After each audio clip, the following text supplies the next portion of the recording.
thing to turn on, damn it. Wait till you see what I got waiting for you guys. You know what it means when you see the screen, right? The screen means something. You know what it means?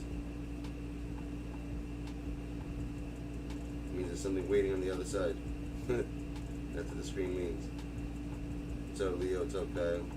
Nah, I don't know what it is. Honestly, I have no clue what it is. That's the truth. I have zero idea what it is. I'll wait for a few more peeps to come, and then I'll switch screens and we'll figure it out. We'll figure out what the hell it is. But I don't know what it is. That's the truth. Something. You hear that?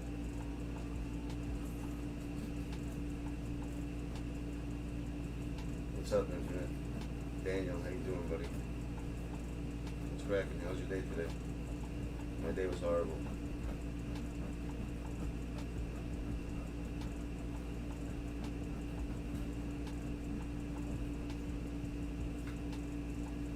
Had a bad headache today, whole freaking day.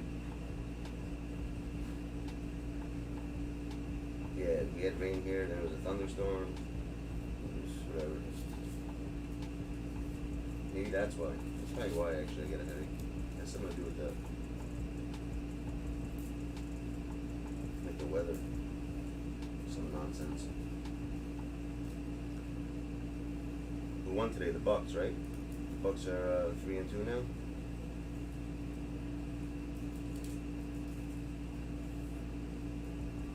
I know these Suns right now are doing a lot of sunning. The Suns are no joke. What up, Sins? Donnie Low. You hear that? How low can you go?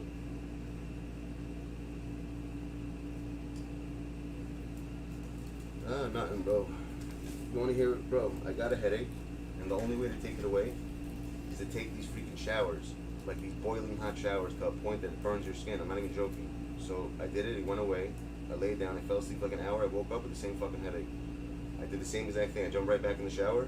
It went away again, and it's gone for good now. Now it hasn't come back.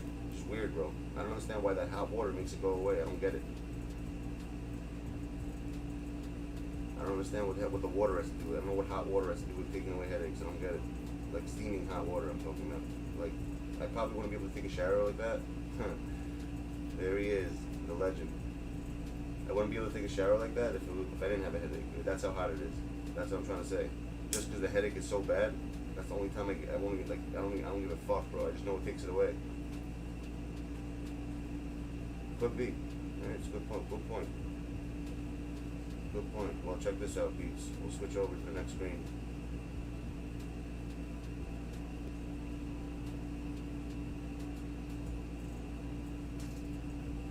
That's what's waiting. Thanks again, legend. You're a legend, son. Yo, this is waiting here. It's literally since 11:45. Same time on the dot. 11:45 on the dot. I had enough for one pack, dead ass. I had enough for one pack. I'm like, yo, it has to be. It better be a dark matter, and it was. I got lucky.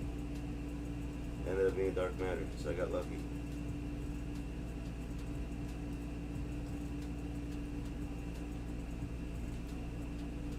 What do you think it's gonna be?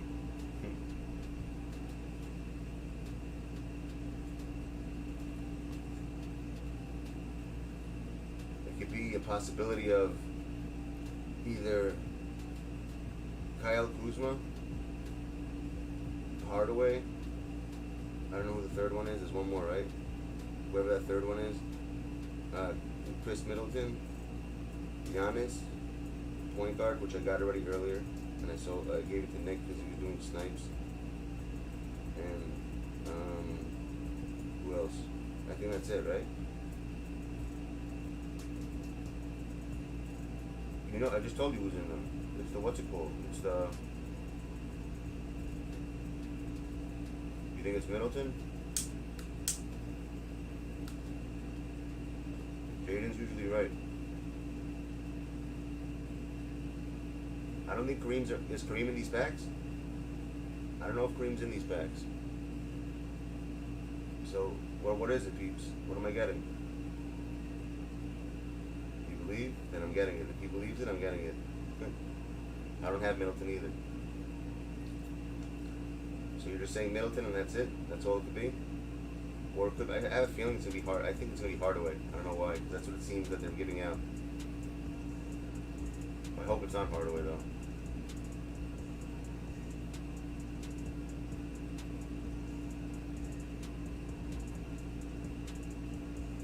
I already got Giannis. I don't think it's going to be Giannis again.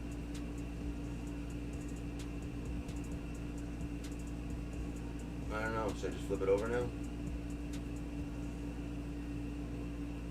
That's it. We'll just see.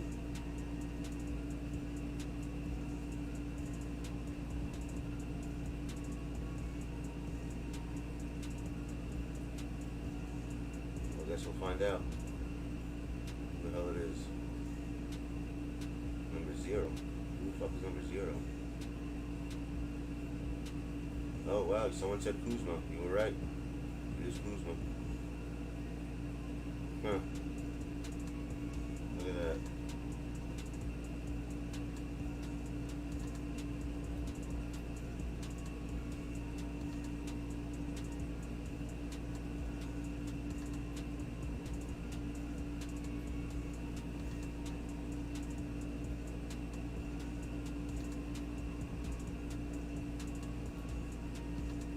I guess it was Kuzma. It sucks.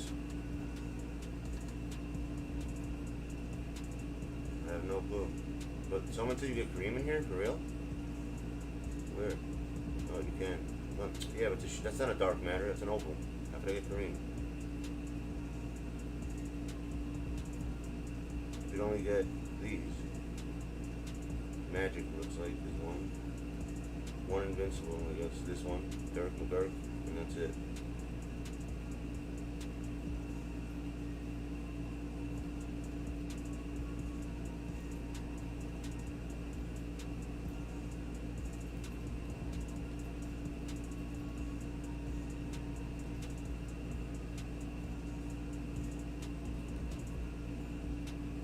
What's he going for? Like 60K?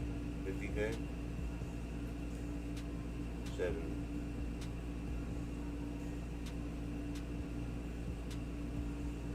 You know what?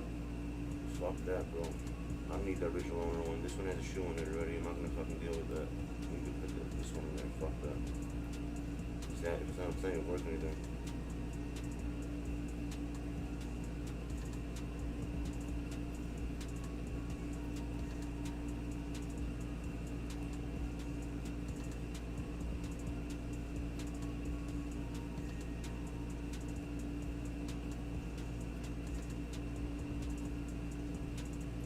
Want to try?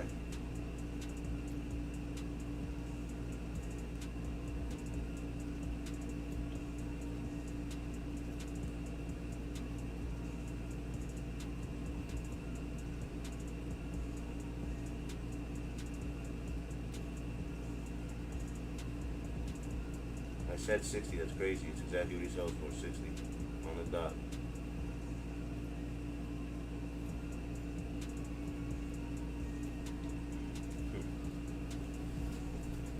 Good spooks. Yeah, it sucks, man.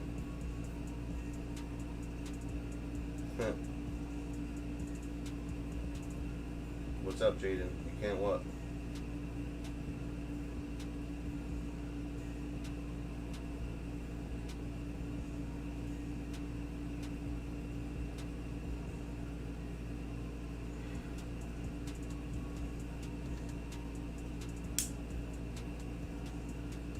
Blazing Thunder.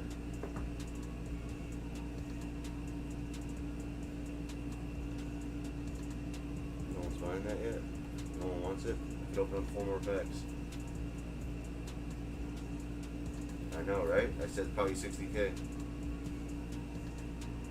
I just mailed the monitor out to, what's his name? To BK.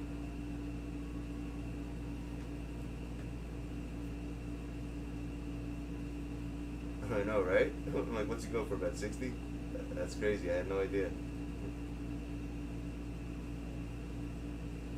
Do I watch D's stream? Of course, what do you mean? D's my buddy, D's my friend. Why would I watch his streams? Is he streaming right now? I haven't seen him shoot. Maybe. Oh, shoot, he's on now. I'll stop by.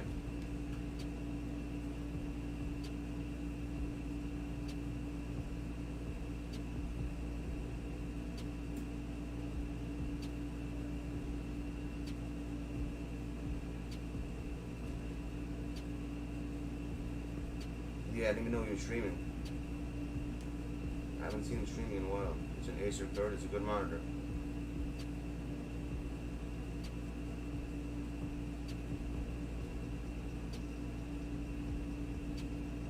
How long is it taking to sell this card? Fuck. I put it like the cheapest one. People love getting new cards. I guess not this one. He looks retarded. Look at his face. Yeah, if you wants a face like that. You know what he looks like a little bit? Holy shit. Yo, guys, do me a solid. Go to Google and type in the name Bronson Pinshot. Trust me. And tell me he doesn't look like this guy. Balky Bartakamus. He really does. That's scary. With short hair, though. He has long hair, that other guy. But tell me you look at the face. Bronson Pinshot. It literally looks exactly like him. It's freaky.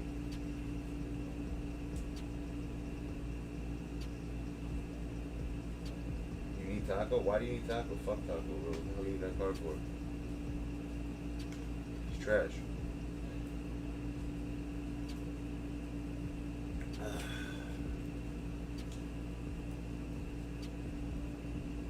It really looks like him.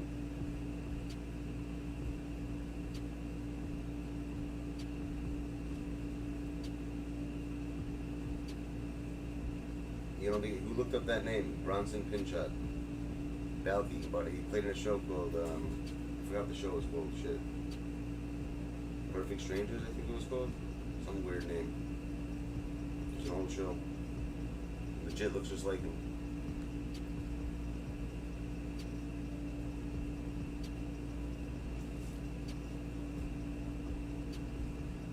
He does, right? Jaden, look at that face. And look at his face.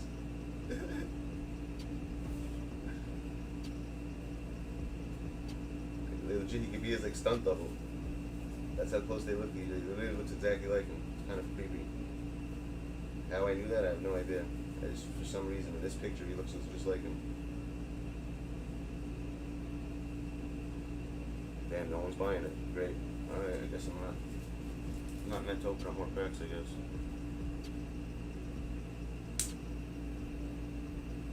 Check last.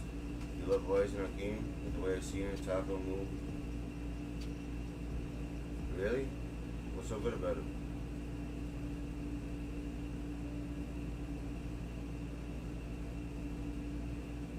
Do they even have a picture of the Taco card?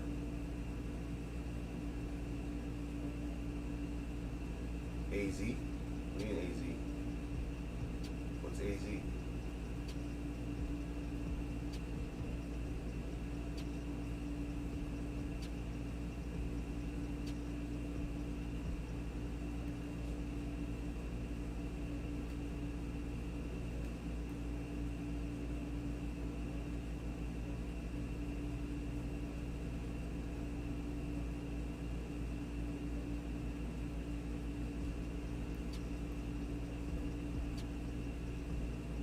Yo, how many challenges are there to get this card right here? What do we gotta do to get him? Is it after, or there's another one after 4 even? Was it like 10 challenges? What are they doing?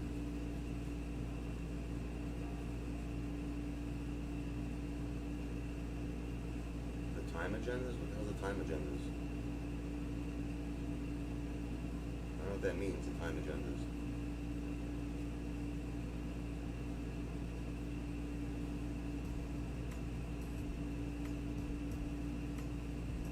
What's the time agendas?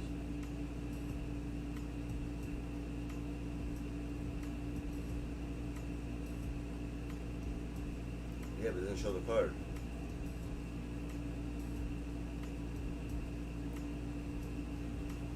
Like how I see his stats.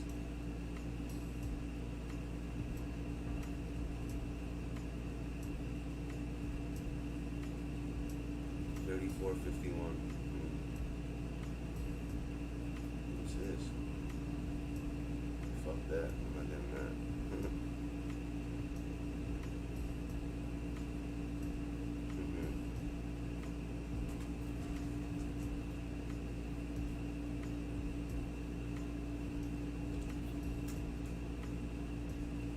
Well, you can only see him on 2k DB. I got you.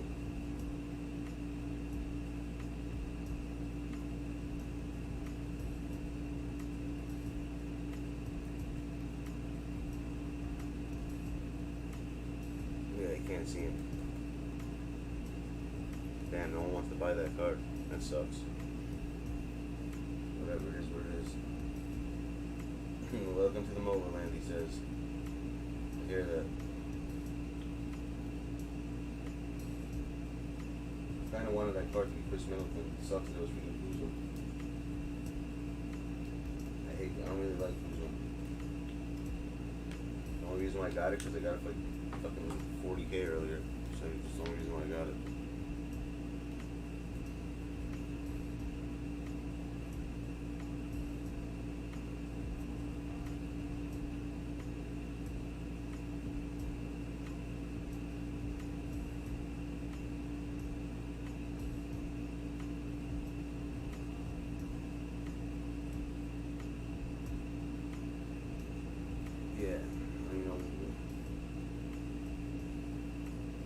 I don't do those. I don't know. These challenges are dumb as hell, bro. Honestly, I don't see why you guys are doing them. Like, I don't want to do any of them. I don't need any of these cards.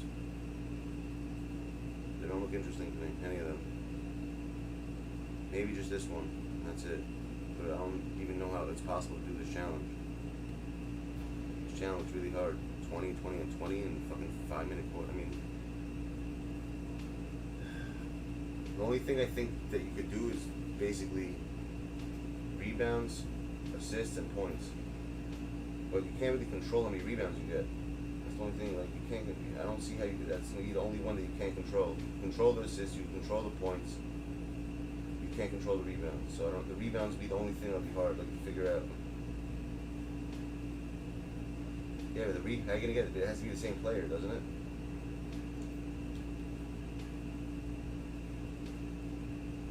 Farm rebounds? What is it, a fucking zoo? You need farm rebounds.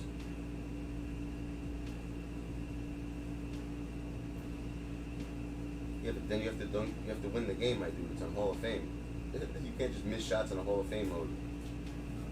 It's not like the computer misses shots.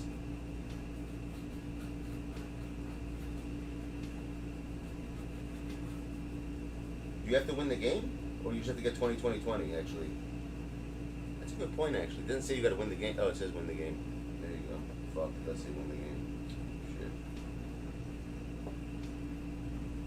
That sucks. Because you would get 20, 20, 20 like that and lose the game. Because, I don't know. It's ass on Hall of Fame? What's the squad they have? Isn't it all like freaking invincible cards you're playing against? I don't see it. I mean, I don't see that. I mean, you're playing against all invincible cards. I don't see how the hell it could be, how it's trash. Protect the mark, dude. I hear that. I mean, I have Kareem in there. This is the squad I would use right here.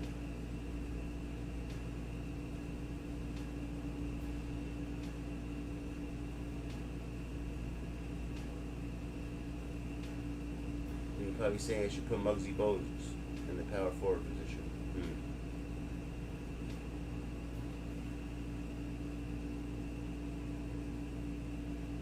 Is he nice? What do you think? You tell me. Of course he's fucking nice. What kind of question is that? You think he's terrible? Yeah, you're a bird. No, he's not terrible at all. No. If you think that pink diamond one is good, this one's way better than that one. That's all I'll tell you.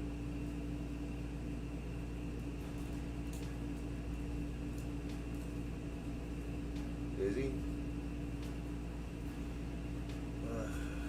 Fuck, man. I don't want to do this shit, bro. Big challenges. They piss me off.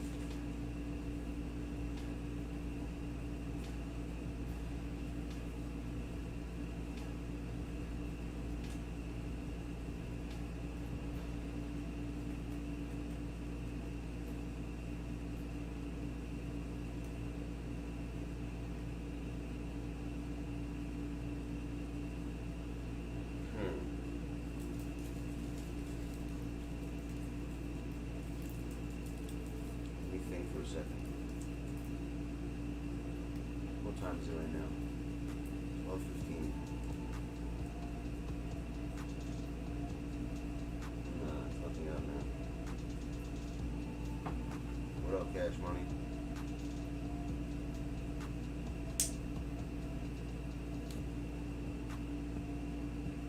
You gotta go to at least 3 OTs for Simona's show? I believe it. I'm not doing that shit.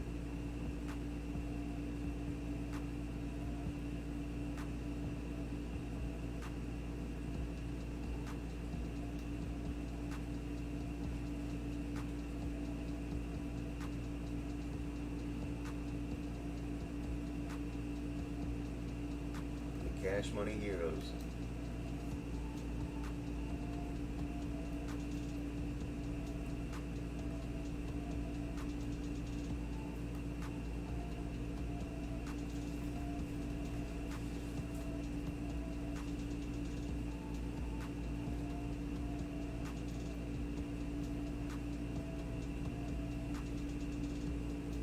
So we have more of a chance to get something from here, technically.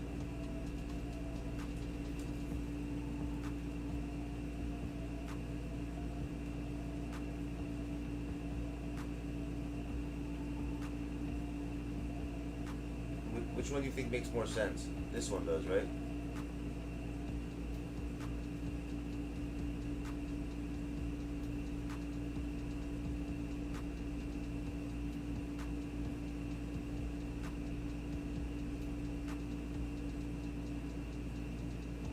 You think this one does?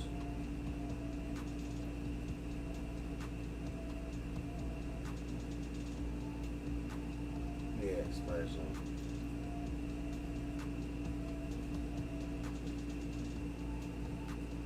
MPJ, how much is MPJ right now?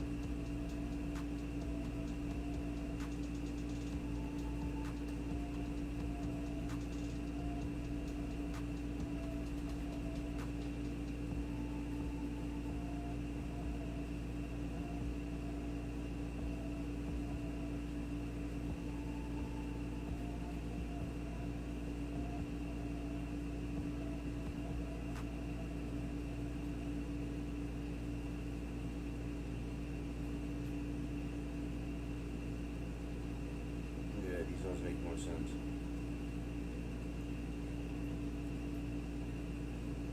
Damn, it was too nice to Nick. He gave the stamp for a fucking snipe, so he could get his $100. He didn't get it.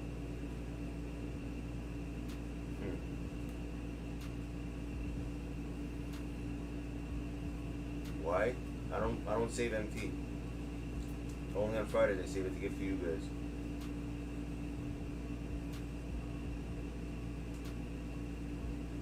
You hear that? I save on Fridays for you guys. That's about it.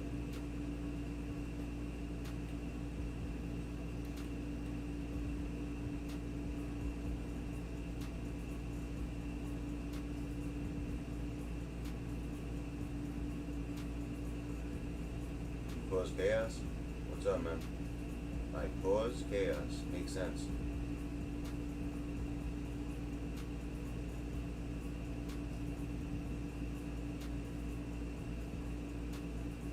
Exactly. What are these jokes? A lot of jokes right now.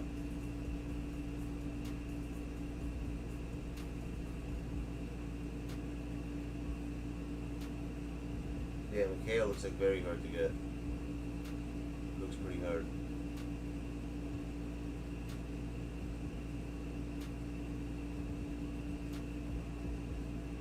I'm gonna wait actually for these to 45. There's no waste right now doing them now. There's no point. We're just throwing it. We're just gonna lose it all.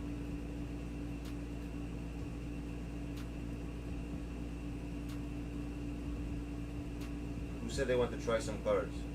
Was that you, Spooks?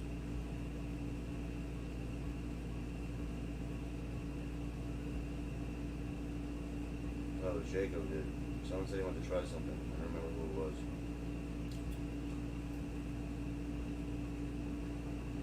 I forget it though. What's he gonna do with them? He's gonna play the game.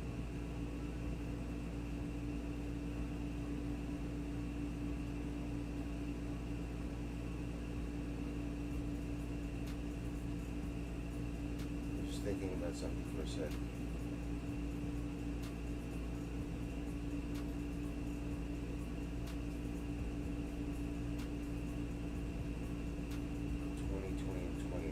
Five-minute quarters, 4 quarters.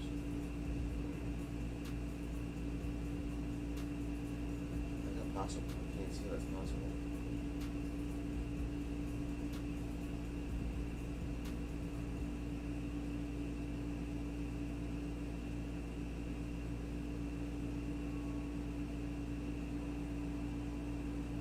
Bamba. Good luck, man. Getting it.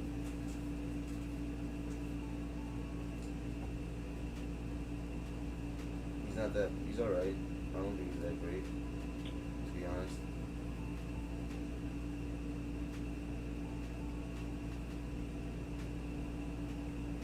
Whenever they come out DeAndre Ayton's Dark Matter, that card's gonna be ridiculous. I think they definitely will.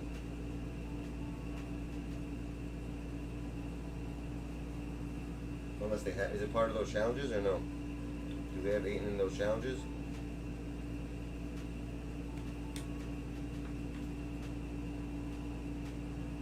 You'd be on the Suns, right?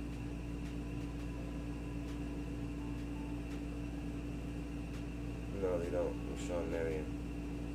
That's who we got there.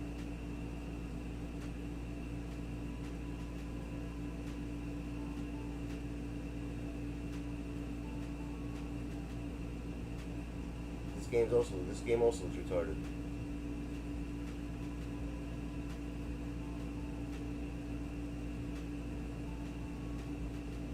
Win the game and a point them from scoring 10 points. Come on, man. Like, who thinks of these things? Like, legit, who the hell thinks of this nonsense?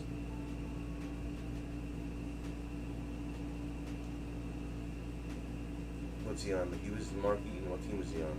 On the Trail, but no. What team was in? He was on the Utah Jazz, right? Yeah.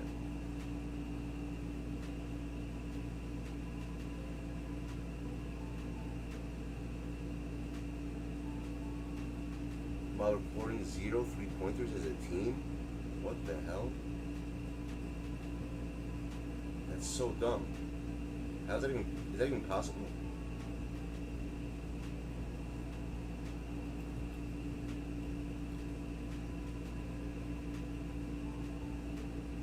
That sounds dumb as hell.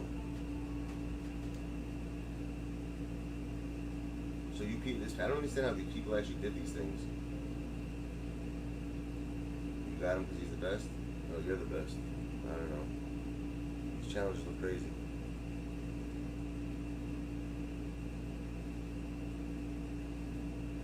How is that even? How can you win a game without assists? So you can't pass the ball ever? You basically in ball and score with that guy all the time? Or you gotta dribble like for like a minute before you pass. I mean, it's so dumb. You can't, like, let's say they, like, the computer counts something as an instant. I don't know, man. It sounds dumb as hell. These challenges are like dumb. That's the problem. It doesn't require skill. It's just straight stupidity.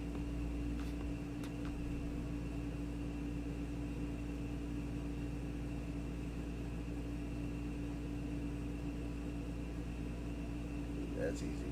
Right. That, I don't know, that's annoying, to be honest.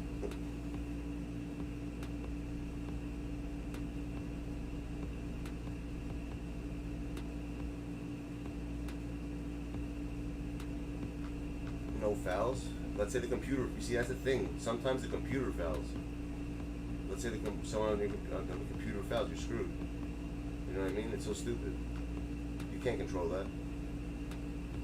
Like, you see, the fact that they put challenges where you can't control the outcome is ridiculous. Exactly. You know how many times I get, like, fucking illegal screen calls or something stupid from the computer that I don't even do anything? Or, like, I don't know, man. So you know what that means you have to do constantly? Then you know what that means, peeps? I figured it out. It means you gotta on-ball. You gotta be very fast on the X button. You gotta keep switching players every time they pass to someone. You gotta make sure, you gotta allow them to score pretty much. You have to allow them to score and beat them. That's what they're telling you to do.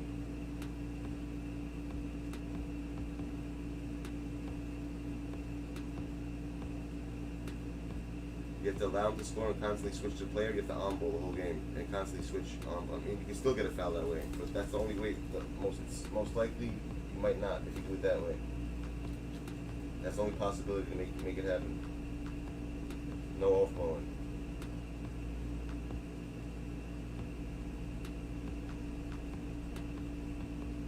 Thanos? Who's Thanos?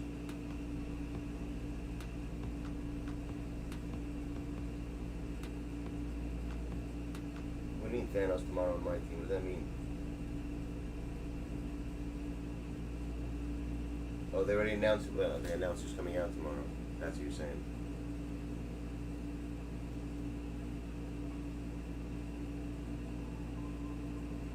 I'm trying to change this one up. Hold on a second.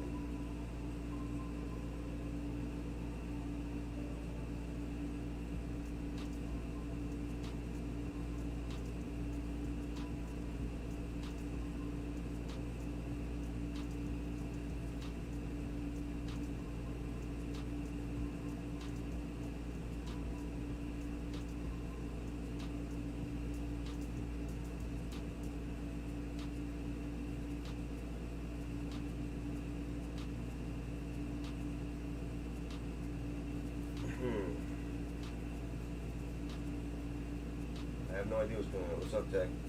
What's up, Goku? I mean, sorry, Goku. When you make a play, you're gonna get it. How are you gonna get him? So I mean, if you get him tomorrow's Friday, that's when I'll give you and fucking what's his name your shit. But that's not guaranteed you're gonna get him. I can't guarantee you getting anyway. I give you a time you want to get. Try to get him.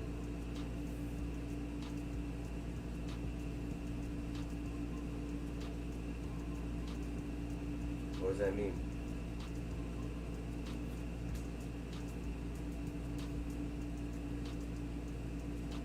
Alright, I'm saying, oh, how much did you save so far? You pulled 15 of them? Damn, good shit. Oh shit, I didn't see that. I just noticed on the screen, and my shit's going crazy. I don't know. Depends how you need what you need. I don't have a lot of MT right now. Depends what happens tomorrow. The 100, yeah, but anything above that, I'm not sure. I don't like promising things I don't do. You know me, I tell the truth. So if I say yes and I don't do it, that means I'd be lying. So I'm not sure. That's the answer right now. I can't answer that yet. It all depends.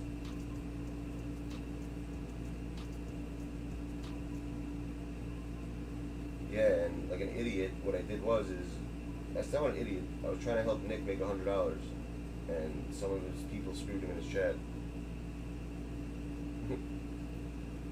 He had to get a snipe within like an hour or something. Someone was donating him $100, and I was trying to help him. It didn't really work. Unfortunately, it didn't work.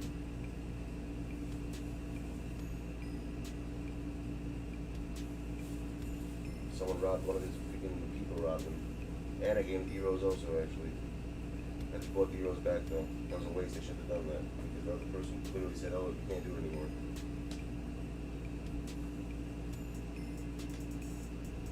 See, if I can help people, I try. Stuff like that. I was trying to help the kid make some cash, but didn't work out.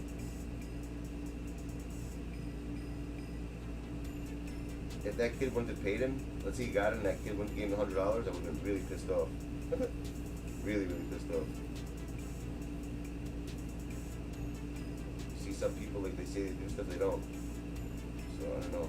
So I guess it's good that it didn't. I guess it's better this way.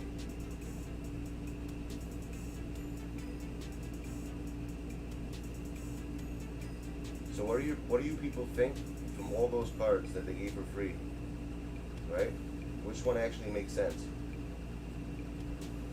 That you have to grind for. Are they actually good, those cards?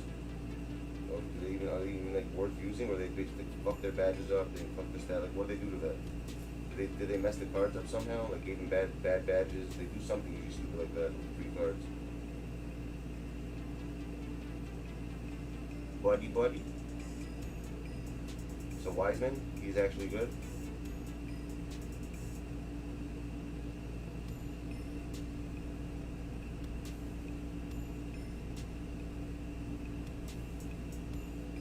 Spooks, you did that to yourself, my dude. You could have gotten bronze. You chose to get Luka instead. So that's on you, buddy. I didn't care what you did with it. Remember, you said you wanted to get XP for Luka, and you did that instead. And then I don't know what happened. Then your shit got lost. Your MT probably got lost in the mix. Yeah, but all you needed is an extra 100K, my dude. You could have gotten. That's nothing. I gave you almost 700 something K. How do you not get it? You had more than enough. You could have gotten it.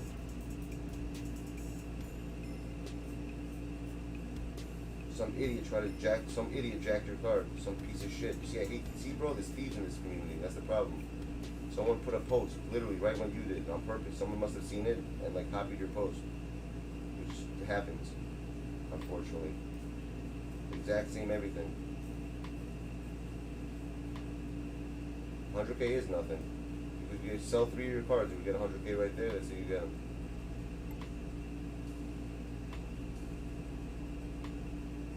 What about 45? Yeah, it's that someone jacked your shit. You saw that. That last card, I don't know who it was. It was one of your cards. Someone actually literally fucking put the same exact card. It was like a minute apart.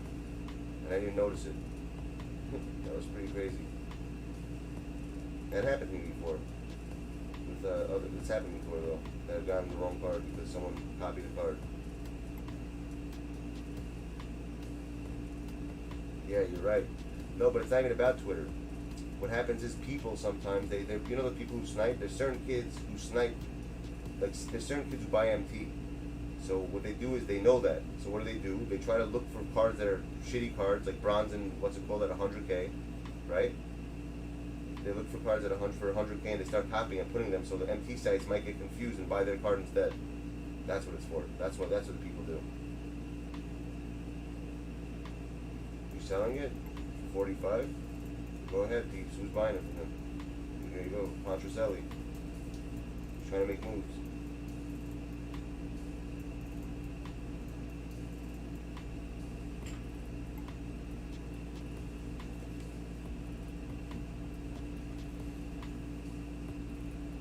They are. That's the problem, Cash. Exactly. BN, text me. I'll help you out with that. Don't worry about that. We'll do it off here. All right.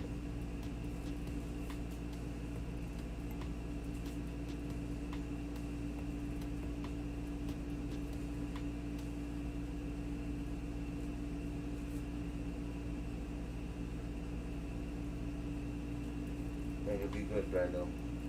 Don't worry about it.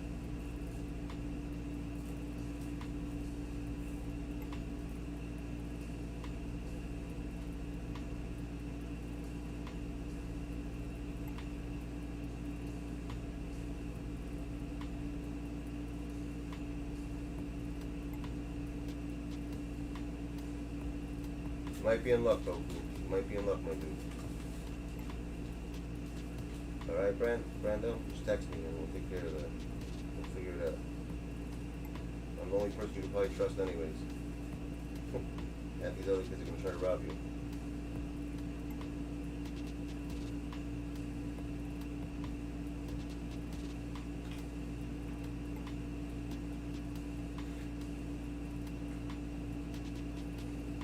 Hold on.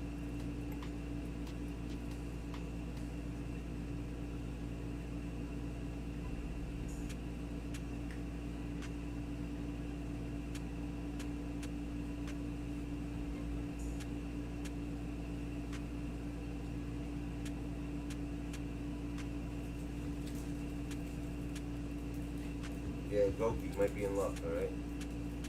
We'll find out soon.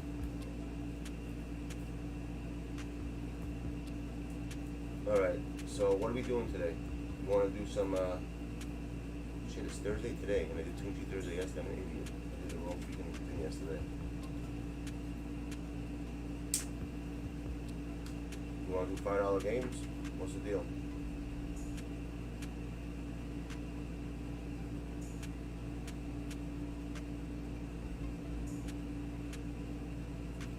You want trivia? They don't. That's the problem. Nope. They didn't release enough freaking consoles for that, Aaron. That's the problem. Alright, we'll do trivia right now. I need someone to hold to make sure they keep count of who got what.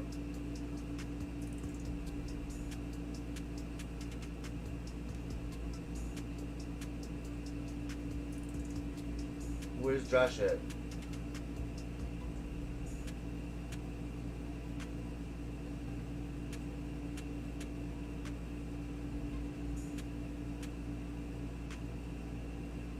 To Kahoot? No, it's gonna take too long with Kahoot. I'm just gonna do the questions myself. Hold on 1 second, let me see something.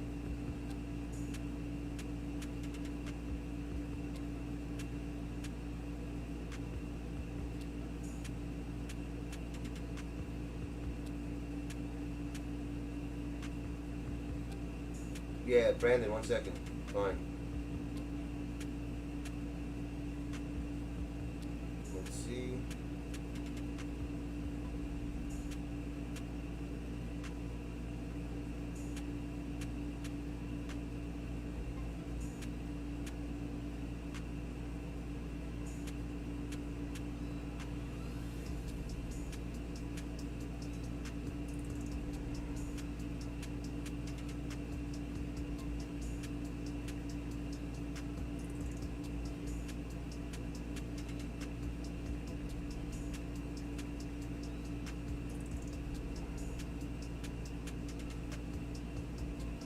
Hold on 1 second, peeps. I'm doing something to help you peeps out. Alright, so give me a second.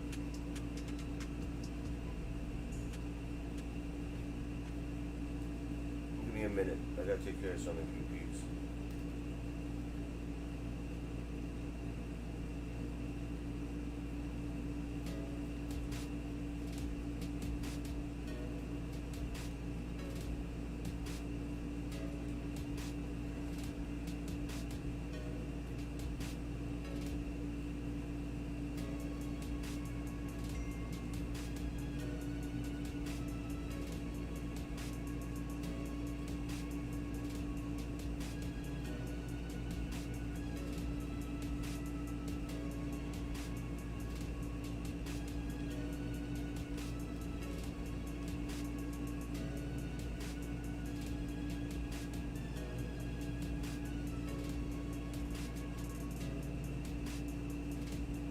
Yo, Brando, hold on a second.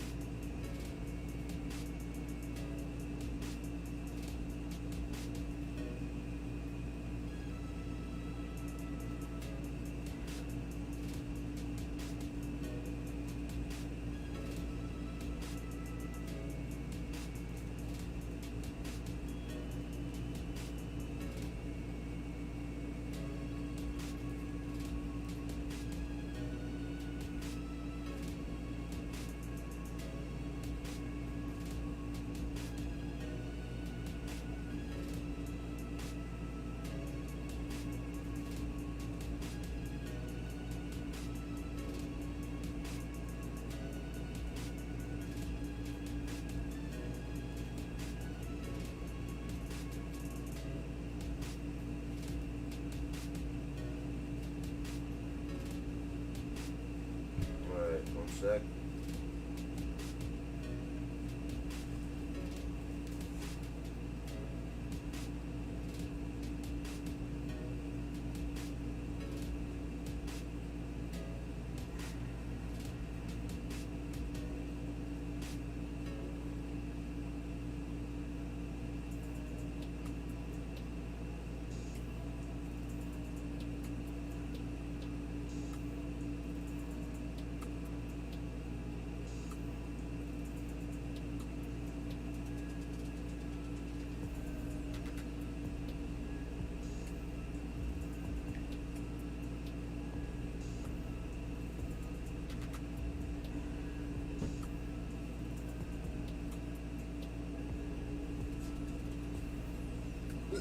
I'll be back in this other screen in a minute, peeps. Give me a sec.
Yo, tell me if this is the right person before I send it. I'm not gonna send it to the wrong fucking person and get screwed. Alright, hold on.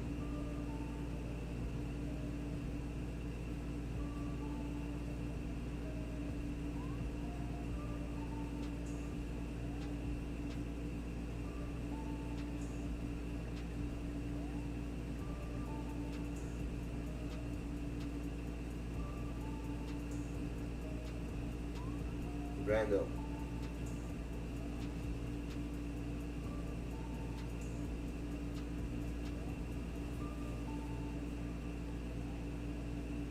P-Pom.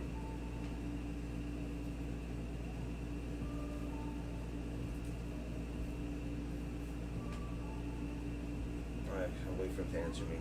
Shit.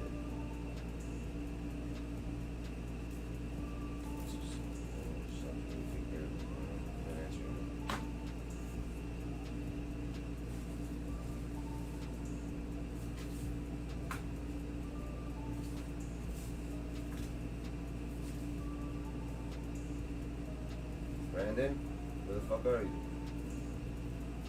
Where the hell did you go?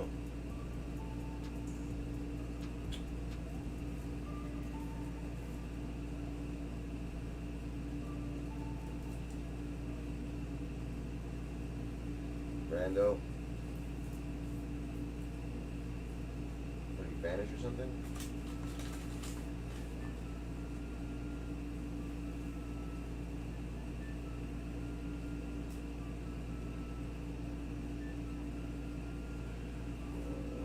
I want to turn back to my screen, my dude. You're not answering me. I'm gonna wait till he answers me.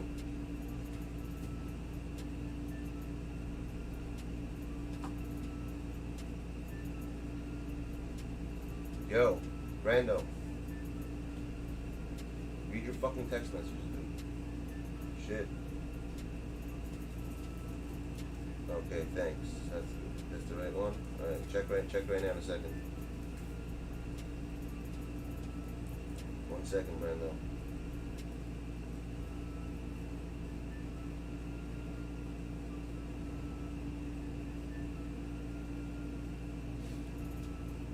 Alright, you're good.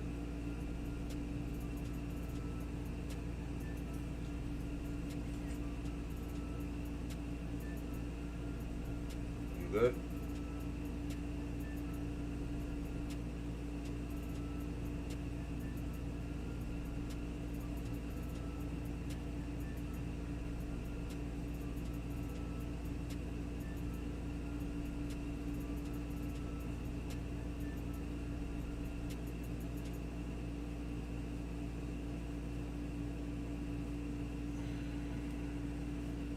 Sorry about that, peeps. I'm back. I had to take care of something. Alright, I'm back now.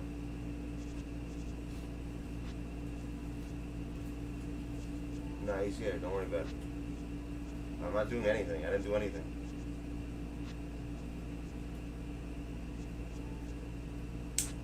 Helping out a friend, that's it.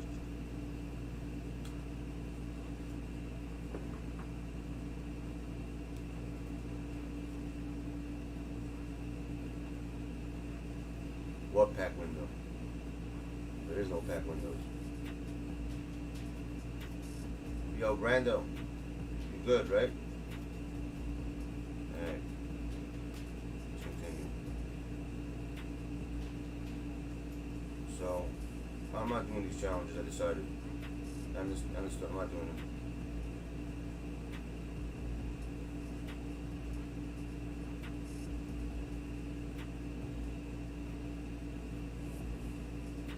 We'll do 4 packs then.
I don't know if he's good. I told you, I gave it to someone to help him get $100, and I sold it for $80K to help someone out, and they ended up getting screwed. So I don't know, it's kind of messed up.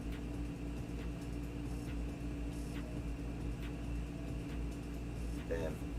See, I don't pull all the time, guys. Told you. Doesn't happen every single time, but it happens. More than not, it happens more than it doesn't.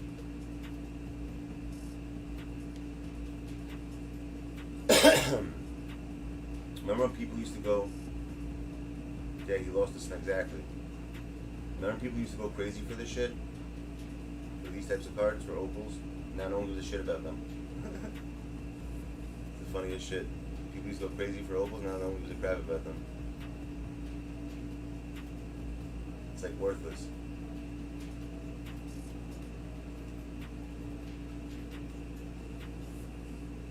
What's he, like 7K?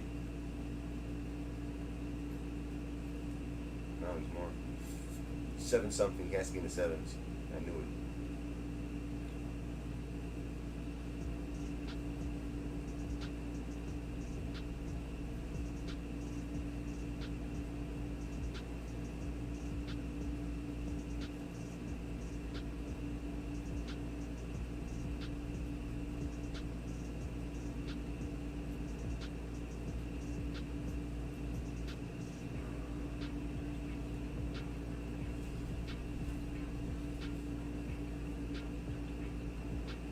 No, that's not the way. This is, he had it.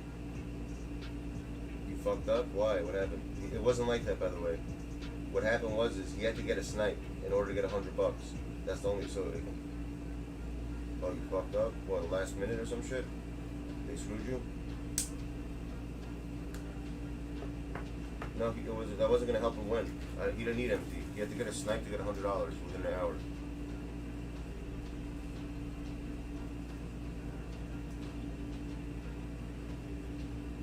Alright, it happens, bro. There's nothing you can do about it. Dude, this is what you gotta do, Kyle. Let me explain to you. That challenge, I figured it out. You gotta keep your hand on the X button on defense. Every time they pass the ball, follow the player they passed to. Make sure you switch the player every single time and just let them shoot. Dead ass, that's all you can do. When you play defense, hold down L2 the whole time, let go of the turbo button. Don't touch the turbo button and don't touch the square button. Just follow around with the L2 and the what's it called, and the left trigger. Follow them around. That's all you got to do.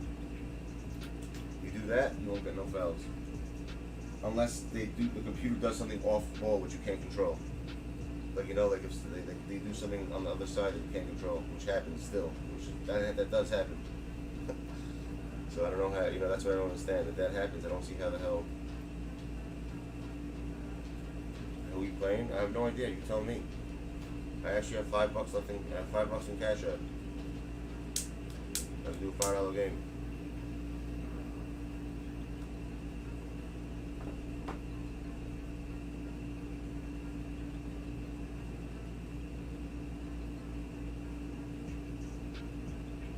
There we go. You got Pontracelli against Cash, Money, Heroes. Is that the game? Oh, Goku. They don't have next gen, and you don't have. They don't have the one you have. So how are they gonna play you?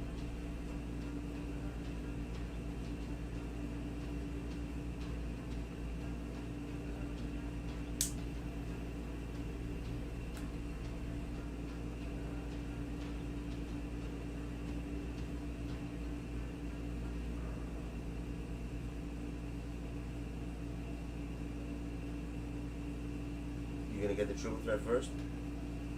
I'm waiting for you guys to tell me who's playing first, so we can start the game. Who's playing right now? You have Jen? I know you do.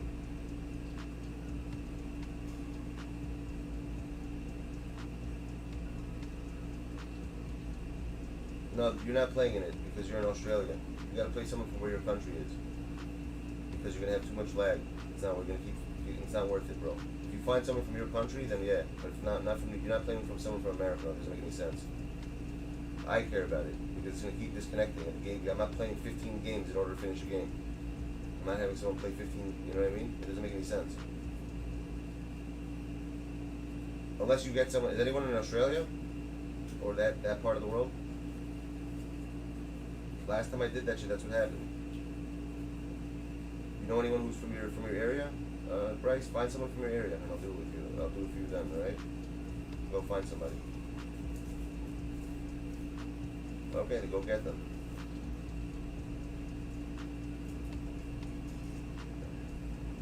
What, didn't Australian sound like British almost a little bit?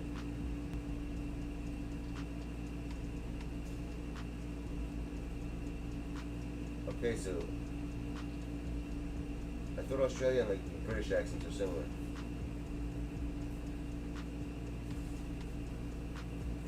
Like from London, they have that, like, you know, they speak like arse. Everything's arse. Look at that arse. You know what's funny? You ever notice how all the big singers on the radio, they're all like, have that, when they speak regularly, they sound like that, but when they sing, they have like the best, they sound like, you would never think in a million years they're from like the UK or Australia. It's the weirdest thing. I don't know how they do that. Like, you don't see American singers singing in their in the British accents, you know, when they sing. But they do it. They can do it both somehow. They can sing when they sing. They can sing in our more than Adele. It's everyone. It's pretty much all the singers. All the big singers are from the UK.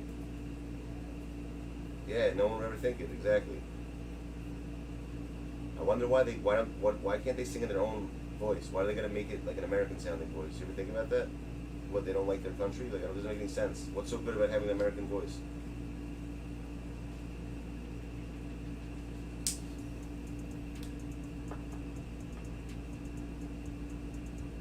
I never understood that. Why people can't sing in their own voices. They have to like change their voice to like sound like they're from a different country.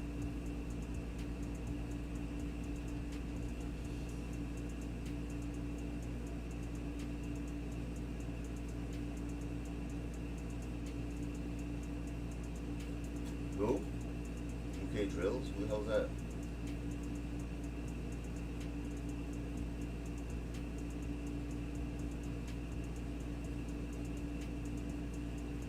American girls like big dicks, bro. That's all they care about. They don't give a shit about your voice. You can ram them good, that's it. That's all they care about.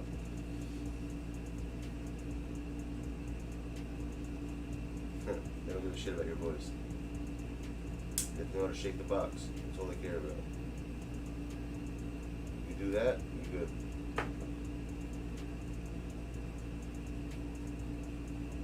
Who am I waiting for right now?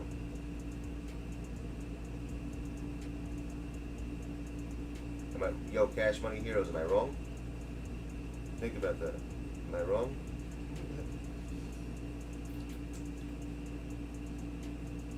You do that, they ain't going nowhere.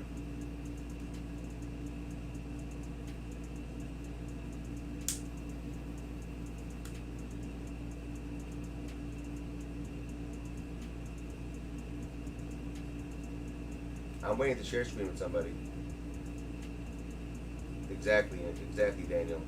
It's exactly who it is. 100% that's who they are.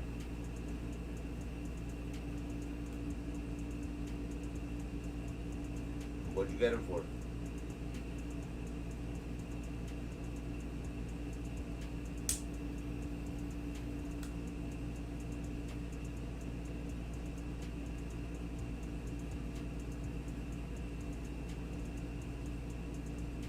Aaron, don't worry about it, dude. You're good. Be patient. Patience is virtue.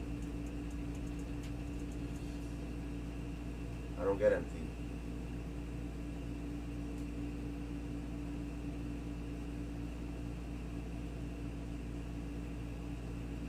I'm empty. I'm empty on empty. You hear that?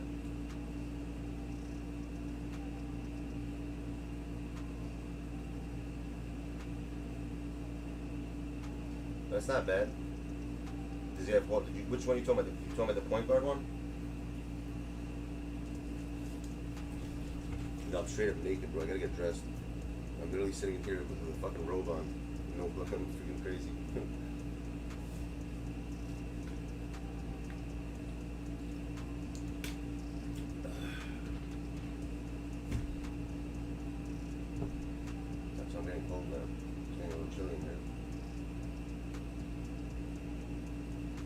Gotta put on some clothing. That's why I'm not sitting over there right now.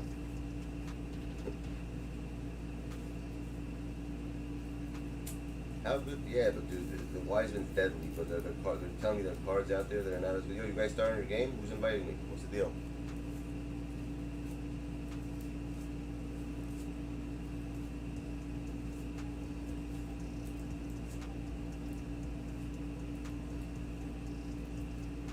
All the challenges are retarded, bro.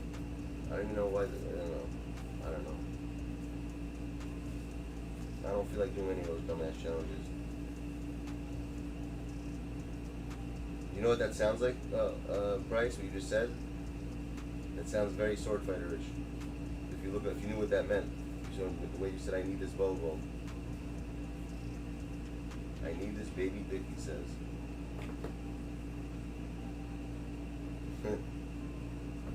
Doesn't sound good.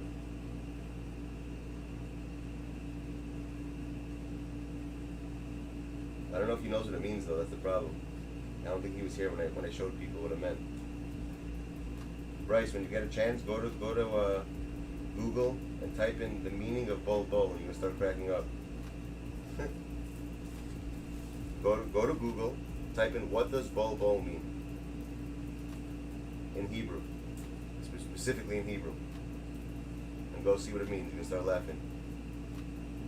You're never gonna say that again. You're never gonna say what you just said again because of that.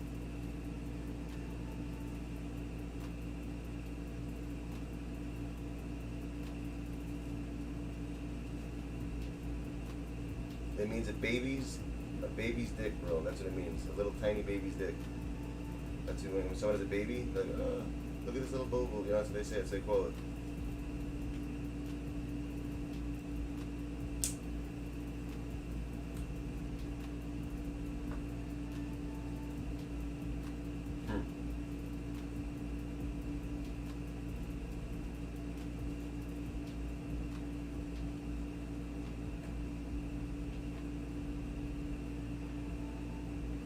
Playing the champ? Who's the champ? BP's not the champ. The champ is Nick G.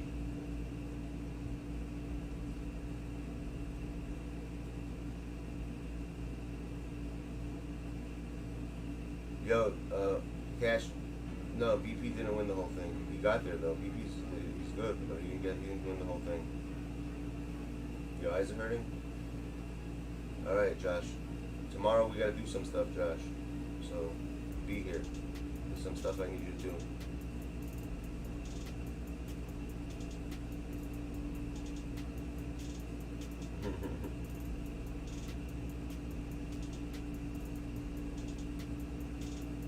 Did you look up the word though, Bryce? Do you see what it means?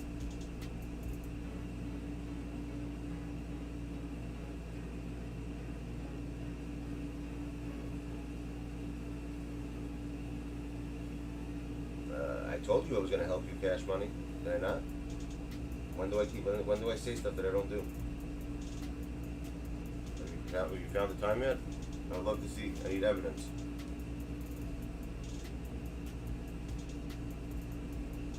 Yeah, Kyle. That seems crazy. I'm waiting for someone to invite me. So we can do that. We're doing the $5 games right now.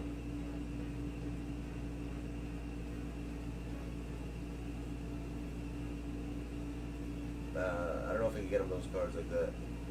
I don't know about that. Alright, yo, Josh, be good, my dude.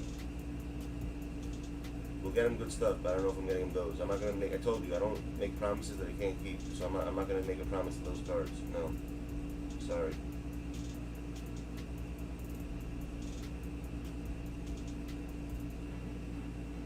I gotta make something reasonable, bro. I don't have millions of MT like that, so I can't do that.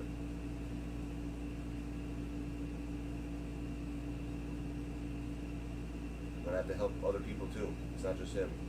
I gotta help Infinite still. I gotta help Daniel still. All right. Well, I don't know. Right now, we'll figure that out, peeps. I'm not making no promises right now. Yo, my Cash Money. You're gonna be. What are you doing right now? Are you sharing your screen? Who's sharing in this game? You or Beacon?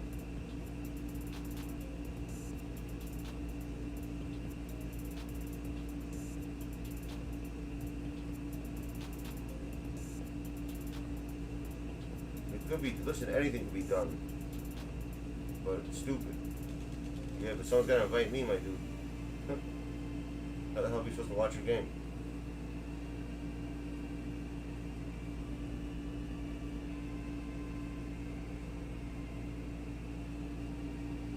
What's this? Deep. No, it's not it.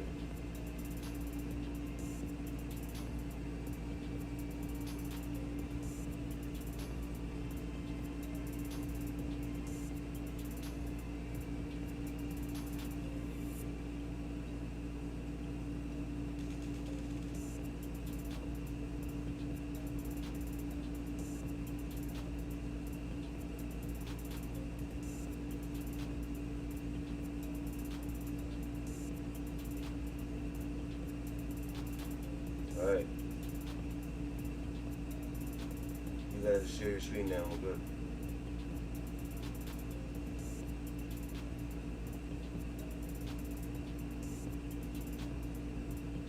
Well, not right now, we're doing one right now.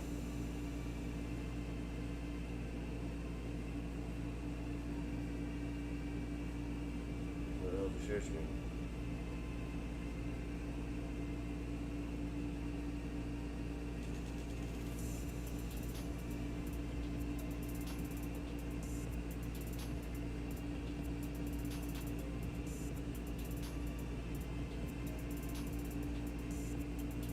Not share play, bro. Just show me your screen. It doesn't take any. It doesn't make your thing slower. Well, it just lets me share. Watch what you're doing. You're not giving me. You're just giving me access to view your screen. That's what you got to do. Like it's just you start share play with share play and just do view as a visitor. That's all you want to give me. That means it doesn't affect our. It only lets me see your screen. That's it. There's no like lag on that. What up, Spence? Tell him to wait.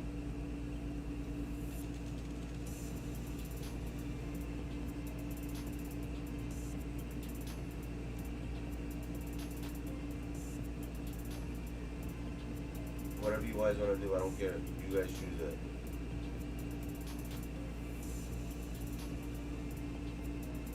What's up, Terry? How you doing, man? Good? You gotta go into here, into your voice party chat, click on my name, and do start, whatever, screen share. Get a screen share, that's it. Alright, fine, I'll just do it, Brando. You get it. He knows what to do.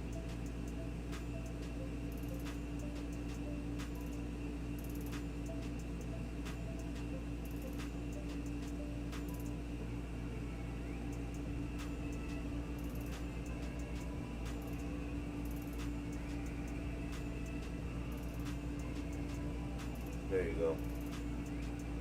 Now you got it. So this is Cash Money Heroes versus the Secret Champ on the corner, the Pontracelli crime family.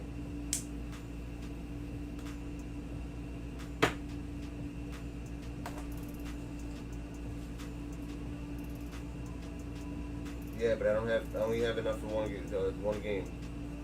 Two game, one for him and one for the other one. That's it. Two of them. Whatever I have left in Cash App, that's all I have there.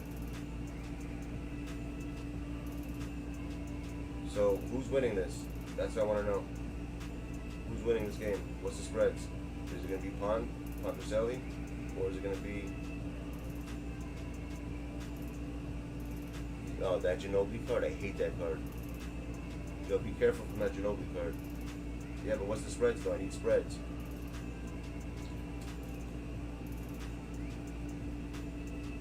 What do you mean? It's not. You should be here, bro. I'm not thinking to tell you. I don't think about it. It happened like literally, bro. It happened like it wasn't planned. That's the word. It wasn't planned, Spence. It just happened. Just like that. I didn't plan to do it, so I didn't know. Like I didn't know until it happened, like 5 seconds, like that.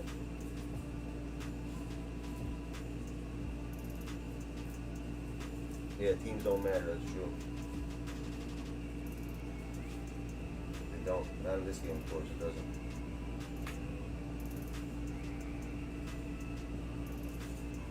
I live by the second. I live on the edge, bro. I don't know what I do. I just do things on the fly. I never plan anything out.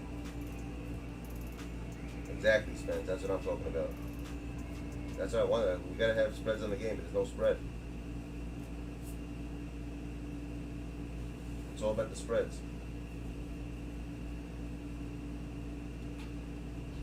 Not necessarily, bro. It's not an easy win like that. Actually, they played before, right? Didn't Brandon beat him in the clam champ? That's what happened last, right? That's it didn't happen, but it doesn't mean anything. Because cash could win also is possible. You never know what could happen.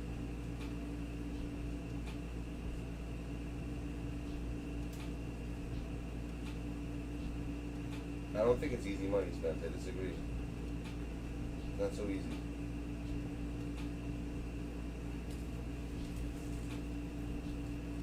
Right now, it's Cash Money Heroes against your former opponent. What's up, Miles? What's cracking, bro?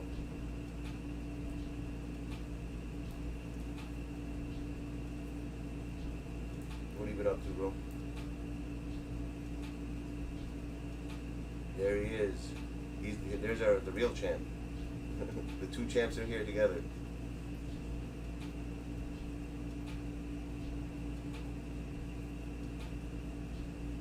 Exactly.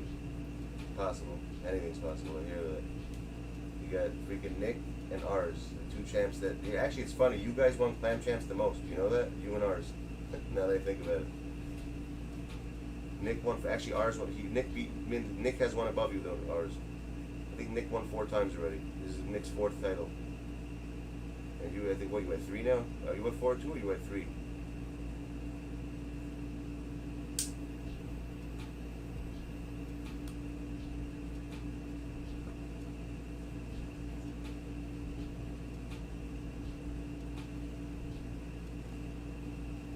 Buy? Who's buy? Which one? Who's TMT and who's buy? How do I know who's who?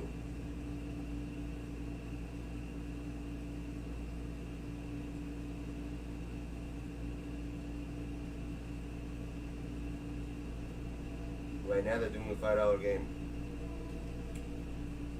You got the Heroes of Cash and the crime and the mob family, the Pondracelli mob, the crime boss.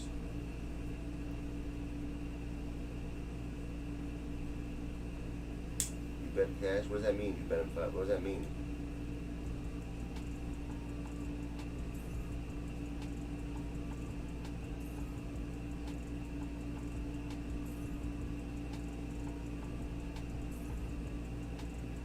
You bet cash will win against Spencer. There you go, Spence. That's your bet.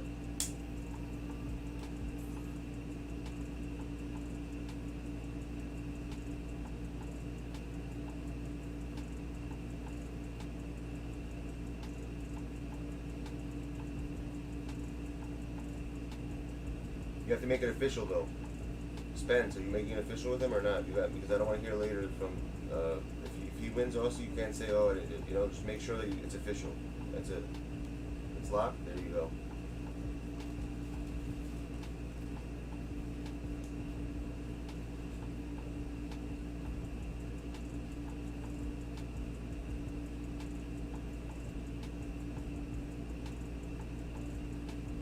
So right now we got Pondracelli bringing up the ball with that card. That Mono Ginobili card, by the way, is whatever. I hate that card. When I play against people who use that card, that guy literally just like doesn't miss. Literally doesn't miss.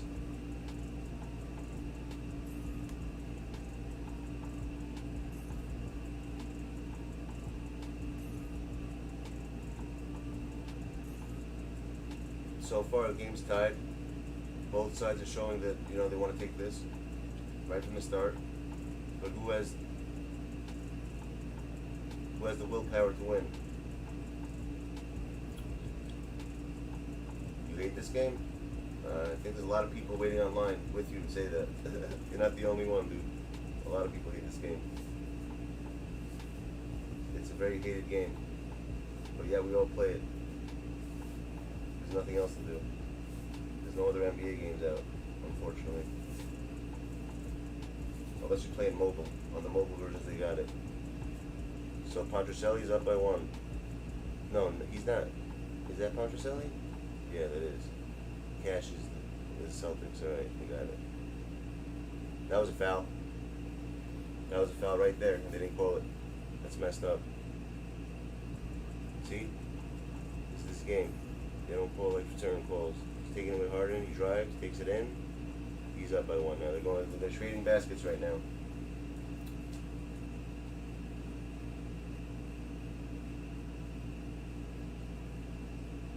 That's what I'm talking about. You see that? What he just did with Ginobili?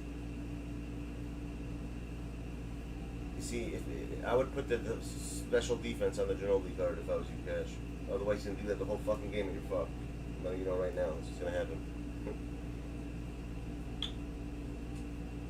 That's what happens to me every single time I play against that card. They pull it from anywhere in green. There's nothing you can do. It's one of the cheesiest cards in the game.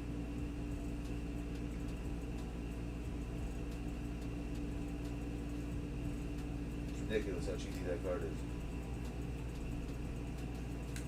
He's not the worst card. If you know how to use him, bro, trust me, I'm telling you, I've had a lot of people pretty much shit on me with that card, and I couldn't stop it.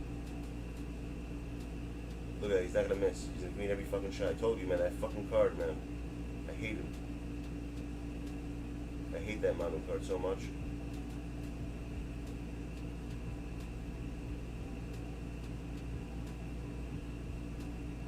No, not a good shot. Good shot.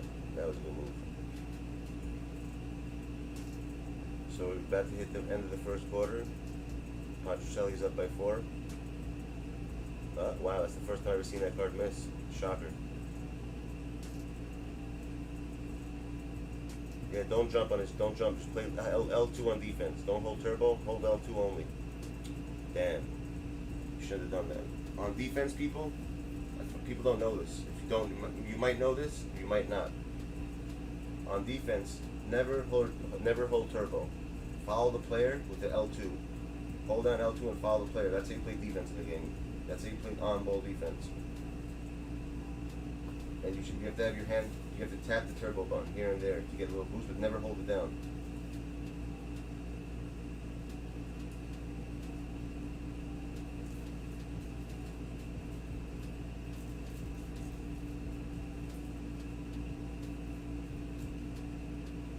Yeah, no, exactly. You know that, cat. You know that, Daniel. Daniel, Daniel, you used the shot stick also, right? I remember somebody else who used it. Was it you? I think it was you actually, right? That plays with the shot stick when you shoot? Or it was somebody else? I don't remember. I remember someone in here also did it. I just don't remember. No, I think it was Jay. That's who it was. J2Fly, he does. Oh, you also do? Good. That's how you know that you know how to play the game. I don't know, man. Even though there are people who don't use it, they know how to play, I just think that using the shot stick makes the game, the shooting, more realistic, as opposed to hitting a square button. Right now, Pontracelli Crime Boss family is up by 9 or 8.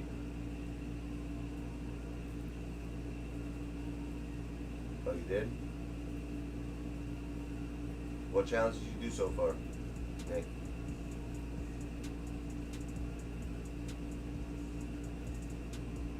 Today, I think we're going to be getting Mitch Richmond. I guarantee you that Mitch Richmond card is going to be fired. Watch and see. His shots always look mint. Unless they give him shitty ass badges. Or shitty stats.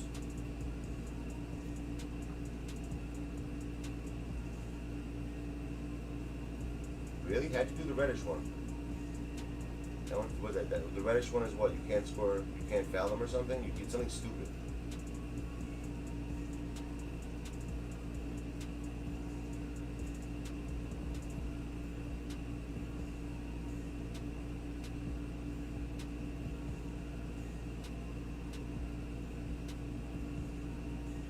Or the reddish ones, you're not allowed to let them score a point. I forgot which one that is. Which one? What do you have to do for reddish again? I forgot.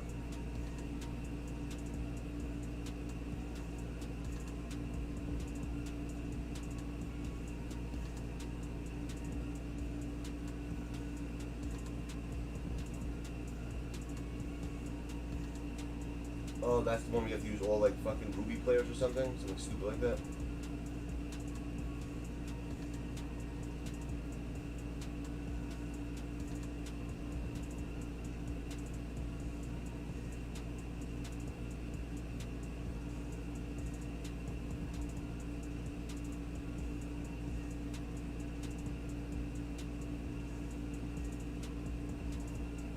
Yeah.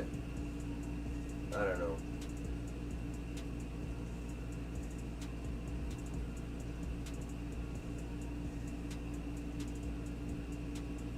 Never jumped, my dude.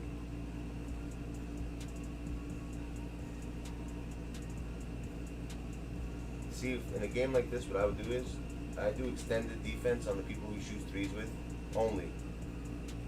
Right? Run a half-court press. Play physical. No threes, protect perimeter, and you're good to go. You're gonna have a much harder time hitting all these threes.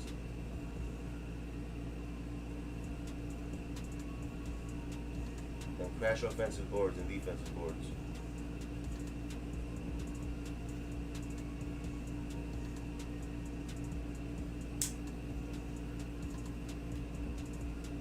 Oh, you're playing against Invincible Kobe for that?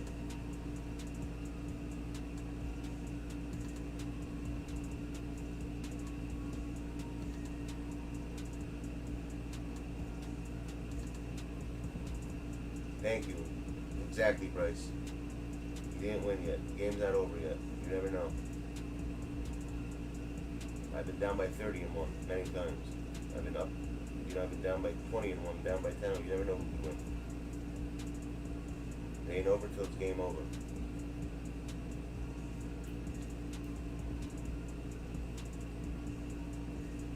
Wow, that's ridiculous. So you basically, you can't let Invincible Kobe score 10 points. So just triple team him every single time.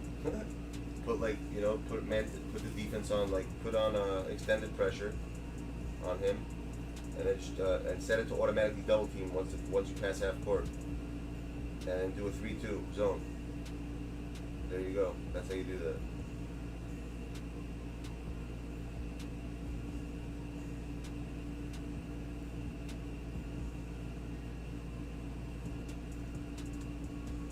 Those threes are so stupid. What mode did you guys put this on? That's why you guys should play on Hall of Fame, I think, from now on. These fucking anything superstar and below is ridiculous, bro. They hit every shot. It's so stupid. It's not he can't control that, Bryce. It's not about leaving him open. You can't play defense in this game. You would have to off-ball the whole entire game in order to do that. And he still might do that because the way they make the aesthetics of this game is retarded. So you can't really decide to leave someone open. Exactly.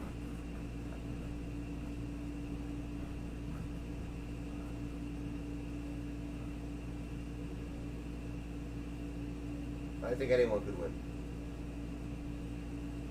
I hear that, Nick. Well, you gotta get ready for the next tournament. You gotta get your cards up. I'm gonna show you the list, Nick, of the players. You're gonna be able to choose your first player. Then me and Spencer are gonna make the rest of the lineups. All right?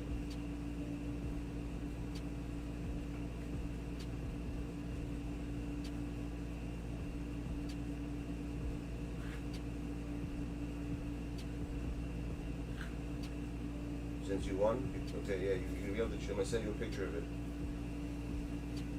I have to finish. I need a few more players, and I'm done with it. And you're gonna choose who you play first, and then we can start it up. And I can start making the time bracket of the days we're gonna do it. Bill Russell, worth it? I don't think so.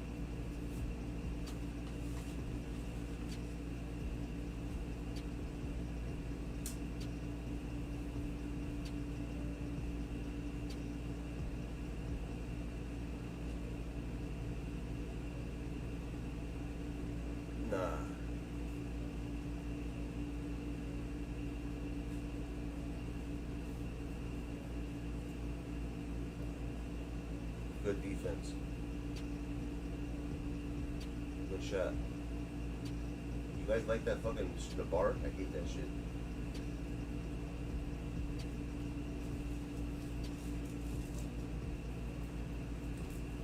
Don't let him shoot there, Cash. You can't leave him open. Do the extended pressure thing, bro. Just trust me for once.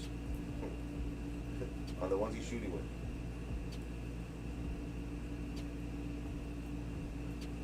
He might not even be here. That's probably what it is. Just playing a game. Yeah. is ridiculous. This game is so stupid. Yo, you seeing this shit? You seeing this shit, fucking Dan? How they don't miss? Daniel, how retarded is this?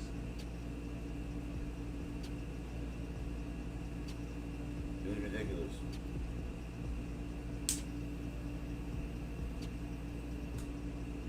Yo, Jay, I don't know if you heard about this, but our shot stick might be coming back for 2K22. They're taking away this aiming bullshit. I know it is, right then? Exactly. It's absurd. That's why I switched Clam Champs to Hall of Fame mode. For that reason. I'm sick and tired of seeing every shot go in, especially now when we have all these good. It makes no sense.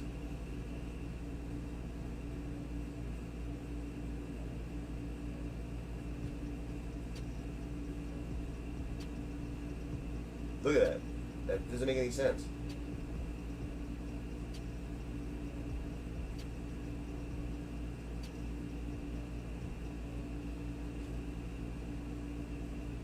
That doesn't make any sense. Who the hell is that? Gilbert Arenas? Who the fuck's he shooting with? That is Arenas, right? Who's that little guy? No, it's Hal Greer, I think, right?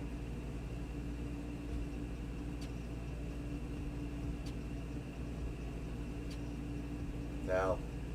Nice, they called it.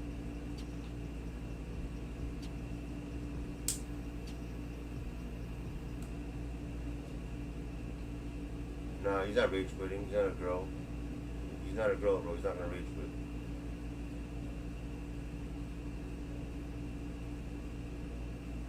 Honestly, these threes are absurd. It's pissing me off. It's starting to get on my nerves.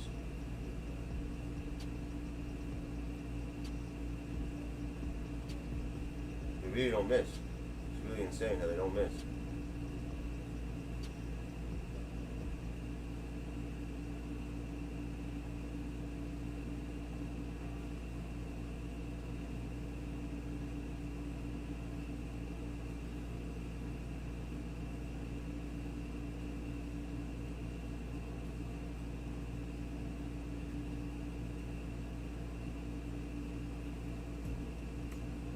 He has gold, but you're forgetting one thing, Tech.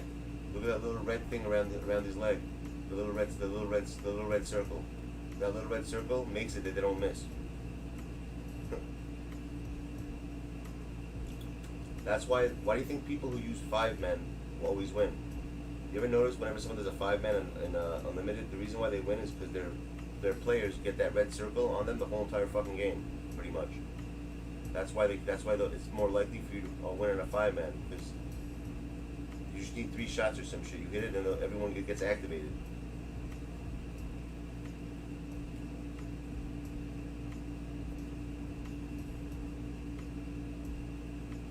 Okay, well, 3, what do you mean AUD?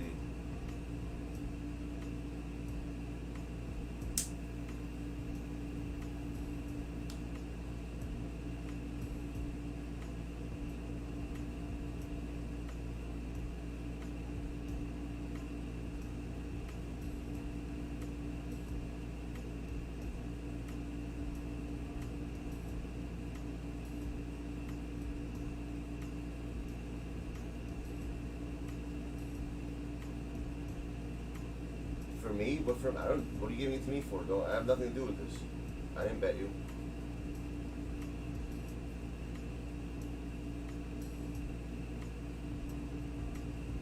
Oh, I hear that. Good shit, Kyle.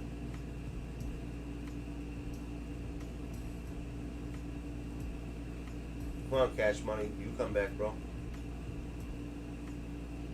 I gotta activate the Wrath for him. I gotta activate Wrath for him, dude. Come on, Cash.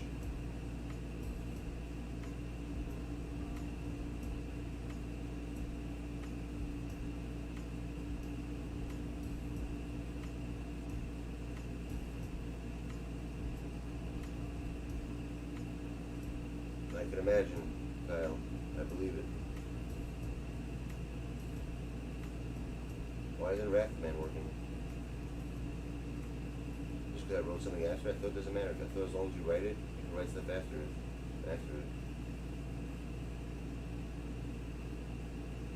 Reply glitch? What the fuck's a reply glitch? So you gotta do without words in front of it. Maybe just wrath along. I was able to do it always. I always thought you could write after it. It'll still do the command. I guess they changed it.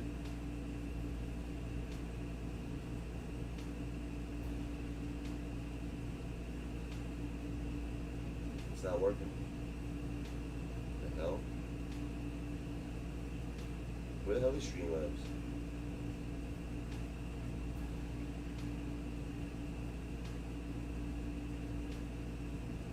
I saw what you said.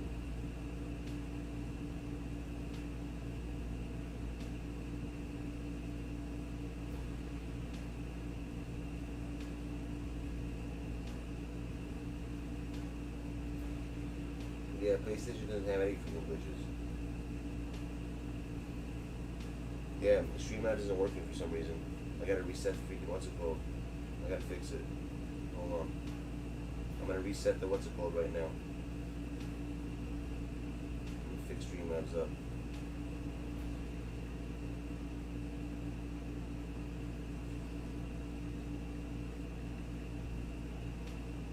Go on my dashboard and fix this shit.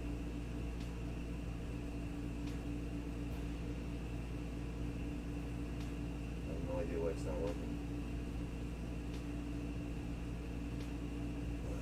Let's see.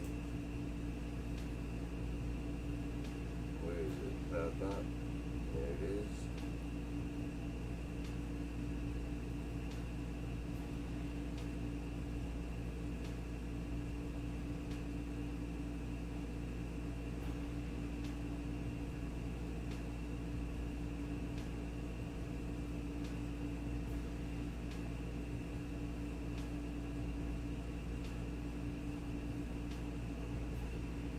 Is it gonna work now? Maybe set the cloud bot. Let's see what happens.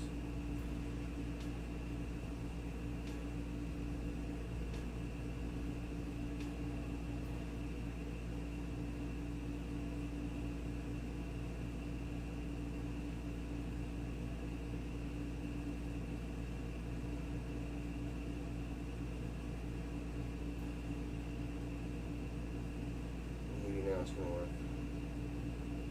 There we go. No, that's Nightbot though. There we go. I have to reset. Okay, I think it's working now.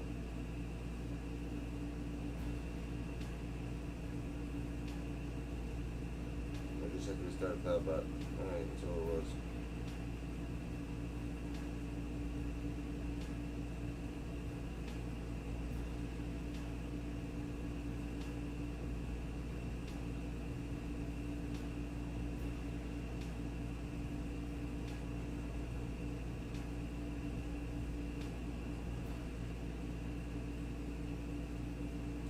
Yeah, that glitch has been around the Xbox for a long time already, right?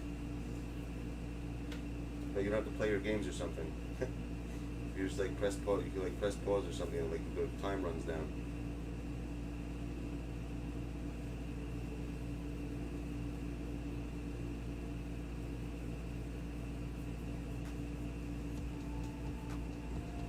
You can't let him shoot. Nice, nah, don't even open.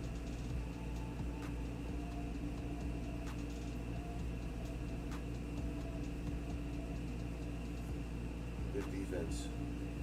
Good D. Come on, that's such bullshit, man. You see what I'm saying? This game is such bullshit. This game is ridiculous. These shots are so unrealistic.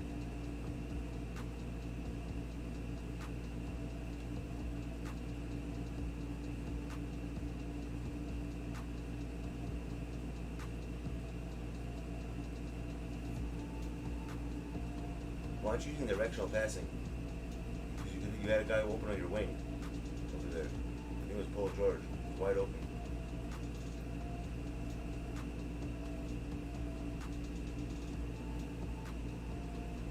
Now you go, oh, wow, man.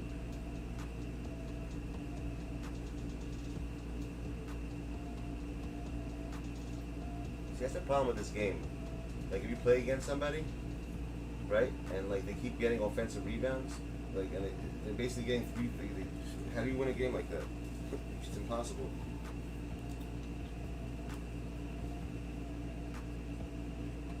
and the amount of threes that go in, and you can't play. This game is ridiculous.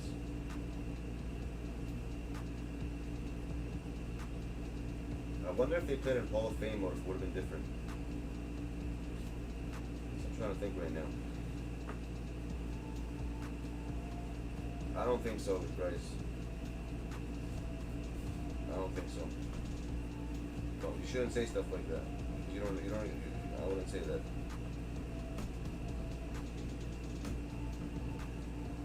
It's not that simple, bro.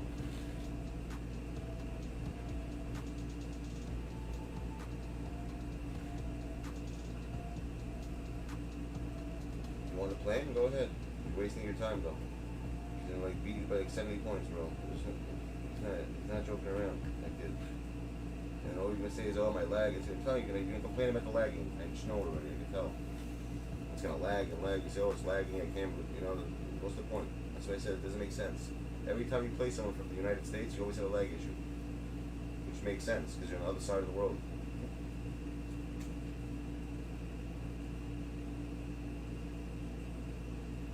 Nah, I'm in New York, bro. You're fine with the lag now? Yeah, alright. If that's what you say. I don't think so.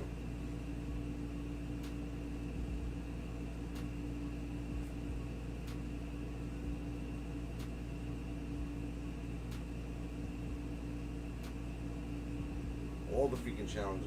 A lot of these challenges are freaking stupid, Kyle. It's not just that one. There's one that you have to like win by 3 or something. You can't let them score. You can't let them score pretty much. You gotta leave them on 0.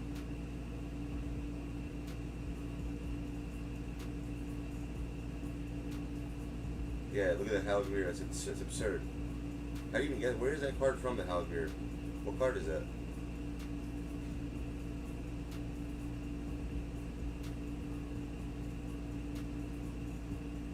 Look at your bench points. Shit.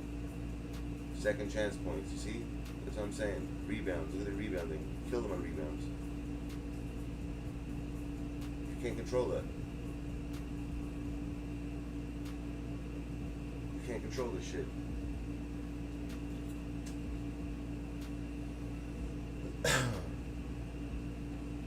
Did I saw? I saw. Read last. I only read next, my dude.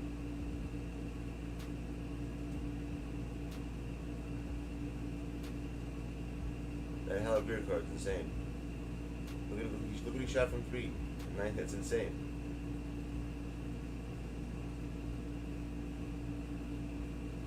What about the build challenges?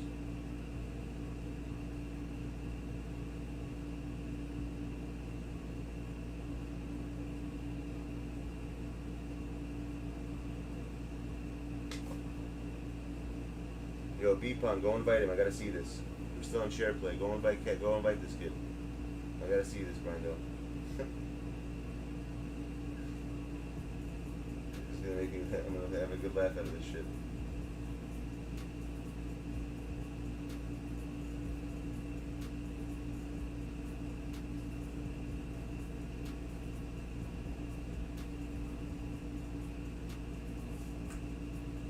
I'm gonna send it to the same place, Brando. Okay.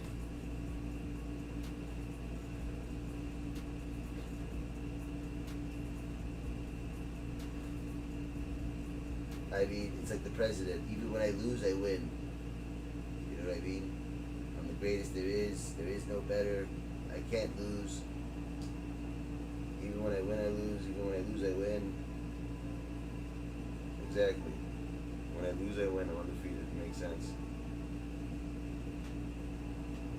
Let me see what cards you got, Cat. Let's be fun have over here.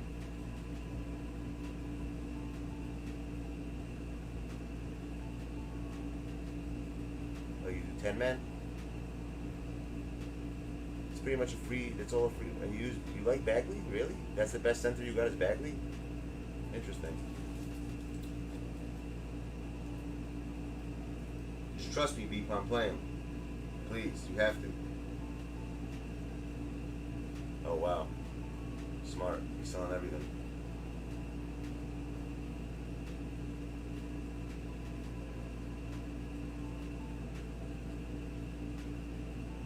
Holy shit. Why are you keeping all those Hall of Fame badges? What the fuck are you gonna do with them? Just stare at them?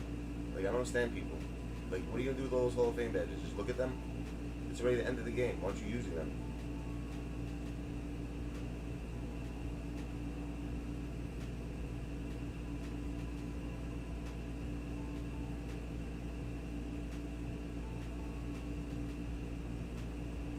Buddy heals that good? Shit.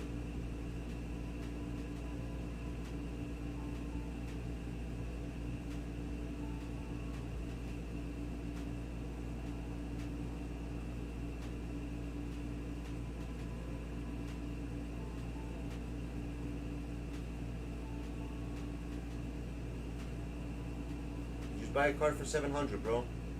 Buy a card for 700. What are you doing? Go to bronze 700. You'll buy a card. 700. You get 7. What are you doing? Why would you do that?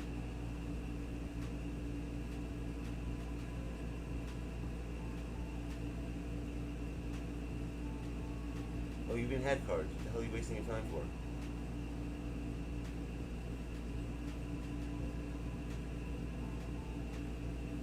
There you go. Doesn't matter. Put on 24. Who cares?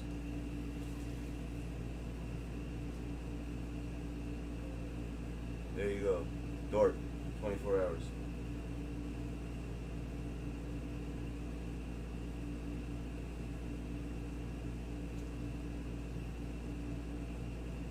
You gonna be right back?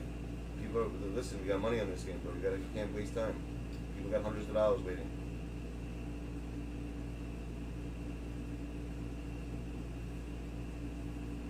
Why wouldn't he buy it though? He said he would. I don't see why he wouldn't.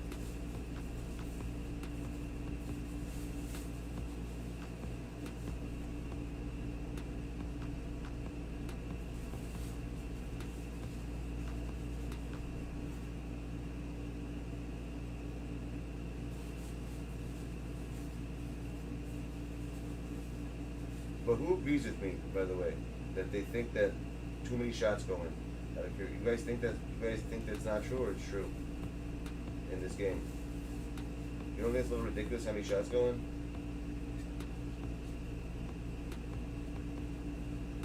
I don't know. I think it's absurd. How people never miss. You literally could like take at this point of the game. Like, I've been having games against people, and these motherfuckers are shooting like 90% from the 3-point line in a fucking in a 4-quarter game. I'm talking with defense playing on, even with D playing on the card, they're still hitting these shots. Like, they make absolutely no sense. I'm telling you, man, 2K16 was the most fun I ever had. I really liked that game. That's the last 2K I liked, really liked. Last year was okay. It wasn't that bad. I mean, it wasn't good, but it was better than this crap. This year is trash. This probably is the worst 2K I ever played in my life. 2K21.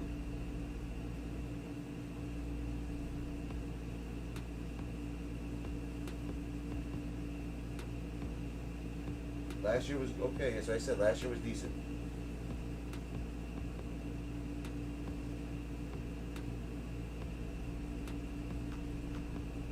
But this year is something else, bro. There you go. See, he kept his word. Go ahead and invite him. You have his, what's it called? Put your, Bryce, put in your account so we can invite you.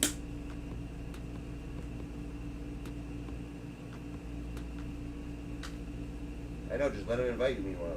He doesn't, you guys, is he added to you? That's what I'm saying.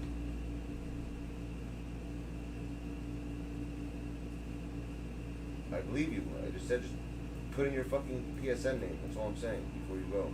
That's all I'm saying. To add him so you can be ready. I don't have time. I'm not going to sit here for you for 10 hours. You know what I'm saying? As long as it take to feed a dog. You just put food in a little fucking round little bowl and that's it.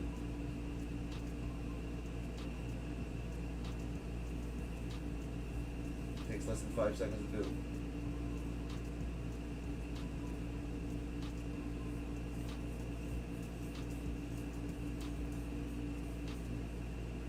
So Brando, this is the spread. If you don't win by 60 points, bro, you lose, Brandon. That's the spread right now. You gotta win by at least 60, or you lose the game.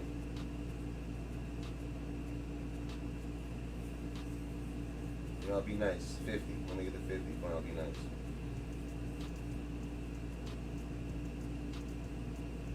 Is 50 better?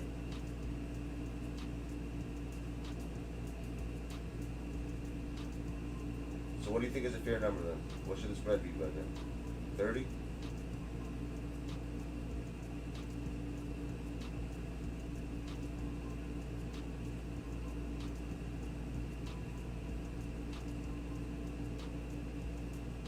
Play me? Yeah, 35?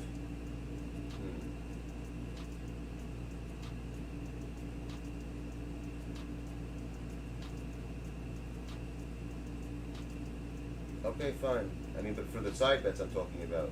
I'm not talking about the actual game, bro. I'm talking about for bets. That's what I'm talking about, Brandon. I'm not talking about the actual, like, you don't really lose. I'm talking about you lose the bet. That's what I'm saying. I'm talking bets. I'm not talking about the game.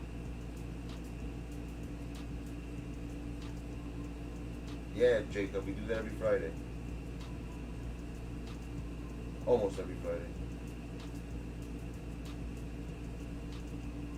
What up, Jamardo?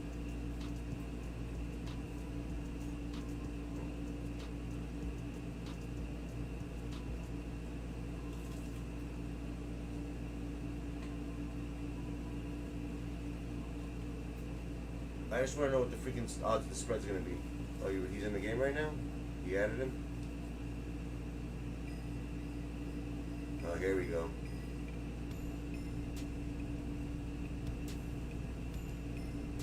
Oh wow, no. Oh, he still has the 1 point less, the 95. But the overall on 1, you're screwed.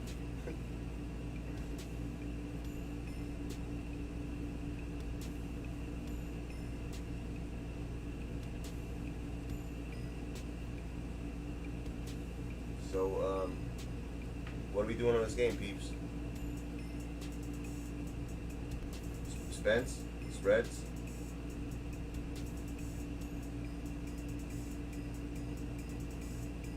Cheerleader, he says. Will you face off with this shit?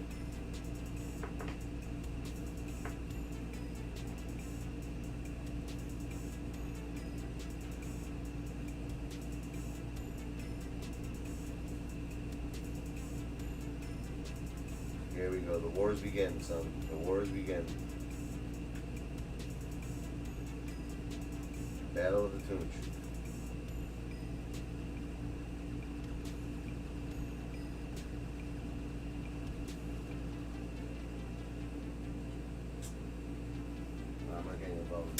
Stop.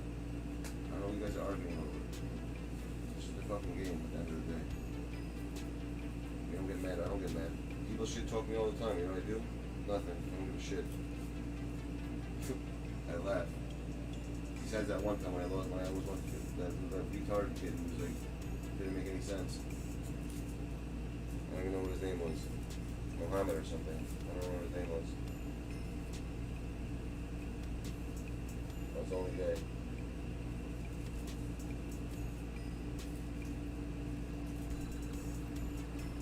The Fireball? I hate it. Yeah, the Fireball was good last year. I don't like it this year. I agree. This year it's weird. Like makes the shot like not go in for some odd reason. Oh, you're on Hall of Fame now? Good. Thank you. I appreciate that.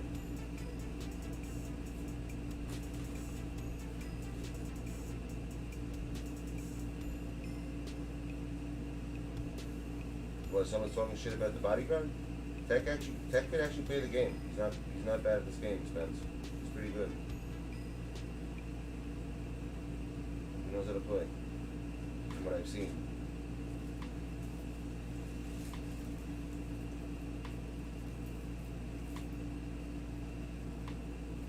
I don't even know what the hell you guys are fighting about. To be honest. What are you guys arguing over? What's the arguing over? That's what I don't understand. What are you guys starting with Spence for? What do you do to you guys? Like, for real.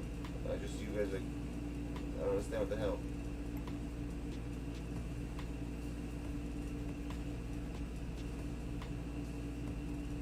Or those stats, is this something that's ongoing, or is it just not, you guys are just joking around?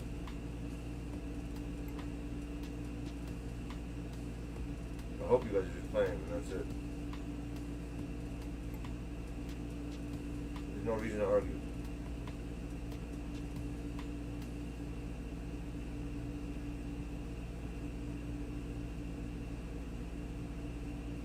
That here, I mean, whatever. Check last. Taco is a fucking cheat code. Well, let me guess. Was he fast as hell?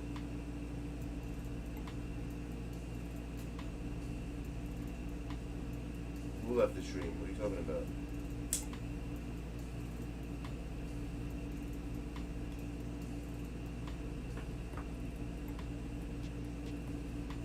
Hey, what's up, Dean? Yo, we'll just play each other and that's it. What's it called? Cash Money and Tech. Why don't you just play against them? I don't understand. That's what I would do.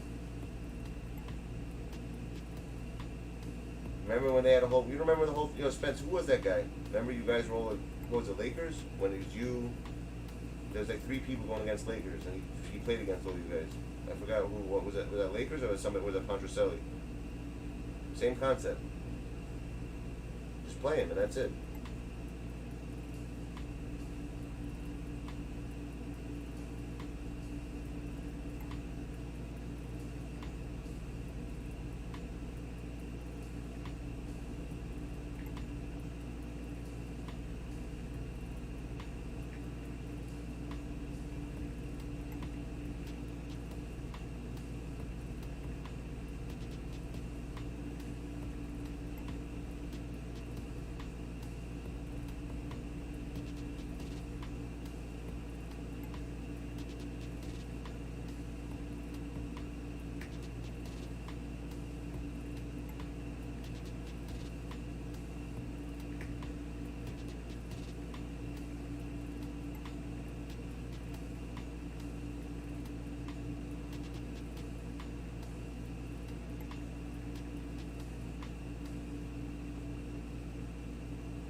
Backup center.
So Pondracelli is winning right now. And this is whole. Look at the score difference on this mode though. You don't have all those threes going in.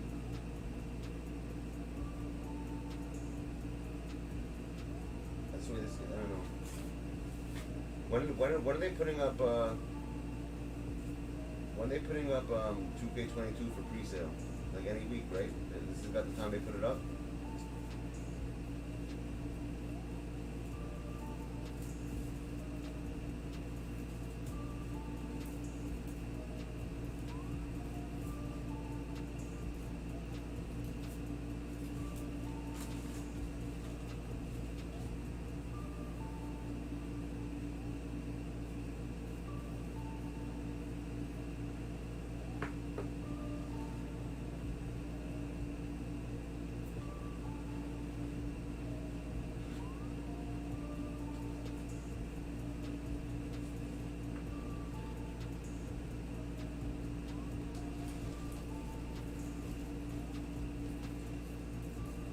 What's up, Nick?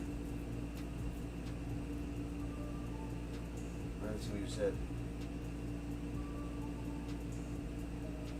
Oh, fuck, Lenny. Yeah. I definitely hear that. I don't know. All I'm saying is this about those cards. I guarantee you, every card you see that they gave out for free, they're going to have them in packs. And a better version of them. That's what I can see happening. It always happens. Every single time. Literally.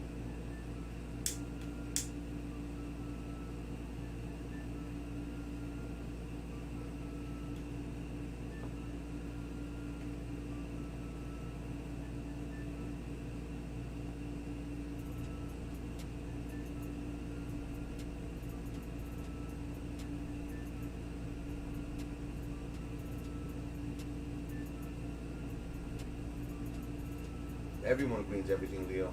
That's the problem with this game. Everyone greens everything.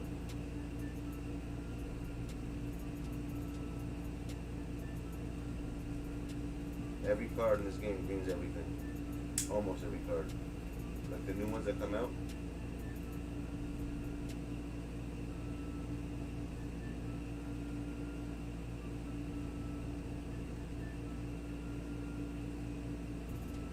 Contested, non-contested, doesn't make a difference, bro. They just hit everything.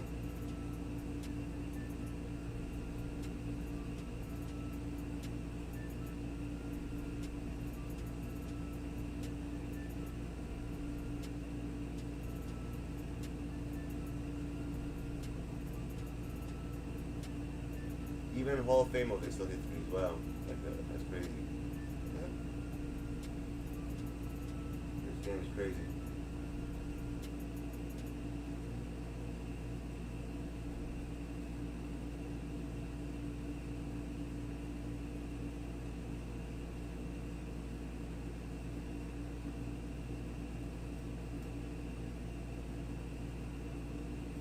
I don't know. If next year's game is going to be garbage like this, we're going to have big problems. I don't understand why they can't fix it.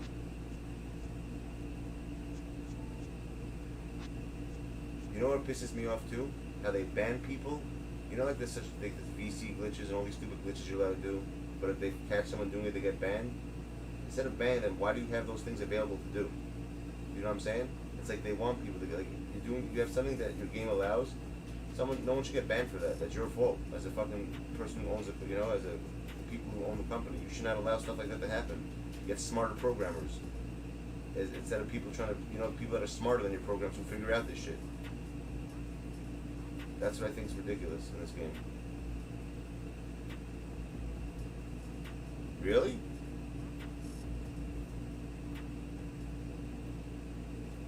You get banned for MT giveaways?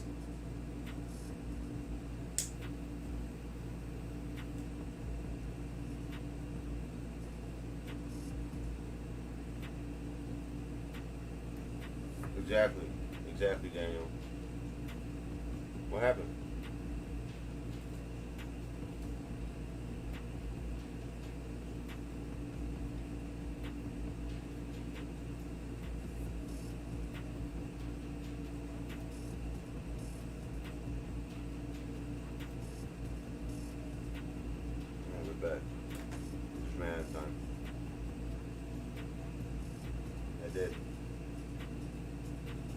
I like the fact that you can rejoin. Last year there was no rejoin. They were just ended and that's it. We weren't able to rejoin. I like that new feature they put in. You can rejoin it.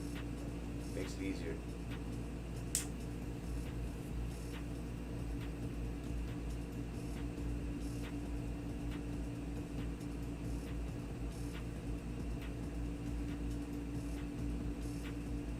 But why would they ban him for giving away his MT? Why is that illegal? I don't see what's wrong. I do that all the time. Why is that bad? So you can't help people out?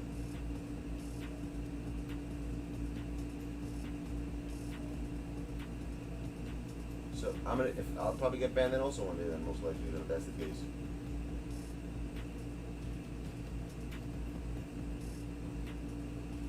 You know how to help people out then?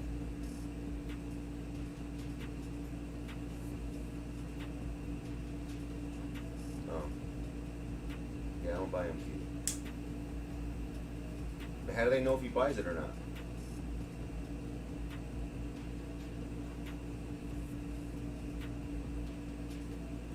You see my account. Sometimes when I get packs, I pull those cards and I sell them. Like when I got the Michael Porter Jr.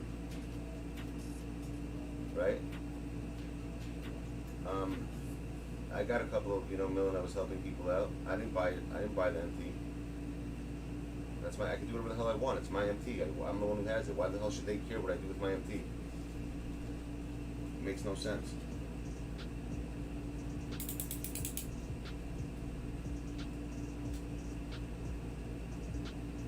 See, shit like that pisses me off.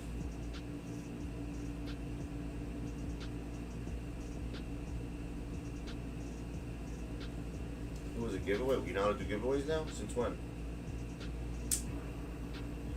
Exactly, Cash Money. I have empty too. I'm empty on empty.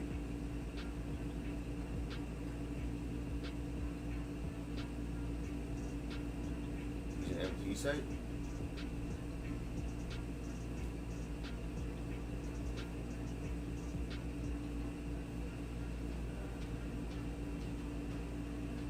I hear that. Yeah, you're right.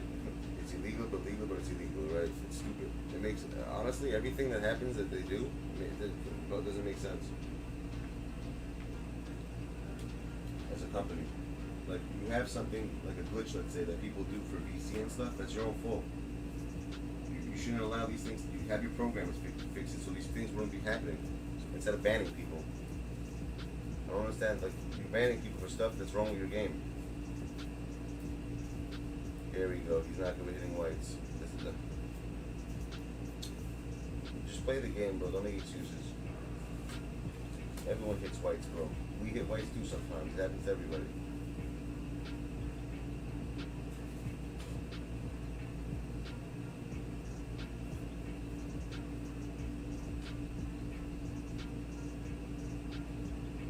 Exactly. He can play the game. That's what I'm saying.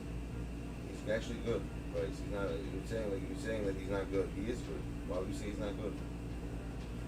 I happen to know Brandon for a long time, and I'm telling you, he knows how to play the game. I told you this before you even played. I told you you're wasting your time. You don't remember? I said don't play him. You're being honest. So you're telling me right now that Brandon can't play the game. You're being serious right now. Okay. I mean, I don't know. I guess. Listen, everyone's entitled to their own opinion. I guess.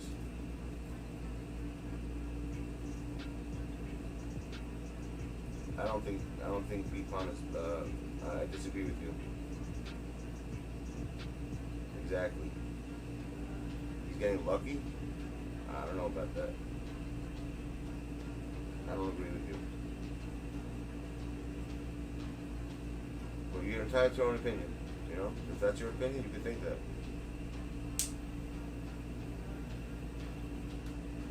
Speaking of Lakers, where the fuck is Lakers? I haven't seen him in a minute.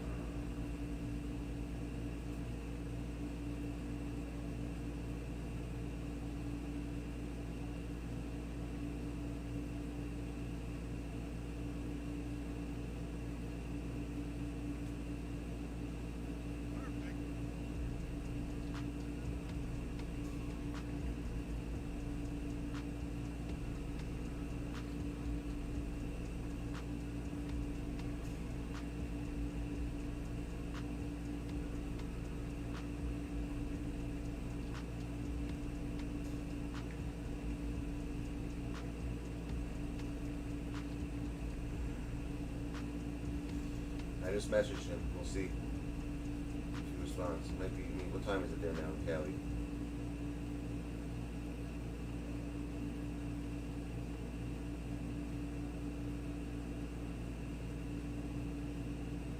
Well, Bryce is saying. Oh, he's been. Yeah, he just responded. He's fine, guys. He's working. He said that's it. He's been working. He's working, guys. That's all it is. He's good.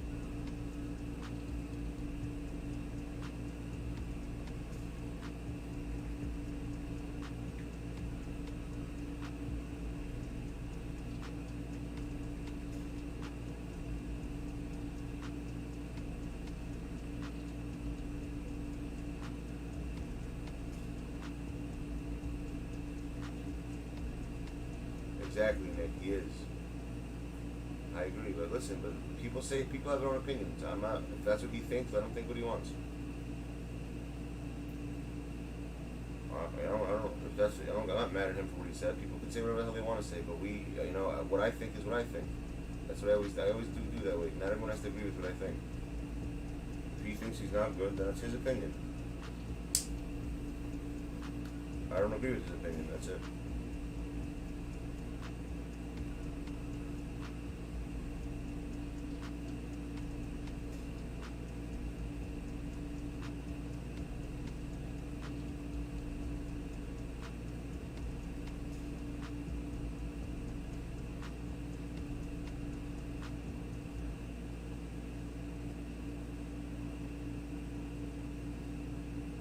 Kermit the Frog? Huh. He's a thief, dude.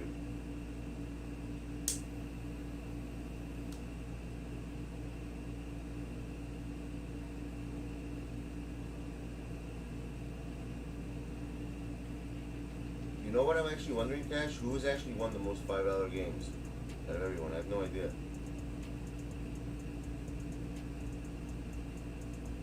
Nick? Yeah, 100%. I agree. I've always said that, Nick, though. I've always said that.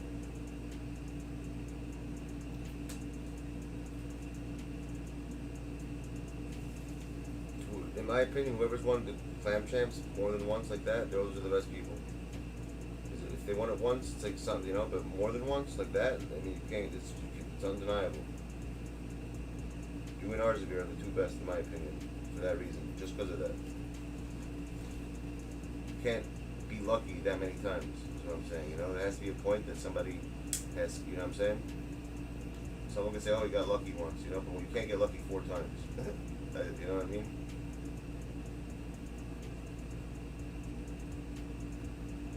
Same with ours. You can't get lucky like that.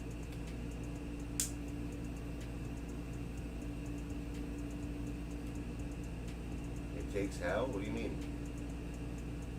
What does that mean, it takes how? I don't know what that means.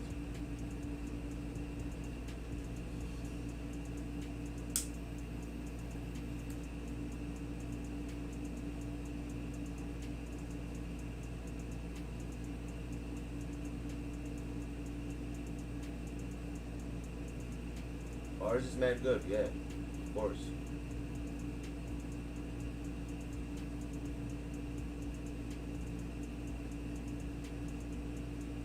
He has, yeah, actually, yeah, she has. Once. I think the last one that he won, Nick was in it, but Nick didn't play for a while, I remember. Remember, Nick? I was like, what the fuck's wrong with you? You lost like really early on in that one. Didn't make any sense. It didn't make any sense to me.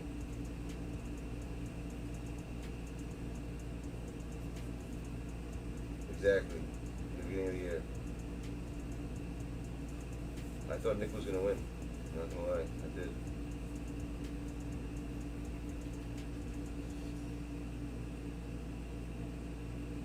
I remember what happened. Nick won twice. He took a month off. Like Jordan, he pulled a Michael Jordan. He won twice, left for a year, came back and won again. That's what happened. He left, right? Is that what happened? I'm pretty sure that's what happened. He won 2 months straight, he left 1 month, and he came back the next month and won again. And then after that it was over. I don't know, once Jin came in. Who won after that actually? Was it Jin? No, it wasn't Jin. That's too early.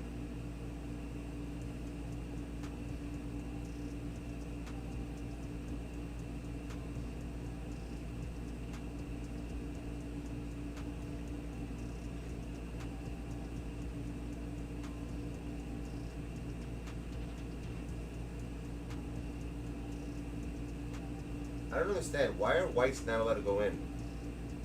When people always say whites, if a shot's white, it's not supposed to go in. Whenever people say that, I get confused.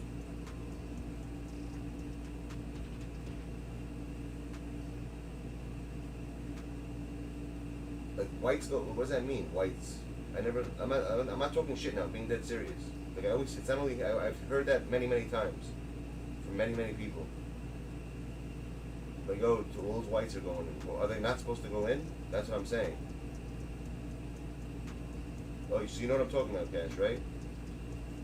You never heard that word out of my mouth. You never heard me once say he's hitting all these whites. I don't say that comment because I don't understand what's the difference. If you could only hit greens, that makes no sense. Like, it tells you a little off. I mean, it's all, to me, it's the release, not the whites. If someone has a release right, it goes in. And that's why they have those badges, bro. Think about it. No, but flexible, what do you think the flexible releases and all that shit? That's the reason why the whites go in. I guarantee you, if you didn't have those badges and shot them like that, it would not go in nearly as much. So that's what gives the edge. You know what I mean? Like, I never understood the whole whites thing. I still don't get it. I don't see what the difference is. 90% of the shots that I make are not green when I play a game. FYI. I notice that all the time. I hit more greens. I hit more quote unquote whites than greens when I play games against people. Greens take skill. I don't agree with you. It depends on the player. There's certain players I'll agree with all the time, and certain won't. It really depends. It's really on the release they have. That's what I think it is. It's all on the release they have.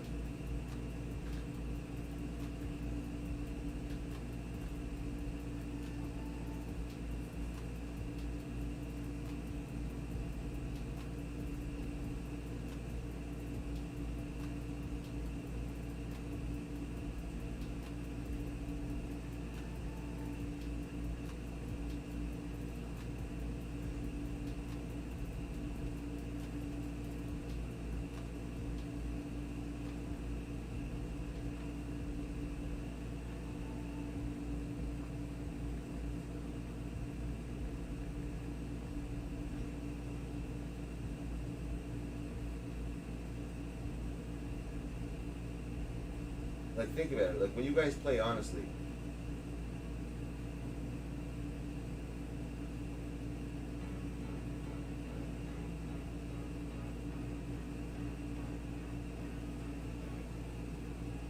exactly.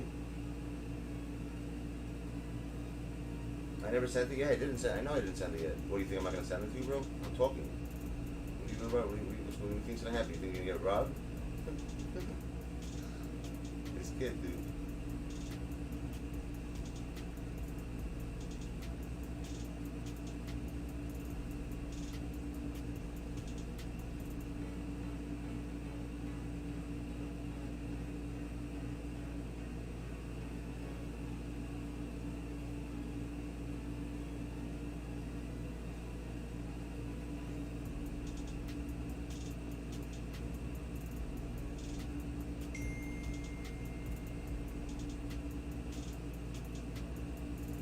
Dotted, oh, that's the new term. You got dotted, son. Once you get dotted, dude, it's over. You don't want to get dotted. You get dotted? It's dot.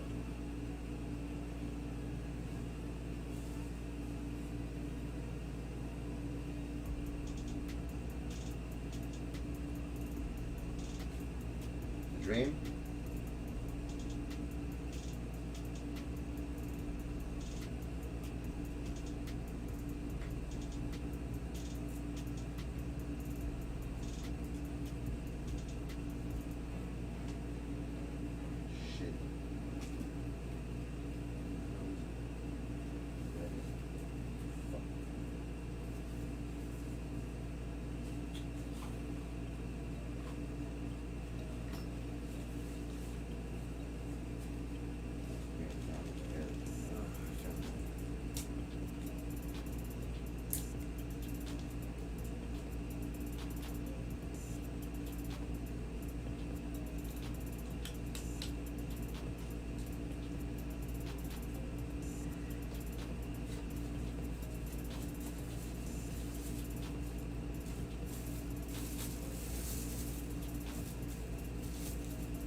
doesn't know. Why would he open? Because he doesn't want to open packs, bro. Not everyone has to open. Not everyone has to open packs. There's nothing wrong with what he's saying.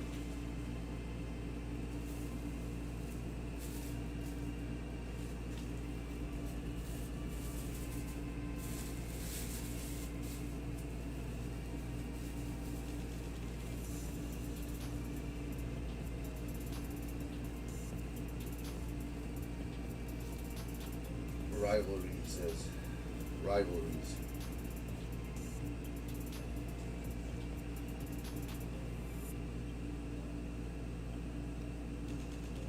Let me think about what I gotta do right now. I'm missing something. What am I supposed to do?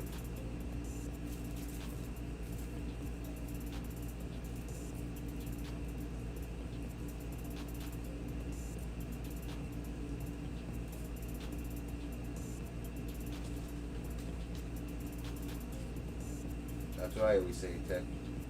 I'm all about, if someone wars me, I'm gonna war them. I don't care who it is. War is war, son.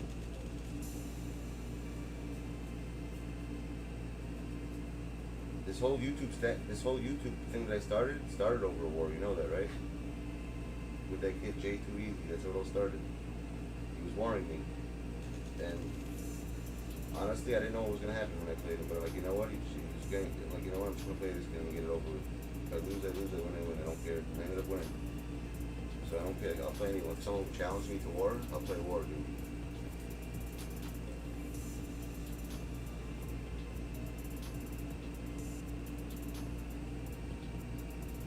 Who's ganging up on Spencer right now? No one's even talking about him. What the hell are you talking about?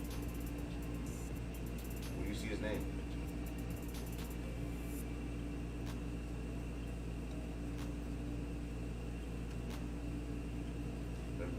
Are they? I don't see anything. What did they say? See, I want to read every message. Yeah, they're not talking shit about Spencer, bro.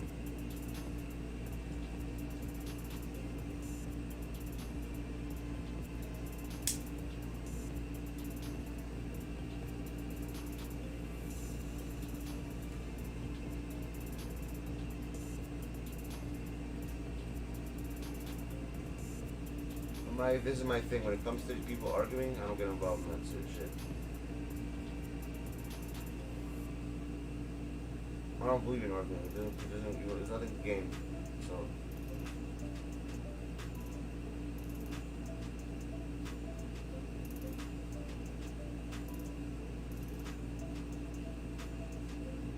The wrench doesn't mean anything, guys. Trust me, it means nothing. The fucking gimmick that YouTube made.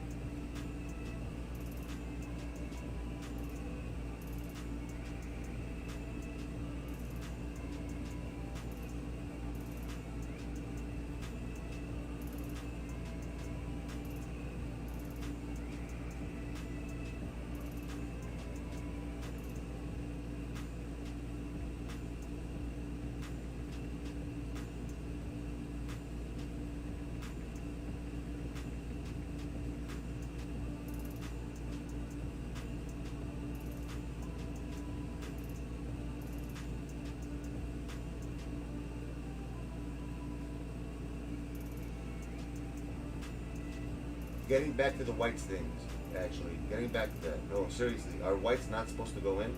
That's the question I'm asking. I'm being serious. Am I joking? Am I, like, making fun of anyone? I want to know. Like, because I've heard, that's not the first time I've heard that statement. All these whites going in. It's not supposed to go in? Honestly, dude, when I play the game, I get more non-greens than greens in.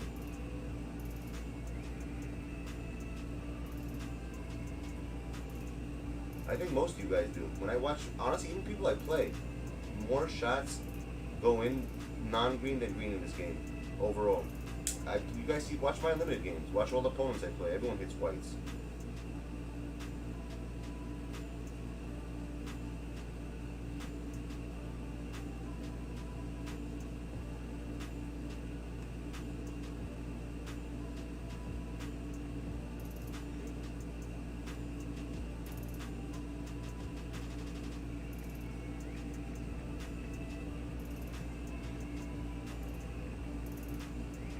But, like, think about it. Cash, when you play, don't you hit more whites than greens? Tech, when you play, don't you hit more whites than greens? Bryce, when you play, don't you hit more whites than greens? Everyone does.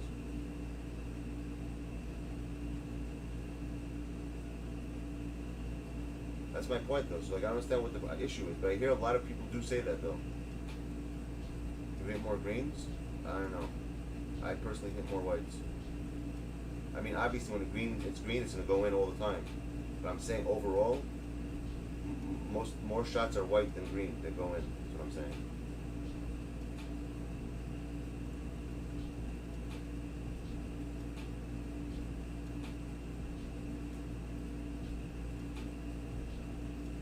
Who disagrees with that?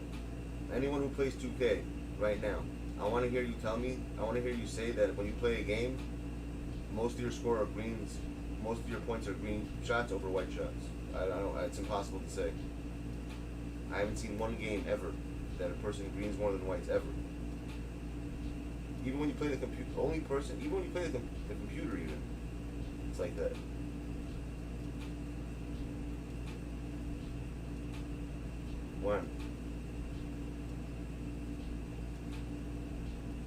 When they're smothered on defense. That to me, that's the only thing that'll make sense. If they're fucking like smothered and shit and you're playing crazy D and they hit a white, then I can see why you get mad.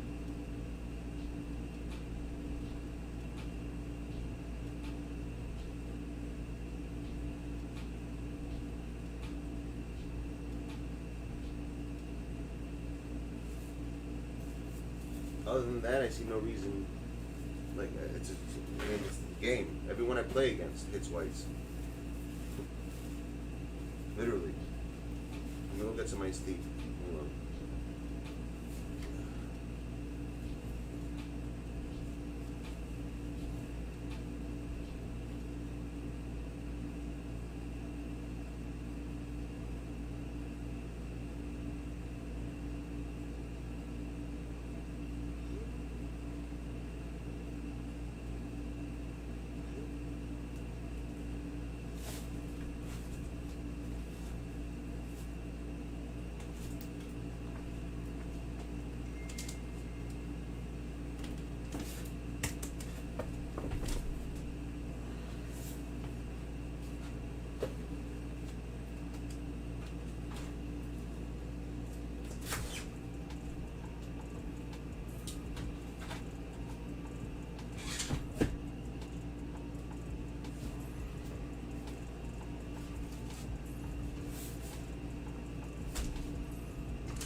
One sec. Be pumped. Play one more game and I'll be right back. I gotta do something. I gotta go downstairs. I gotta drink.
freaking disgusting.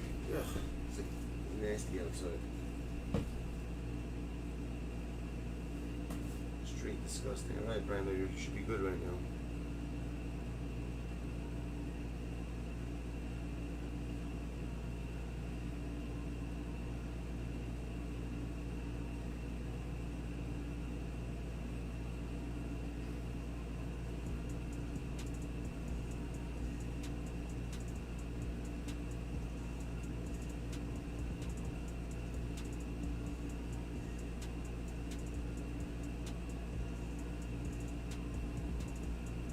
Man, that nigga nose is humongous, man. Like, that nigga does coke with you, you ain't even getting a sniff, man. That shit, you ain't getting no sniff. Come on, go. I don't do coke, he does.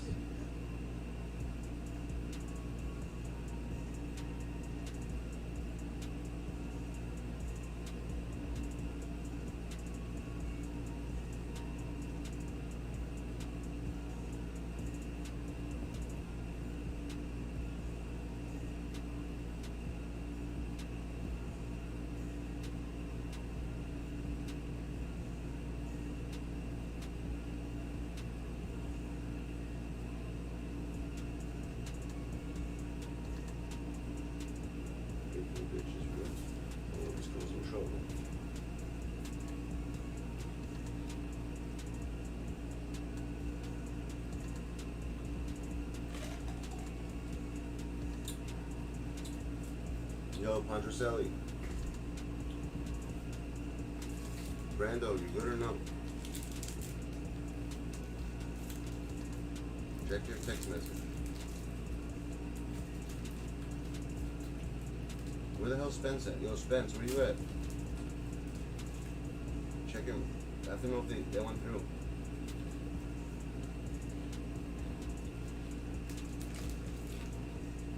Only in Europe.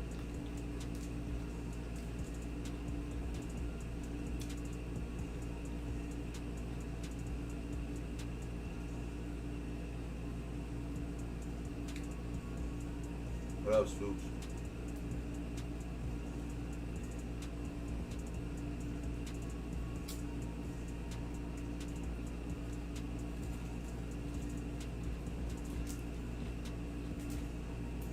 Alright.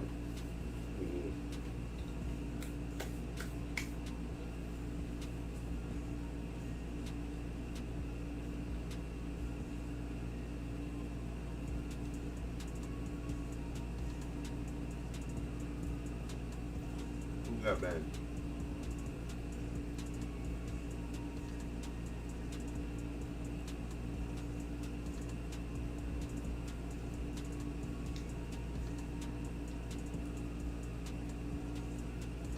Who the fuck? What? Tech got banned? When did Spence ban you? Don't even ban your account.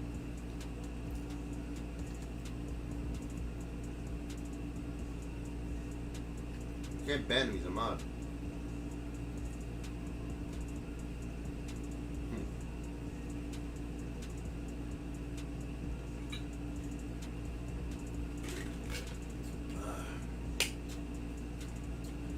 I think what you guys should do is just block each other. That's it. If you guys are bored with each other, that's what I would do. No reason to war, man.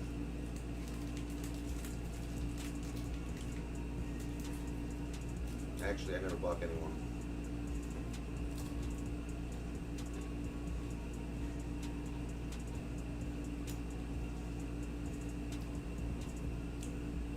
No, I don't block anyone.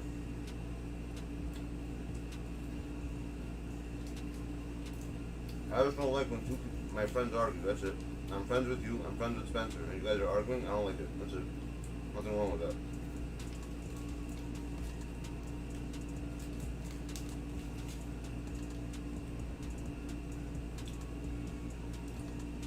You know what I mean?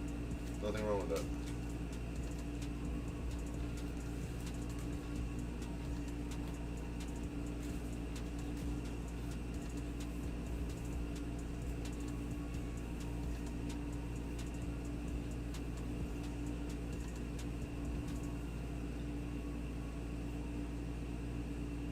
He's really that good?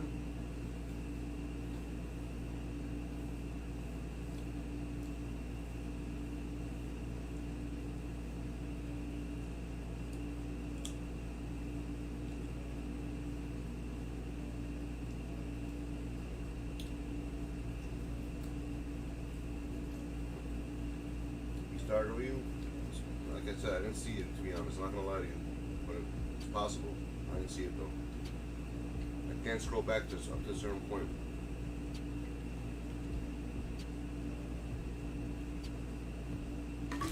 It's not like today. You guys always argue. That's the problem.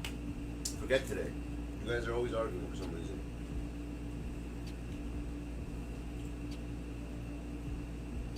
Forget today. That's what I'm saying. It doesn't make any sense.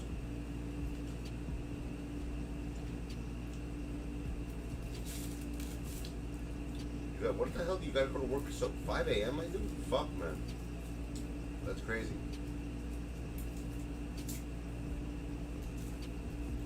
I don't know. I would never be able to work like that.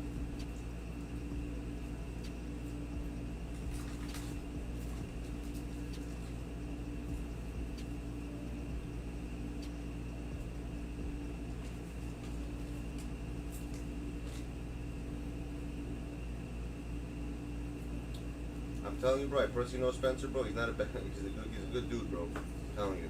Trust me. That's all I'm telling you.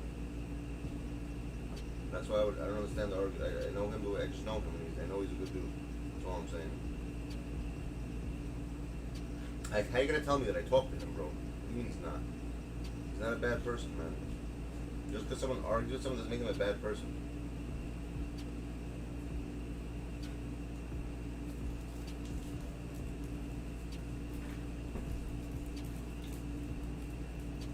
I was wrong, and was I not? When I was wrong, what do I say?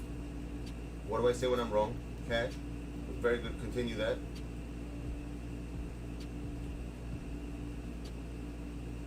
And what did I say?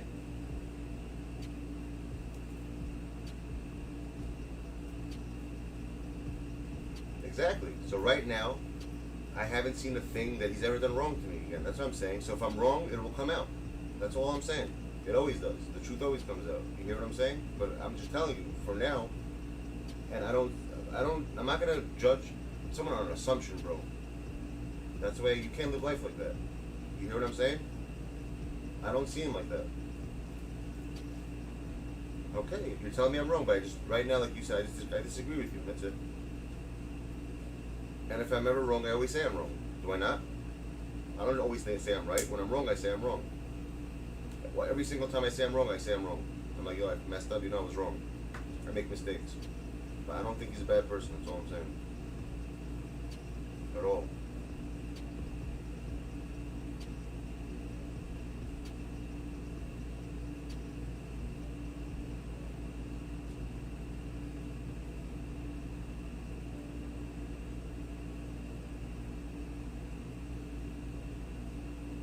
Are you saying that because you're arguing with him? So what? Big deal. It doesn't bother me. It doesn't bother. Listen, you can't force someone to stay in a stream, my dude.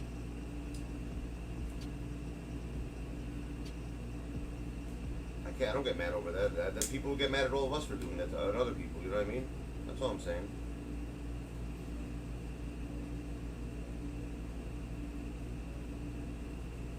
He's in the top 5 of food hours, bro. So how are you gonna tell me that? Right there. This thing doesn't lie. That's what I'm saying. You can't use it as an example, my dude. I'm telling you, he's a good dude, bro. Just trust me on this right now. Okay, but that's your dude. Don't. But just take that. I don't know. I'm not gonna get involved with this. So, I don't know. I was telling you, I know him, and I speak to him. And he's not bad. That's all I'm saying. He's a good dude. I don't judge people from my fucking stream. That's what I'm saying. I judge people what I know in real life, not from fucking YouTube.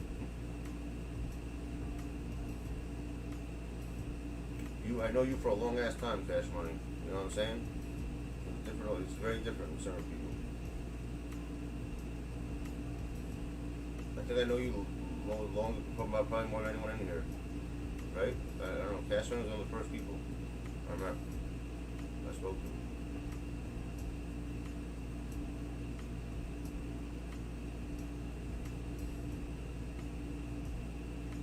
I don't look at that shit though, bro. You think I care that he's 18? I don't see. That's what I'm trying to tell you, Cash Money. Like that's not. I'm just telling you.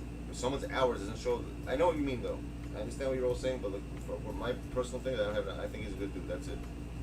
If you're saying I'm wrong, I don't see it. That's all I'm saying. Right now, I don't see that.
Oh, nice, Scoops. I see that.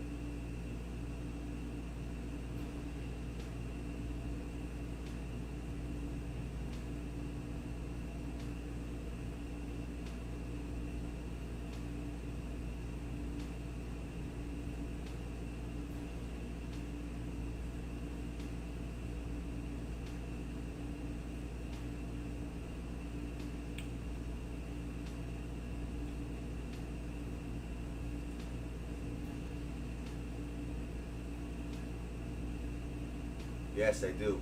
That's the Napoleon. That's an old ass movie.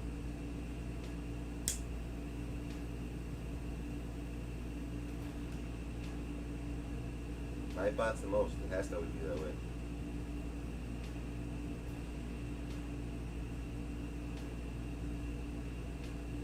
What about Streamlabs? Streamlabs is not part of it? They should also be part of it, I think, no? I'm surprised Streamlabs is not in there. It should be, technically. Because Streamlabs and Nightbot are the same thing, almost.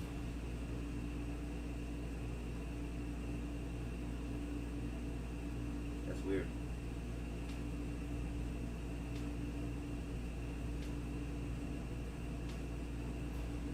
That's weird as hell.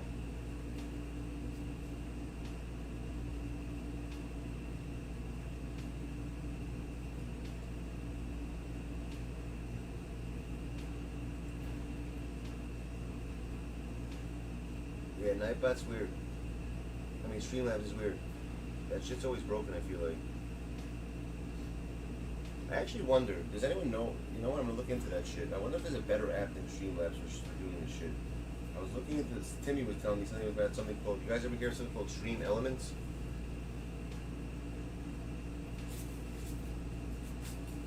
I was looking into it, they really seem like they have a lot much better shit than this Streamlabs nonsense. I feel like Streamlabs is always broken somehow. There's always something wrong with it. It's always delayed. It's no like fucking, I don't know, it doesn't make any sense.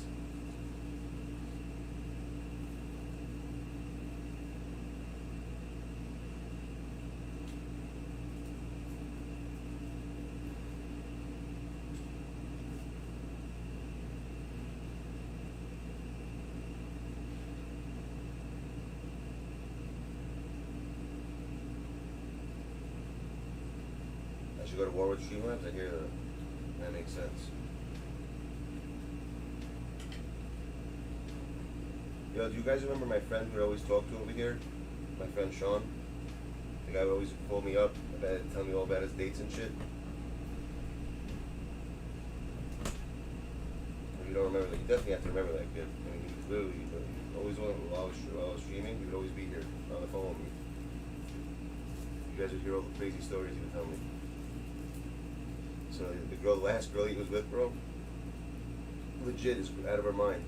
You want to hear this shit, bro? This is the funniest shit I ever heard of in my life. So his ex-wife came home when she dropped off his daughter. She had a hickey. So the girl he was with said that the ex-wife planned it and told the daughter to say something to get him jealous about something. And I couldn't stop laughing. That a fucking person would say that a child was in cahoots with the mother.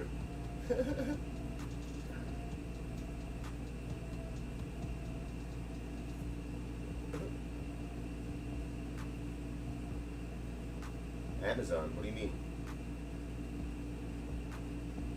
Really? You don't think that's far-fetched? A fucking a 4-year-old, my dude? Come on. I don't think so. A 4-year-old, my dude. Hakeem, and I'll check it out.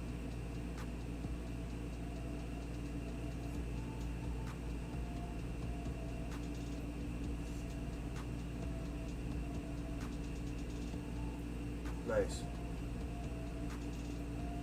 Alright, B-Pon. Thanks, my dude. Holding down the stream.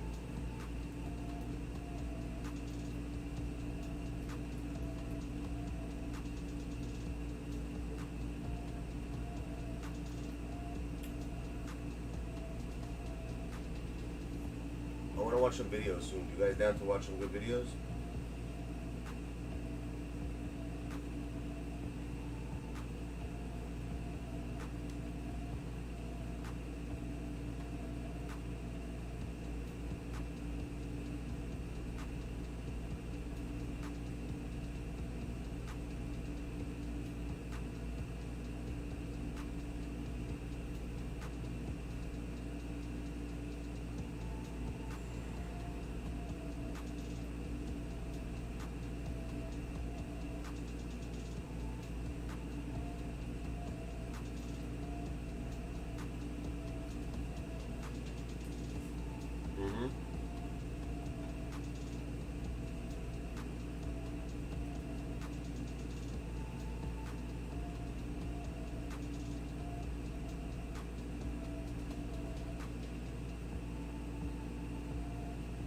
Interesting.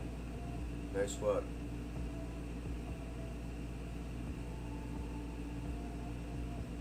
You gonna go for the dark matter Sabonis or no? I don't see how that's possible still, how to get the dark matter Sabonis. But people got it, so it is possible, I guess.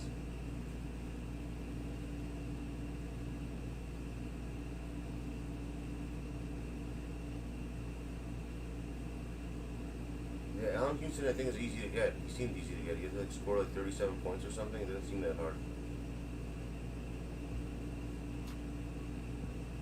He probably has a really good shot, Houston.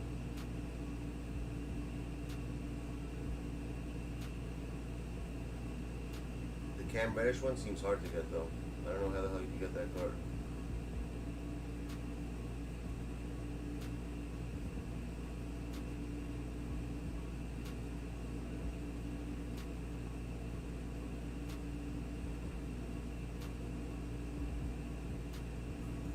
Which Terry?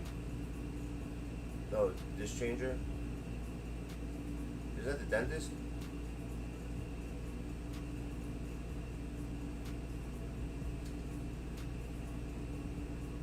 What was the card they gave him though before this dentist? I forgot.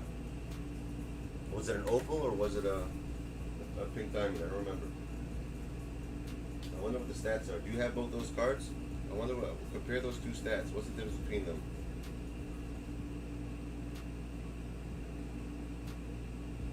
Hit 40? You have 14 days left. You'll be fine. Don't worry about it. You'll be good. I got you. Yeah, he was in the vault. He was definitely in the vault. I'm ready to watch some videos, to be honest. And as I say that, Jimmy says, "Yo, that's mad funny." Look at that. Jimmy, he had the feeling that I was gonna do that. I'm actually looking for some good ones right now. I'll probably wait till 3 just to get that card. See You wanna, check them out for a quick sec? Yeah, we're watching vids at 3:02 p.m. 3:02 a.m. That's when we're watching vids.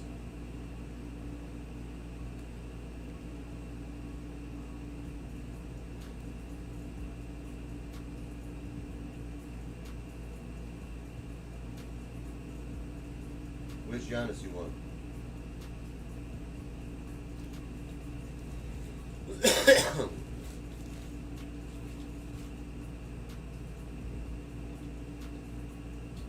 Am I gonna try to get Taco? Hell fucking no. No way in hell. I'm not getting Taco. No. It's not gonna happen. If Aokin wants to get it, he can. I'm not getting that shit. You're gonna have a Taco in pack soon, watch. It's gonna be better than that one, I guarantee you. Like in a week. Only people are grinding this shit and I have the same card as you. I'm gonna have a better card than that card. It makes no sense. They do the same thing every freaking year. How do you not know their freaking MO? This 2K's MO. They do the same shit all the time. So what? We had multiple opals last year, if you remember, with Cash Money, so they'll have multiple invincibles. I'm sure they're gonna have another invincible LeBron, like at point guard. You'll see. They're gonna have another invincible MJ. They're gonna have another invincible T-Mac. They will. What do you mean? They had two. If you don't remember, they had two GOATs that were LeBron and two GOATs that were Giannis. How do you not remember that? Did I pull Giannis? Yes, I did. You don't remember that last year? Yeah, bro. They had two GOAT in the same box, in the same pack opening. There was two Giannis's and two LeBrons. 100%. I remember that. It has to be. I'm pretty sure. If I'm wrong, correct me. But I'm pretty sure that's what. I'm pretty sure that's what it was. Yeah, there was. Tech. Ask Tech. He'll tell you. Tech knows all that shit.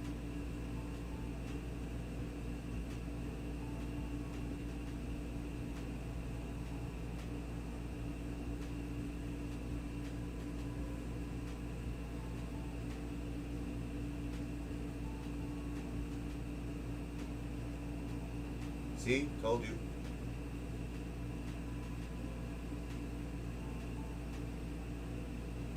%. They had two LeBrons and two Giannis's last year. I don't know what the times are yet for him.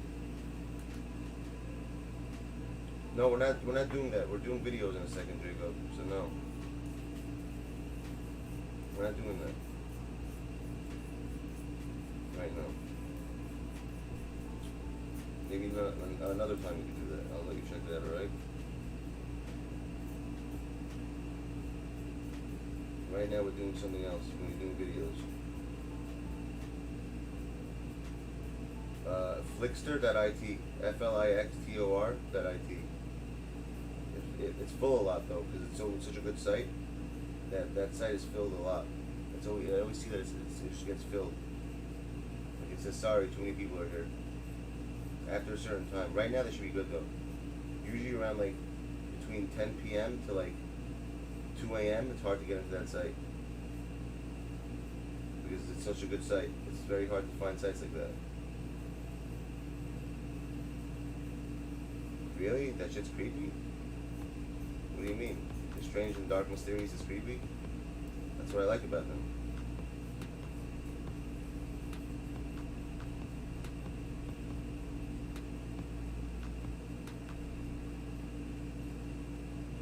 Jimmy, why don't you just get the card if you're going to do that?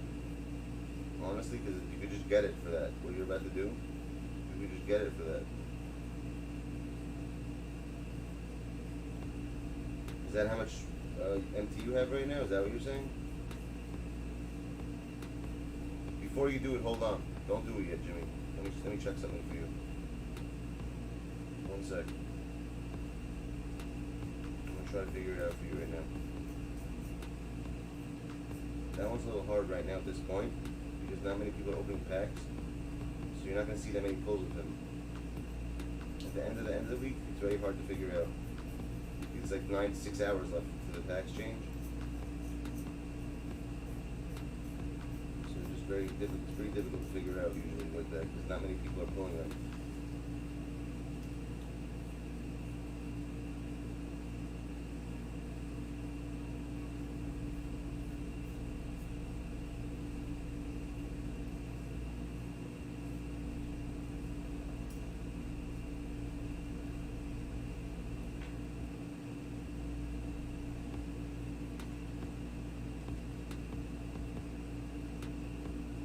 Hold on, let me check this Giannis real quickly. That's the one. I have a feeling there's not, how many Giannis's are in the market now? Is there a lot of them? There's like a few.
I can't figure this out.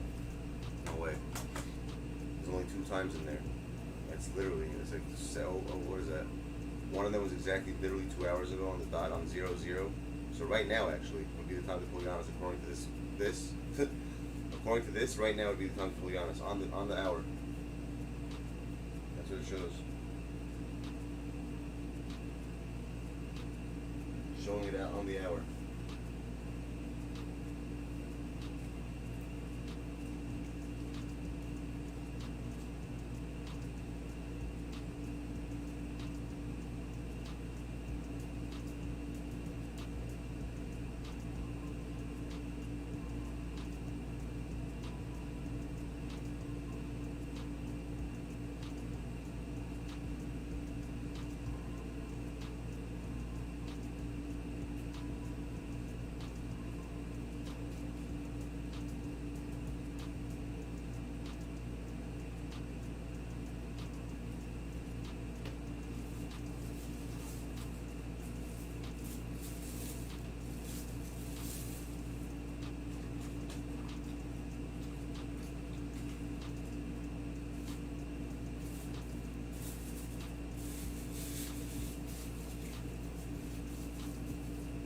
Alright, Snitch Bitchman, I forgot about him.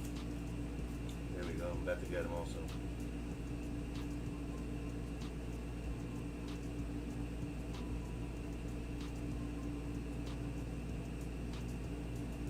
About to get this clown.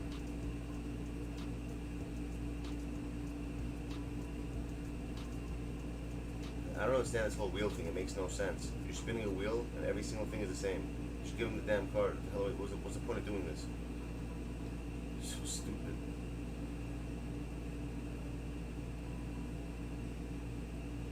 Unless they make different cards. You hear that? That would make sense. If they do it like this, what they should do is, if they put it on the wheel, you know what a good idea should be actually? This is what they should do. They should make the card, each one should have different stats, you know what I mean? Like certain ones every one should have different amount of dark Hall of Fame badges on it. That's what they should do if they do it this way. You know what I mean?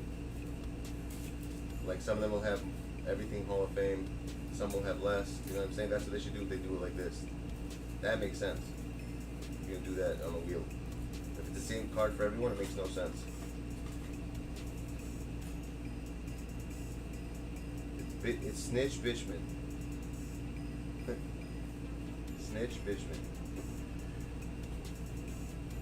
That's what I call him. He's really good. I think he's really good. I've always liked that card.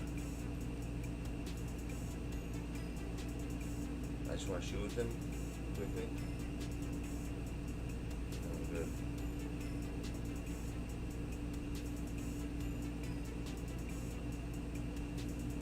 On that wheel, it could be. That's very true, Jimmy. That could be. You think so, Bryce? You think it's a clone of him? Interesting.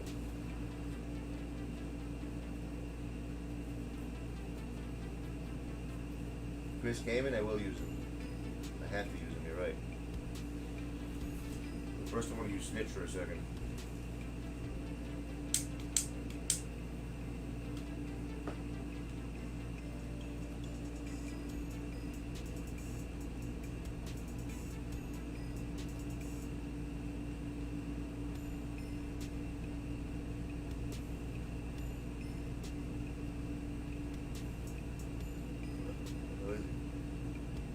my shooting guard? Oh, there he is.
Does need is this shoe.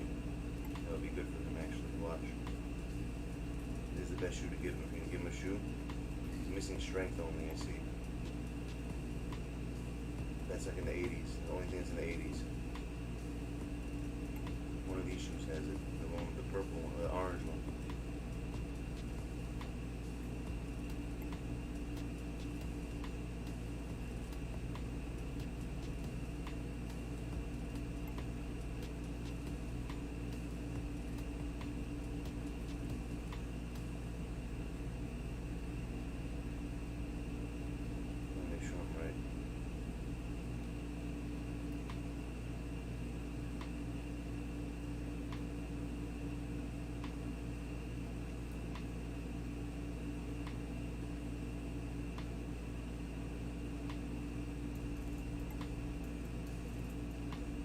Of course, he's the most expensive shoe in the launch. This one. This is the shoe I'd put on him. If you guys don't put a shoe on him, that's the shoe you should put on him.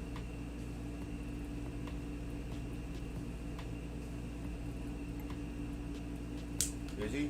You using him right now?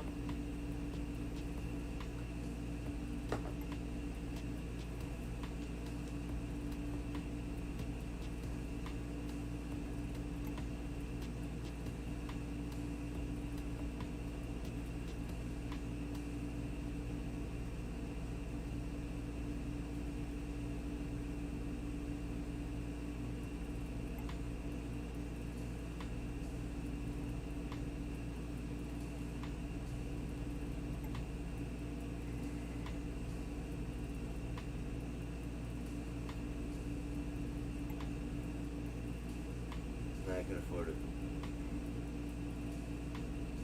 That's the only one it's the only shoe that makes sense. It fills all the badges that he's missing, all the stats that he's missing. I'm good with picking shoes.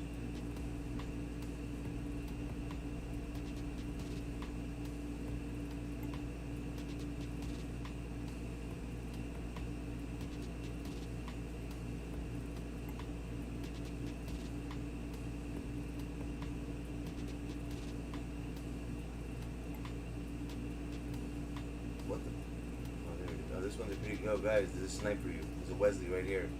This shoe right here is a Wesley.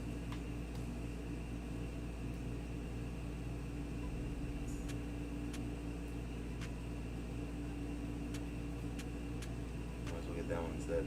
I'll just buy this one later. That one never be that cheap. Usually 20K.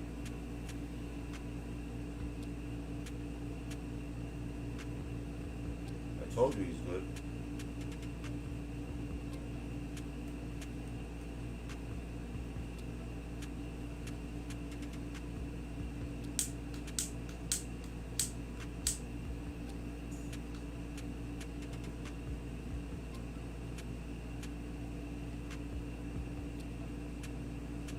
Good shit, Larry.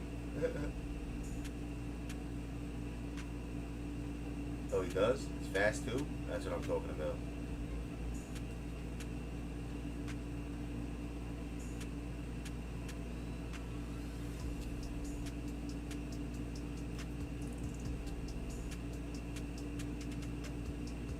Got a 6 shot. What badge is gonna put in him? His rim protector, probably, right? This guy's nasty. Look at him. Doesn't miss. Told you he's having a good shot.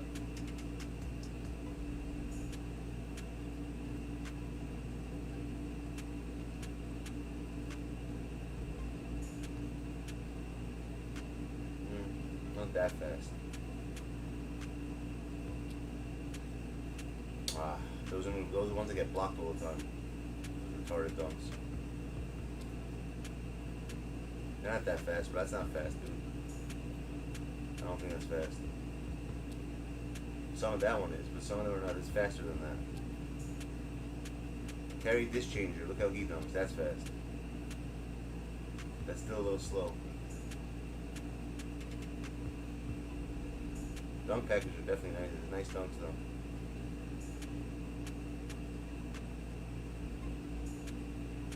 Yeah, this card's nasty. I wonder if it's gonna be next week. You give him Grinches? Why? He doesn't need it. They have Grinches with strength or no? He only needs his strength. Strength and rebounding is the only thing he's really low on. Everything else is in the 90s. I don't see why he would need those. Unless they have one with strength.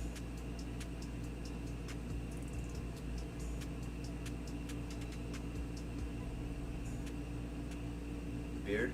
That's the real fear of the beard. Hold on. What should they do? I want to hear this.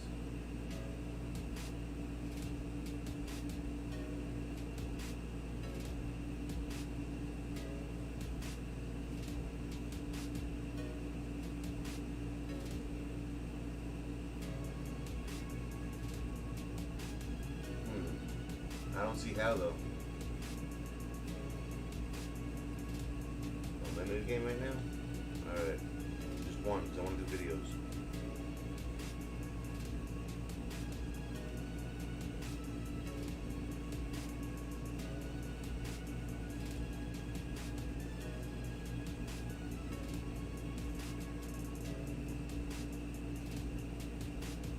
Alright, one sec.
Okay.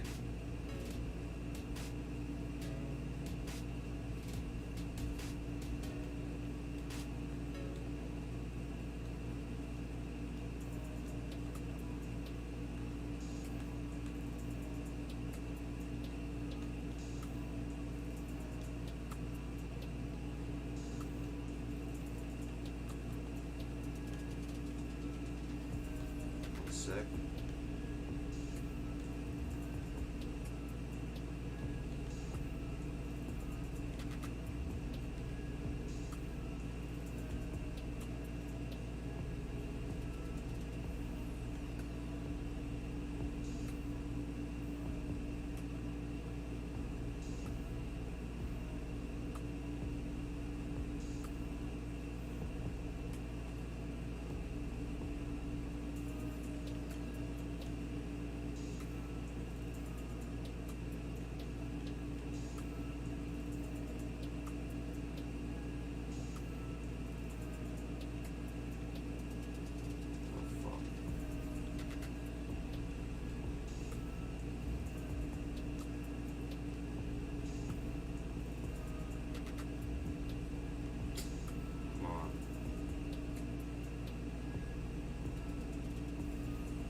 Something's wrong with my PlayStation. It doesn't allow me to purchase anything. I want to buy it for tomorrow and I can't even buy it right now. I don't understand why.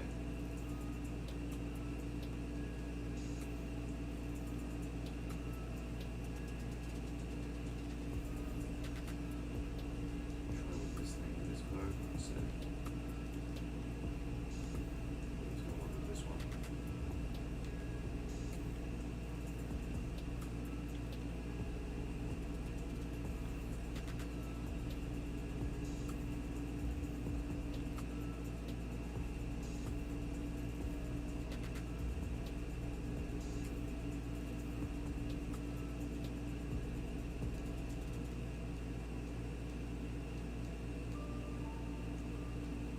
Forget it.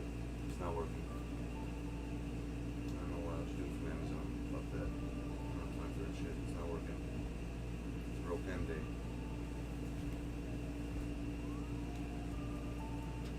Don't know why it doesn't work.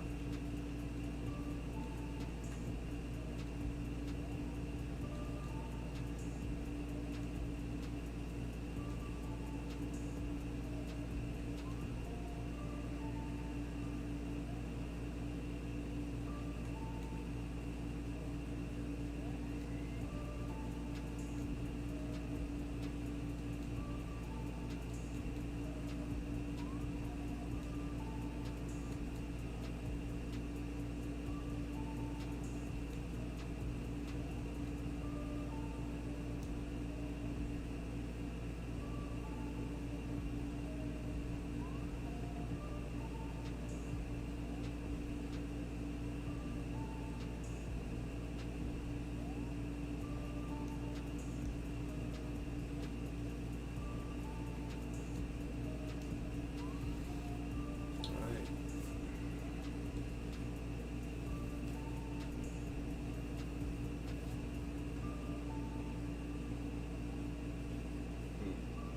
What's up? What am I checking? So I didn't see the chat. What's cracking? What did I miss?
see how he dunks on people.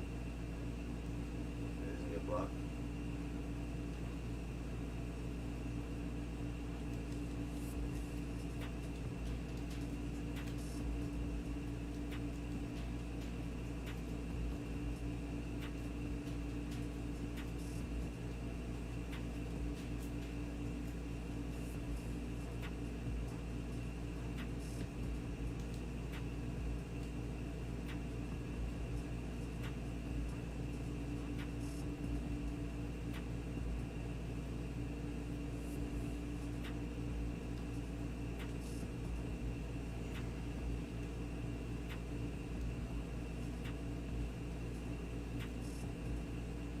We're getting Invincible Savonis? No, we're not. I don't think that's gonna happen.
Talking to himself? I think he is.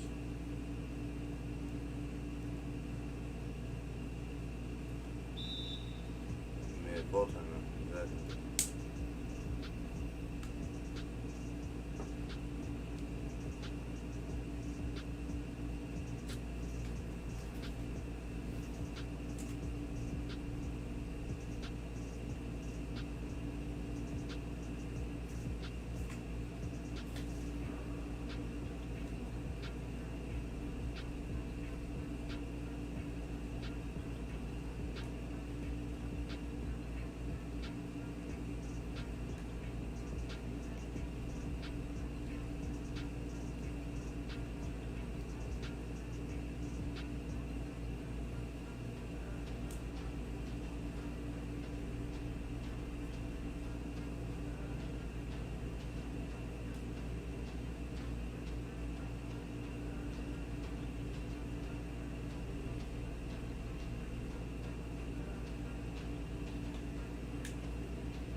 fuck with me, son.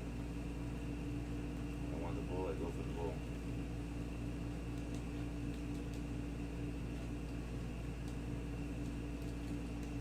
Nope.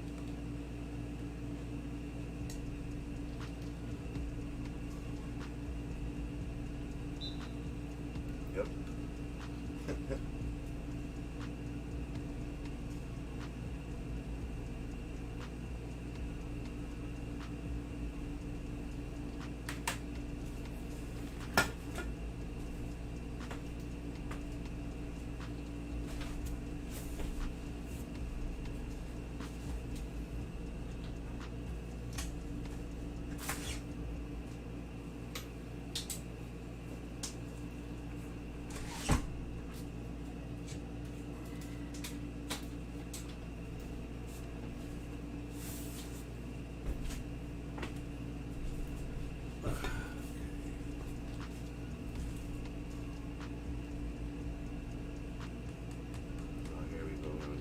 Lag.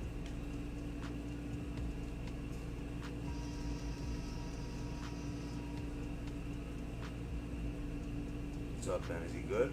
Yeah, he's alright. I didn't really use him yet, so I don't know. That's the truth. It's the first time I'm using him.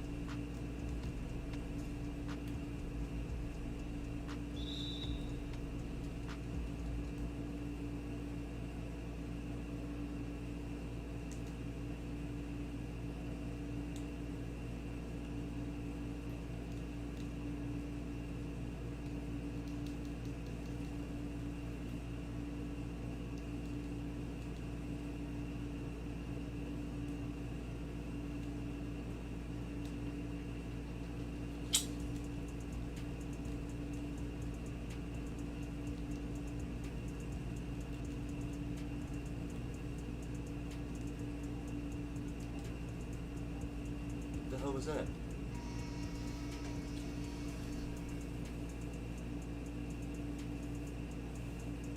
Your last comment?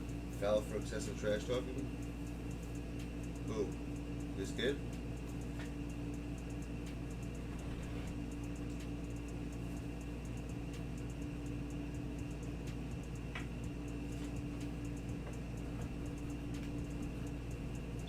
Okay, switch my squad back up.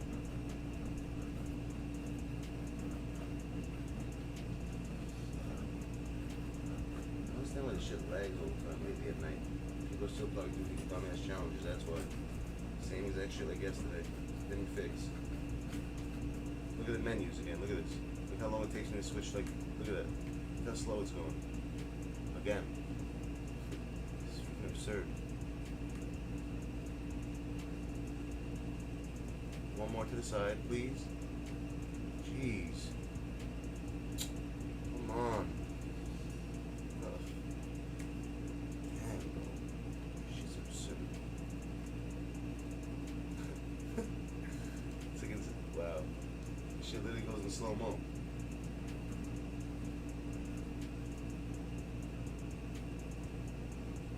Does he? No, he doesn't.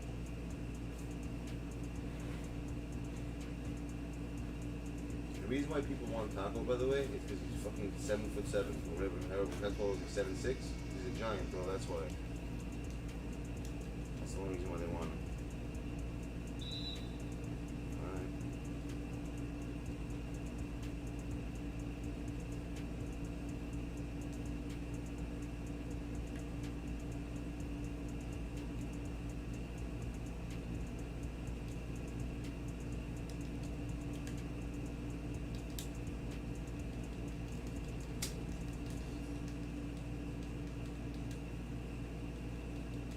Stop getting, you see this?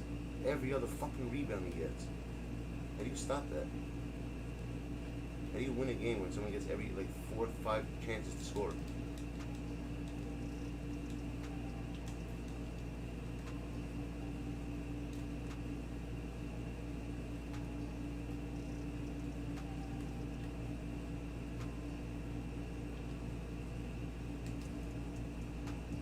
How do you miss that? Wow. You can't even grab a fucking LU.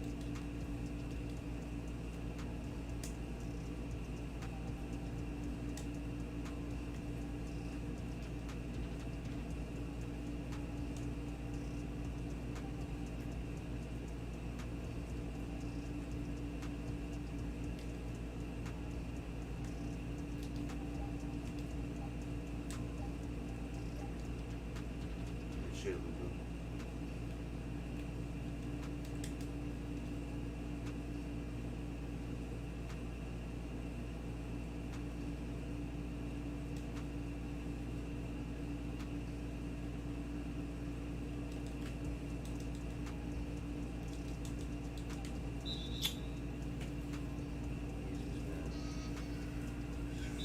Dumbass game. He's starting to get on my fucking nerves, man.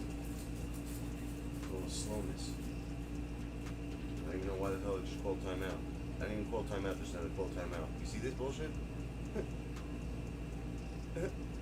Like shit calls timeout by itself now, and I don't even have auto timeouts on. Unless it's somehow turned on by itself.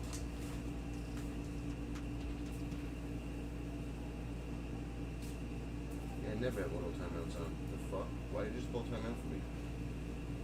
How's that even possible? Where do I check that again?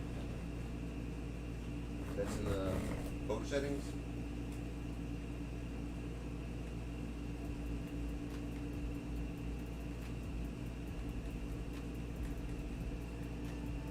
Yeah, timeouts are off. What the fuck? Why did it call timeout for me? That was weird as hell.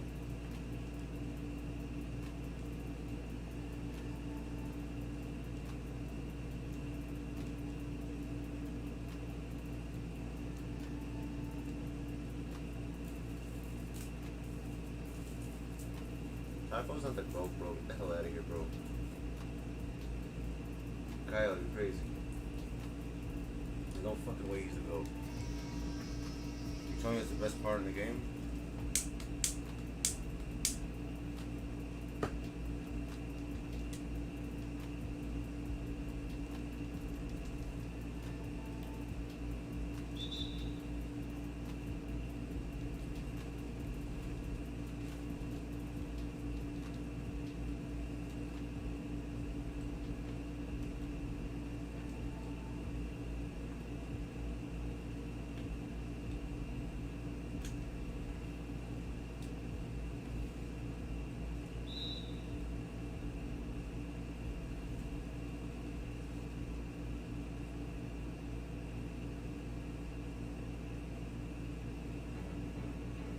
Alright.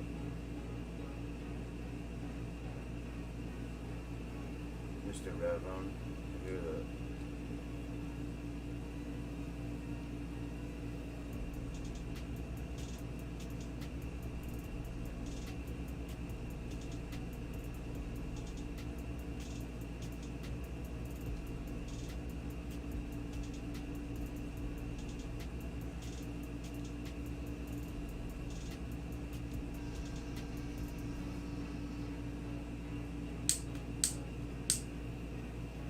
I hear that.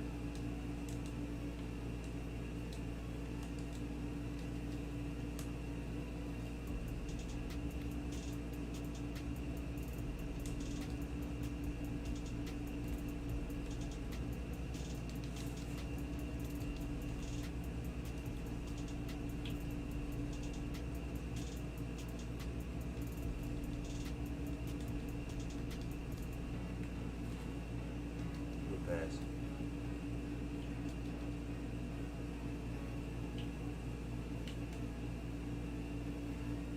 No foul. Goal.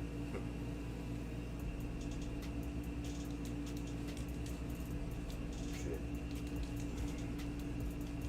Good pass.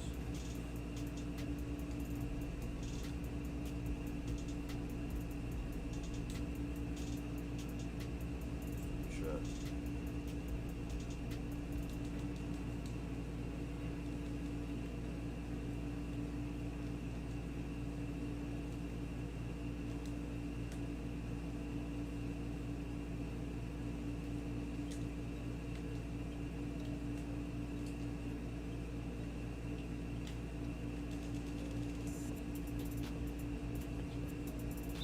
Why would you go out of bounds? Like, why are they running out of bounds? These cards are so fucking stupid.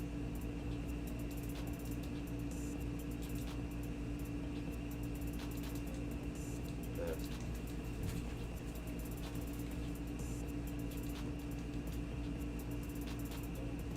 Stupid pass.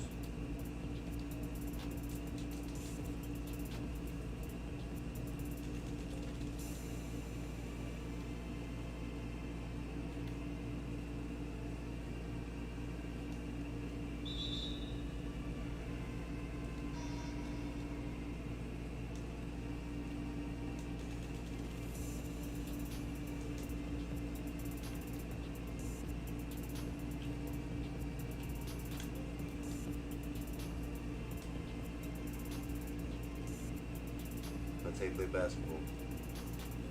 That's how you really play, like shit like that, passes like that, you know what I mean? You don't ever do shit like this.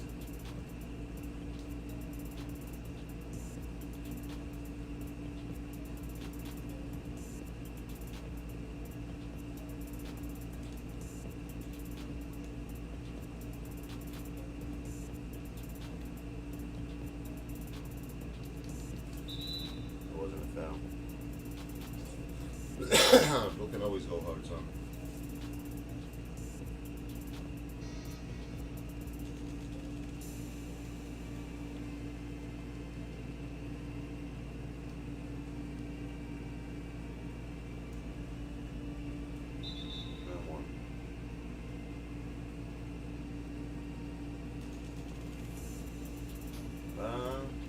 Not yet. When if I'm up by 20, he'll rage. I don't know, maybe not. Some people just don't rage quit. It really depends on the person. This guy doesn't seem like someone who rage quits. To be honest, the way he plays, I can tell he's not gonna rage quit. If it's like if he, I mean, maybe he will actually. I don't know. I don't think he will.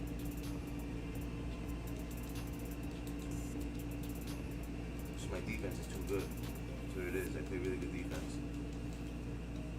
Can't handle it. That's not gonna go in.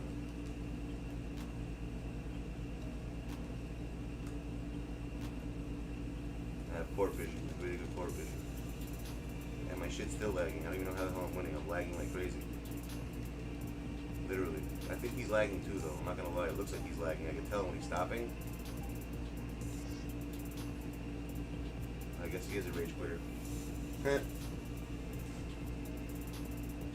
Guess you're right. I was wrong.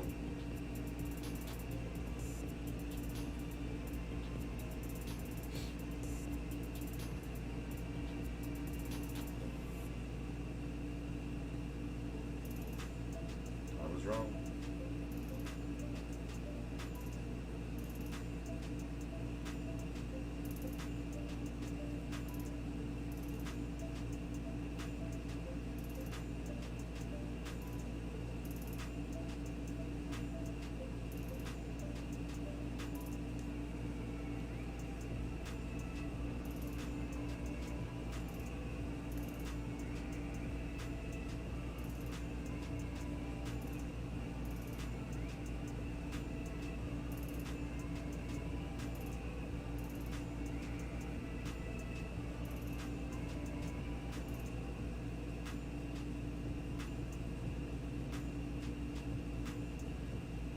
What fringes are those?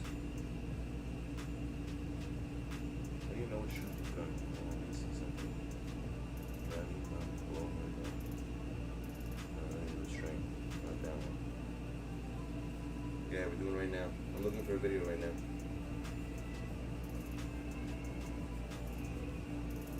Steph? Yeah, I got him. I think I do. Pretty sure I have him. Yeah.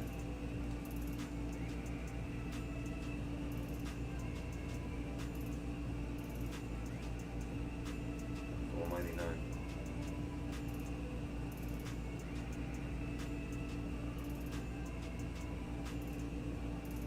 How much is this card? Go for it. Was it? Is it like 200k stuff? Hold on, let me get a video. So that's the card you want? That bad?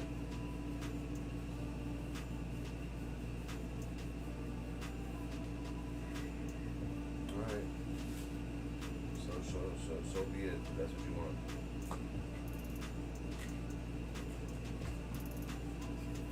Yeah, we are. I'm trying to figure out which one. Dude, you know, we've been watching the wrong ones the whole time, my dude. The best ones he has now are people that have been like by four, they've been attacked by forest creatures or something. That's the ones we've been watching. They're really interesting. It's the only ones I like to watch. What's the breaking story ones? What do you mean?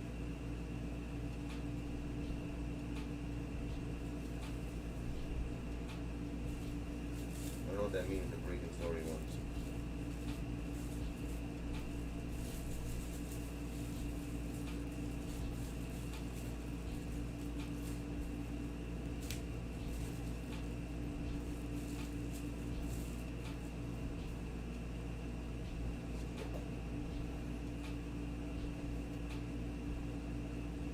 Oh, the one people breaking into houses and hiding, like, yeah, I know what you're talking about.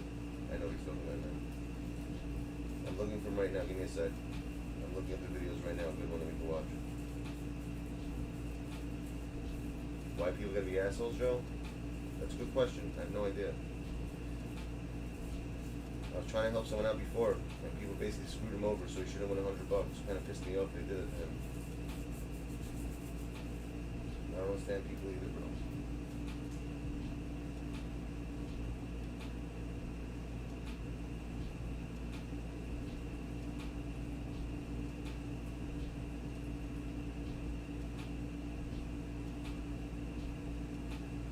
But unfortunately, most people are like that. They're grimy.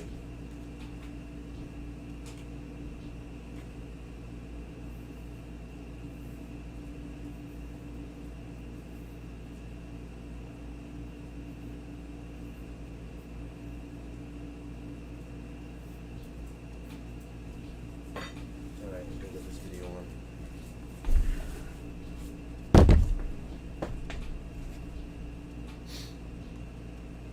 Let's see.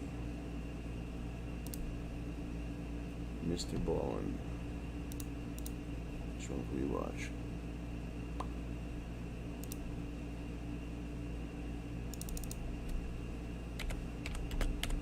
The breaking ones, he says. Let's see what you're saying now, quickly.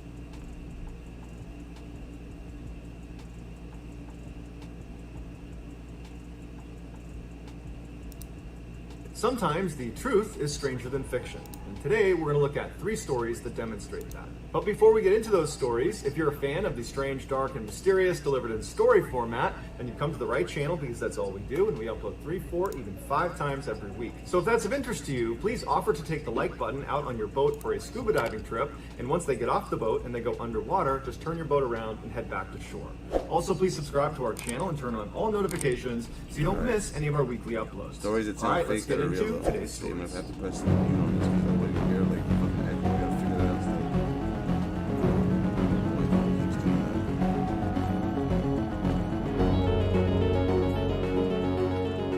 A 28-year-old Russian man named Artyom Sidorkin started having severe chest pains, and at first he tried to ignore it, but it got so bad he could barely stand up, and then he began coughing up blood, and so finally he went to the emergency room. When he got there, even before the doctors examined him or gave him an x-ray, just based on the way he presented to them, being pale in the face and hunched over and very sick looking, they assumed this must be something very serious. So that day, they brought Mr. Sidorkin in for an examination, and after talking to him and hearing about all of his symptoms and just looking at him, the assumption was he probably has a tumor in his lungs. And so they sent him in for an x-ray, and afterwards the radiologist looked at the x-ray and confirmed that, yep, there is a mass growing inside of your lungs. And so before they went to just start removing huge pieces of his lung, they told him that they would like to do a biopsy where they remove a small piece of the tissue and test it to see if it's cancerous or not. And so Mr. Sidorkin is terrified, but he says okay, he schedules his surgery, he goes in a couple days later, and the surgeon pulls out a piece of his lung tissue, and as it's sitting on the tray, he looks down at the tissue, the surgeon does, and he realizes there's something hidden inside of the tissue, as if the tissue was like an envelope holding something inside of it. And so he opened it up, and there, growing on the side of his lung, was a small fir tree. It was 5 centimeters long, it was green, it looked very lively, it was just a thriving little tree. The doctors believed Mr. Sidorkin, who was a botanist, had inhaled a seed of a fir tree, and it got lodged inside of his lung tissue. And then as it grew, its pine needles began began piercing his blood capillaries, causing him to cough up blood. After the discovery of what was inside of his lung, a spokeswoman for the Royal Botanic Gardens in London said that it is possible for a seed to germinate inside of the dark, damp conditions inside of a lung, but it is unbelievably bizarre. When doctors informed Mr. Sidorkin that he did not have cancer, he had a tree, Mr. Sidorkin was shocked, and he said, "I never got the sense that there was a tree growing inside of me." But more than shocked, he was just relieved that he was cancer-free. There is a picture of this tree inside of his lung tissue, but it's a bit graphic, so if you want to see it, go ahead and Google tree and lung, and I'm sure you'll find it. Growing up, Pauline Dakin always suspected that there was just something off about her family.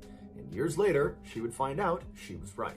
In 1970, when she was 5 years old, her parents, Ruth and Warren, separated. And to Pauline, it wasn't that much of a shock because her father, Warren, was a heavy drinker and he was extremely violent. But after they separated and Pauline, her mother, and brother had moved into another house on the other side of Vancouver, Canada, Pauline noticed her mom started to act really anxious all the time, but she never knew why. When Pauline was 9, her mother told her and her brother that they were going to go on a vacation to Winnipeg, which is 1,000 miles away from Vancouver. And so they loaded up the van, they hopped in, and they drove all the way to Winnipeg. And when they got out, they went inside their new vacation home, and Ruth informed her children that they were actually never going back to Vancouver. And when Pauline and her brother said, "Why? Dad's still back in Vancouver. I want to see Dad." But Pauline said, "Sorry kids, this is the way it has to be, and when you're old enough, I'll explain everything." Confused and sad, Pauline and her brother began starting a new life in Winnipeg. Over the next 4 years, Pauline never saw her father, and so she lost touch with him. But she started making a couple close friends in Winnipeg, and she was starting to feel like this was home. But right as she was starting to feel normal, her mother told her and her brother that they needed to move right now all over again. This time they were going to go all the way to New Brunswick, the far east side of Canada. Their mother made them swear they would tell no one about this move. But later that day, when Pauline was with her best friend Wendy, she let it slip that she was moving, and so when Ruth came to pick Pauline up from Wendy's house, the two girls had to effect these sort of breezy goodbyes to each other so that Pauline's mother wouldn't suspect anything. Once in New Brunswick, the family did put down roots, and they stayed there for many years, but Pauline's mother still was just incredibly anxious and paranoid about something. The kids just had no idea what it was. Fast forward to 1988, when Pauline was 23 years old, she had moved 2 hours away from the family home in New Brunswick and was living with her boyfriend and was working as a reporter at a local newspaper. And during that time, her mother called her and said, "Hey, I'd like to meet you at a motel. I'm finally ready to tell you everything about your childhood." Pauline was really intrigued and excited. This was a conversation that was literally decades in the making. And so Pauline eagerly went to the motel. She saw her mother waiting outside, kind of pacing around, looking very anxious. And so she walks up to her mom and she waves and she's about to speak when her mother just looks up at her and puts her finger over her lips, telling her to be quiet. And then she jams an envelope into Pauline's hands. And on the envelope, it just says, "Don't say anything. Put your jewelry inside of this envelope. It's probably bugged. I will explain everything inside. Just please don't speak." And so now Pauline's really confused, but she did as she was told. She took her jewelry off, put it in the envelope, and gave it back to her mother. And then the two of them silently walked into the motel, into the room where Pauline's mother was staying. When they went inside, there was a man sitting in the middle of the room that Pauline immediately recognized. It was the reverend of their church when they used to live in Vancouver. His name was Stan Sears, and Pauline's mother had been his secretary the whole time they'd gone to that church. Pauline always knew her mother and Stan were close friends, and in fact had kept in touch after they left Vancouver and were in Winnipeg and then New Brunswick. In fact, Pauline remembers periodically seeing Stan show up in Winnipeg and New Brunswick to visit with Pauline's mother. So it was a surprise, but not a total shock, when Pauline's mother confessed to her that in fact she and Stan had fallen in love. And in fact, they had had a secret relationship from the time they lived in Vancouver. But this revelation was nothing compared to what Pauline heard next. Her mother explained that the reason they had had to move so many times during her childhood was because Pauline's father, Warren, was actually a mobster and was a key member of an organized crime syndicate in Vancouver. Right after they separated, Pauline's mother found out she had a hit put on her head. because the mob now believed that the husband could not control her anymore and she knew too much. Stan also found out that he had a hit on his head because Ruth discovered that the mob wanted to kill him too because they knew about their relationship. And then also, apparently Stan was counseling a man that was in his congregation that wound up being a mobster, and so the mob believed this man had given up critical information to Stan, making him even more of a liability. At first, Stan said he didn't believe any of this, but when he found out the man he had been counseling had been assassinated, he knew it was true. They decided not to tell the police and instead go into hiding together because Pauline's mother knew what happened to families that snitched on the mob. They were made examples of. And so when Pauline and her family moved to Winnipeg and then to New Brunswick, Stan actually moved there as well in tandem, which is why Pauline had seen him periodically showing up at their house to visit with Pauline's mother. Pauline was understandably completely shocked, but at the same time, she was kind of happy to have some sort of explanation for all the strange things that had happened in her childhood. And so over the course of the next several hours, Pauline sat in this motel room with her mother and Stan and asked them every question she could think of. And she discovered that whenever she came home from school and she found her mother furiously pulling all the food out of the fridge and the pantry, throwing it all away with no explanation, that was actually because they found out the mob had tried to poison them. Or these 6 different times Pauline was unenrolled from the school she was at and then moved to a different school across town, that was because there was a credible threat the mob had discovered where Pauline was going to school. And so by the end of the weekend, Pauline not only learned about this totally crazy past she had, but she also learned that she was still in danger. And so before Pauline headed back home, she asked her mother and Stan what she should do to stay safe. And Pauline's mother said, well, that's actually the reason we called you here now, because after all these years, we were just tired of being in hiding, and so we've already spoken to the authorities, and they've moved us into a special witness protection program for families connected to the mob. When you enter this program, it's referred to as entering the weird world, where basically you're not really safe, but you have agents that follow you around that are undercover that track what you're doing and make sure there's no assassination attempt on you. And before Pauline could even ask, her mother told her that as a measure of her and Stan entering the weird world, they asked that a couple of agents monitor Pauline and her brother, even though they didn't know they were being monitored. At this point, Stan reached forward with a radio and he said, here's a radio that actually broadcasts to the agents that are following you pretty much all the time.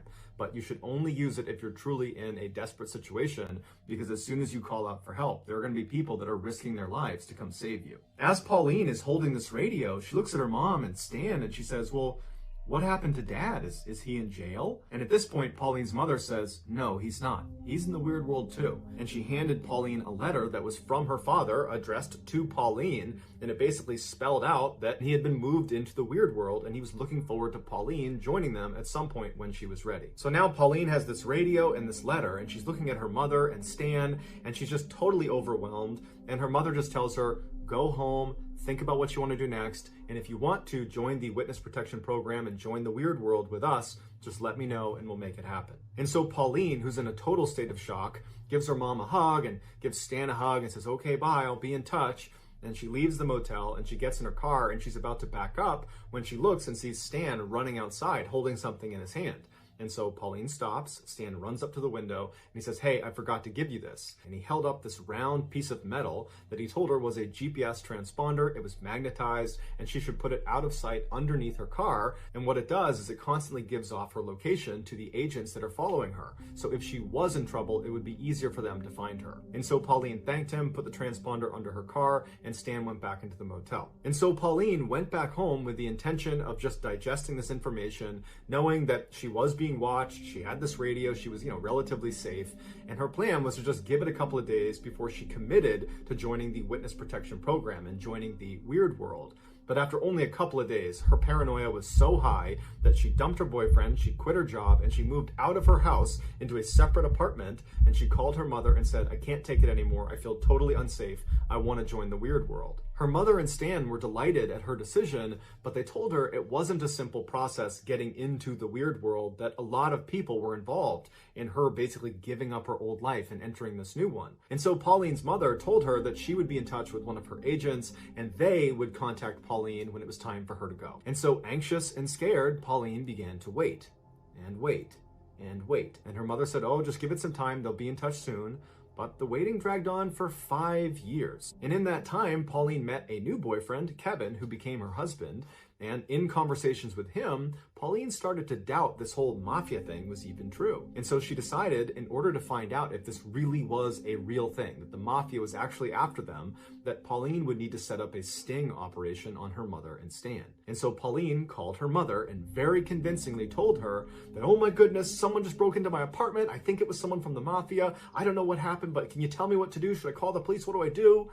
And her mother said, no, don't call the police. Whatever you do, don't call the police. I'm going to get in touch with Stan and see if he knows what to do. And just a couple of minutes later, Pauline's mother called back and said, okay, honey, I spoke to Stan and he spoke to the undercover agents that sit outside your house and have been watching you for all these years. And they said that, yes, unfortunately, not one, but two men from the mafia broke into your house today. But luckily, they went up, they grabbed them, they're in custody, so you're safe now. And Pauline said, Mom, I made that up.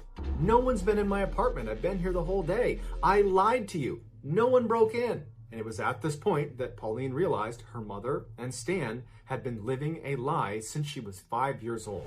There was no mafia. Her father was not a mobster in some Vancouver crime syndicate. It was all made up. It would turn out Stan was suffering from something called delusion syndrome, where totally normal people that are totally lucid and have normal lives have one distinct delusion. And sometimes that delusion is not a big deal. But sometimes it is, like they believe the mafia is after them. And during his relationship with Pauline's mother, he passed on his delusion to her through something called folie à deux, which translates to madness for two, which is shared delusion syndrome, where someone who's delusional, who's a dominant personality, can pass that on to a subordinate personality. That shit's crazy. After confronting her mother and then also confronting Stan at a later date, neither of them said, this is a lie, you're right, you caught us, because they believed it. And they took to their graves the belief that the mafia was after them. Their biggest concern after Pauline said this isn't true was not that they had been exposed as potential frauds. It was that, oh no, Pauline's gonna expose herself to the mafia because she's not using her GPS transponder or her radio or living in the weird world with us. She's gonna get assassinated by the mafia. And so even though Pauline never got an apology from her mother or got to really talk about the insanity. It's not really like that, but I hear what you're saying. That was more crazy. This is folie à deux. That guy had a different type of thing. I mean, people make up stuff in their head sometimes and they believe it. This reminds me of the story with the family. Remember when they decided they had like some successful business and out of nowhere they just packed up and moved and then everyone started separating?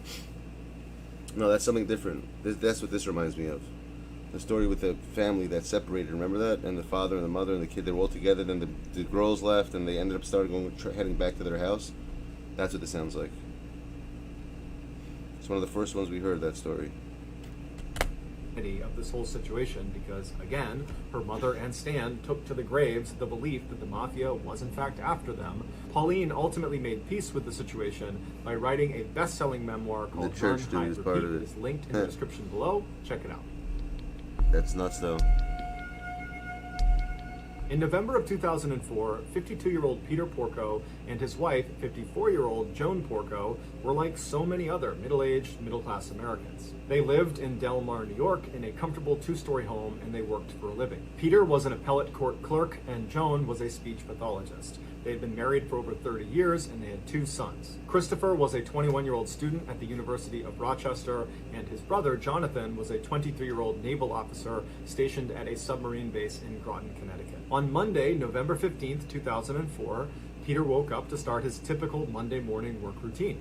He got up, he got out of bed, he went to the bathroom, he relieved himself, he looked in the mirror, he shaved, he got dressed in his work clothes, he went downstairs, he put on a pot of coffee. While the coffee was brewing, he unloaded the dishwasher and then put the dirty dishes into the dishwasher and started it. He wanted to get his newspaper, so he went outside, he got his newspaper, but he realized he locked himself out of the front door. So he got the spare key out from underneath the mat. Yeah, I remember watching these. Went inside, he sat down, had some coffee, read the newspaper. After a few minutes, he put his coffee cup in the sink, he packed himself a lunch in his lunchbox, and then he headed for the door to head for work. Peter was known as a very reliable employee who was also very punctual and rarely... Yo, peeps, we saw this. Jimmy, we definitely saw this, bro.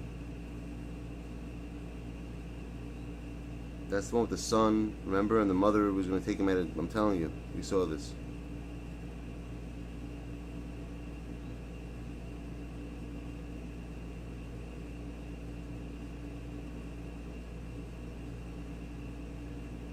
That's the one with the son.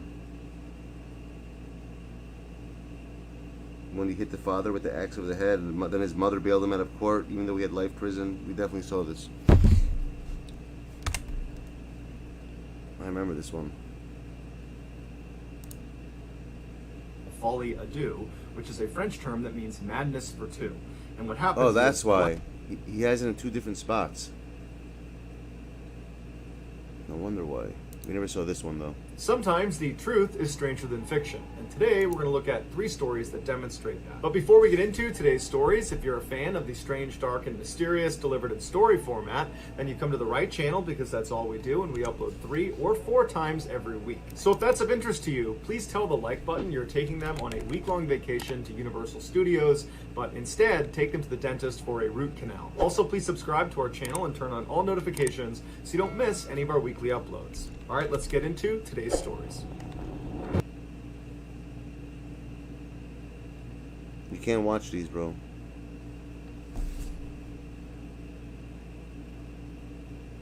One where they're trying, yeah, all these stuff like that. You can't watch that when it's like a discovery type thing. We can't watch that. I found out that's what it is. Like the television history, you can't watch.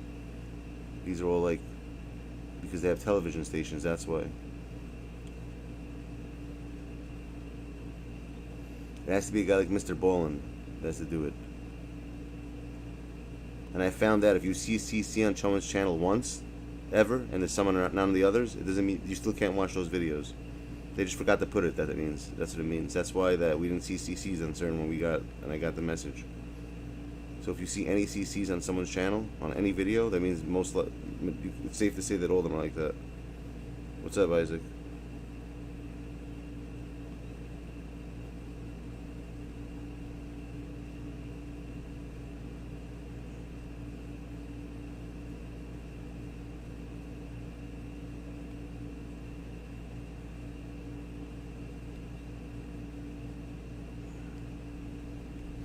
This one, we might be able to watch this thing. Proof that giants existed. I'm not sure, but I don't know who 100 million is.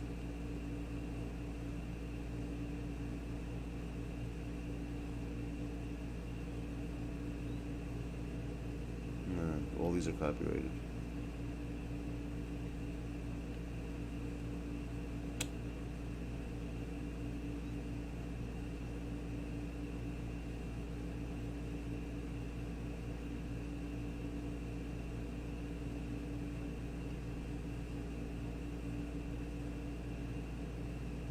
You know what I'm gonna start doing, peeps? I had a sick idea. This is what I'm gonna start doing. What's up, Hugh? I'm gonna start doing this. I'm gonna start editing my own videos, which means I'm gonna find stuff that I like from different videos and mash them up together. This way I can't get in trouble for it because it's my own thing that I made. That's how we can get around that shit. Like, you understand what I'm saying? I'll cut pieces from people's videos and make one big video out of it with different videos.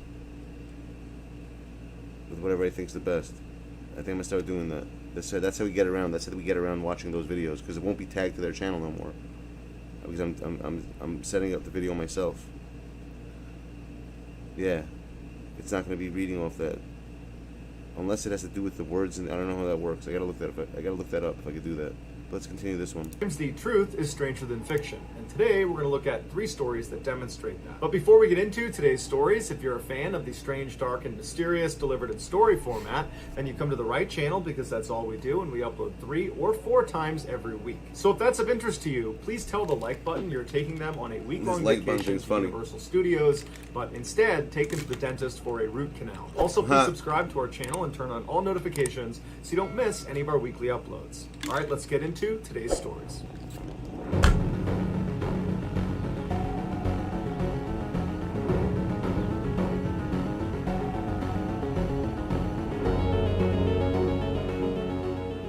On August 25th, 2010, a small twin-engine propeller plane sat on the tarmac at Kinshasa International Airport in the Congo. As the plane was being refueled, the co-pilots, 62-year-old Danny Philomot from Belgium and 39-year-old Chris Wilson from England, walked up the stairs and into the cockpit. As the pilots got settled in and began their internal systems checks, the flight attendant walked up the stairs. She said hello to the pilots, and then she began preparing the cabin for the passengers. The main cabin began boarding at 11 a.m., and by 11:30 a.m., all 18 passengers that were expected to board had taken their seats. So the flight attendant closed the doors, went into the cockpit, and told the pilots they were ready for takeoff. This was going to be a one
My bad. I said I want to put the chat on the screen because once I put this video up always, I can never see what people are saying. Wait, did it start working?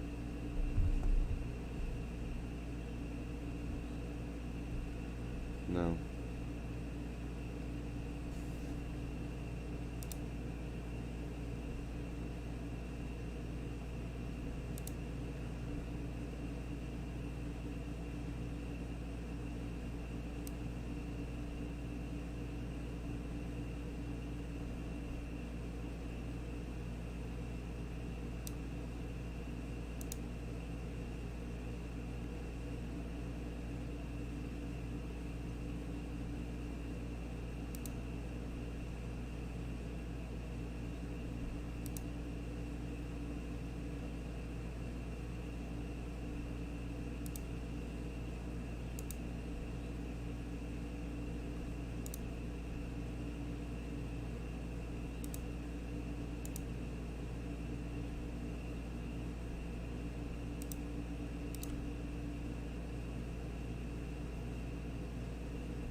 Why isn't it working?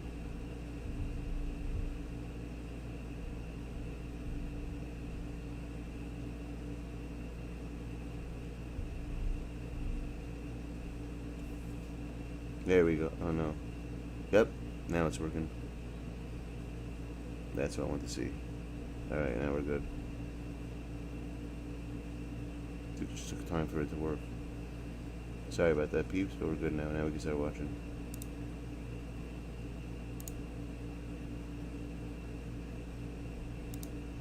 1-hour-long routine domestic flight to Bandundu, which is a province that was just outside the border of Kinshasa to the east. This particular crew had made this flight dozens of times in the past without any issues. As the little plane made its way over to the runway, the flight attendant demonstrated what to do in case of various in-flight emergencies, and then by noon, the plane was airborne. 1 hour later, residents of a town located just southwest of Bandundu remembered looking up into the sky and seeing the small prop plane falling through the clouds in a near vertical nosedive.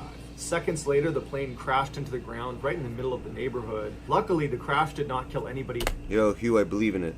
A lot of it. Depends what, but I think it's real. On the ground, but unfortunately the pilots, the flight attendant, and 17 of the 18 passengers died on impact. And the one passenger that survived was very badly hurt and was left in a coma. An investigation was launched into what happened, and very quickly it was theorized that they must have run out of gas, because when they hit the ground there was no explosion, there was no fire, but upon closer inspection it would turn out the plane had plenty of fuel. The black box, which is a device that records the audio inside the cockpit, was recovered, but unfortunately it was inoperable, so it didn't give them any other clues as to what happened. Investigators were stumped. Did they strike a bird in the air? Did the engine suddenly fail? Was it operator error? They didn't know. A few days after the crash, the one surviving passenger miraculously came out of their coma and remembered in vivid detail what happened up in the skies right before they crashed. They said as the plane was making their final descent into Bandundu, the flight attendant was walking down the aisle reminding everyone to put away their big devices and put their seat in the upright position, and as she got about halfway down the aisle, she looked towards the back of the plane and she suddenly gasped and covered her mouth, turned around and walked very quickly back towards the front of the plane into the cockpit where she disappeared. The passengers that had seen her do this were immediately concerned that something was wrong with the plane, and so they stood up and looked towards the rear of the plane where she had been looking, and right away they knew what it was she was concerned about.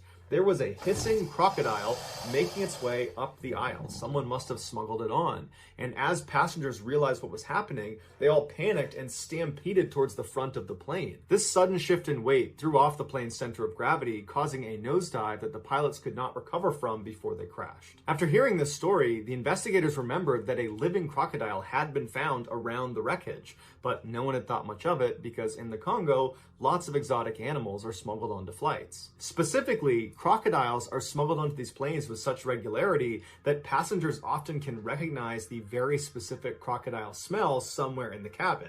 And they'll tell the pilots, they'll come back, they'll find the crocodile and the owner of said crocodile, they'll kick them off before takeoff. But obviously this time, nobody smelled the crocodile.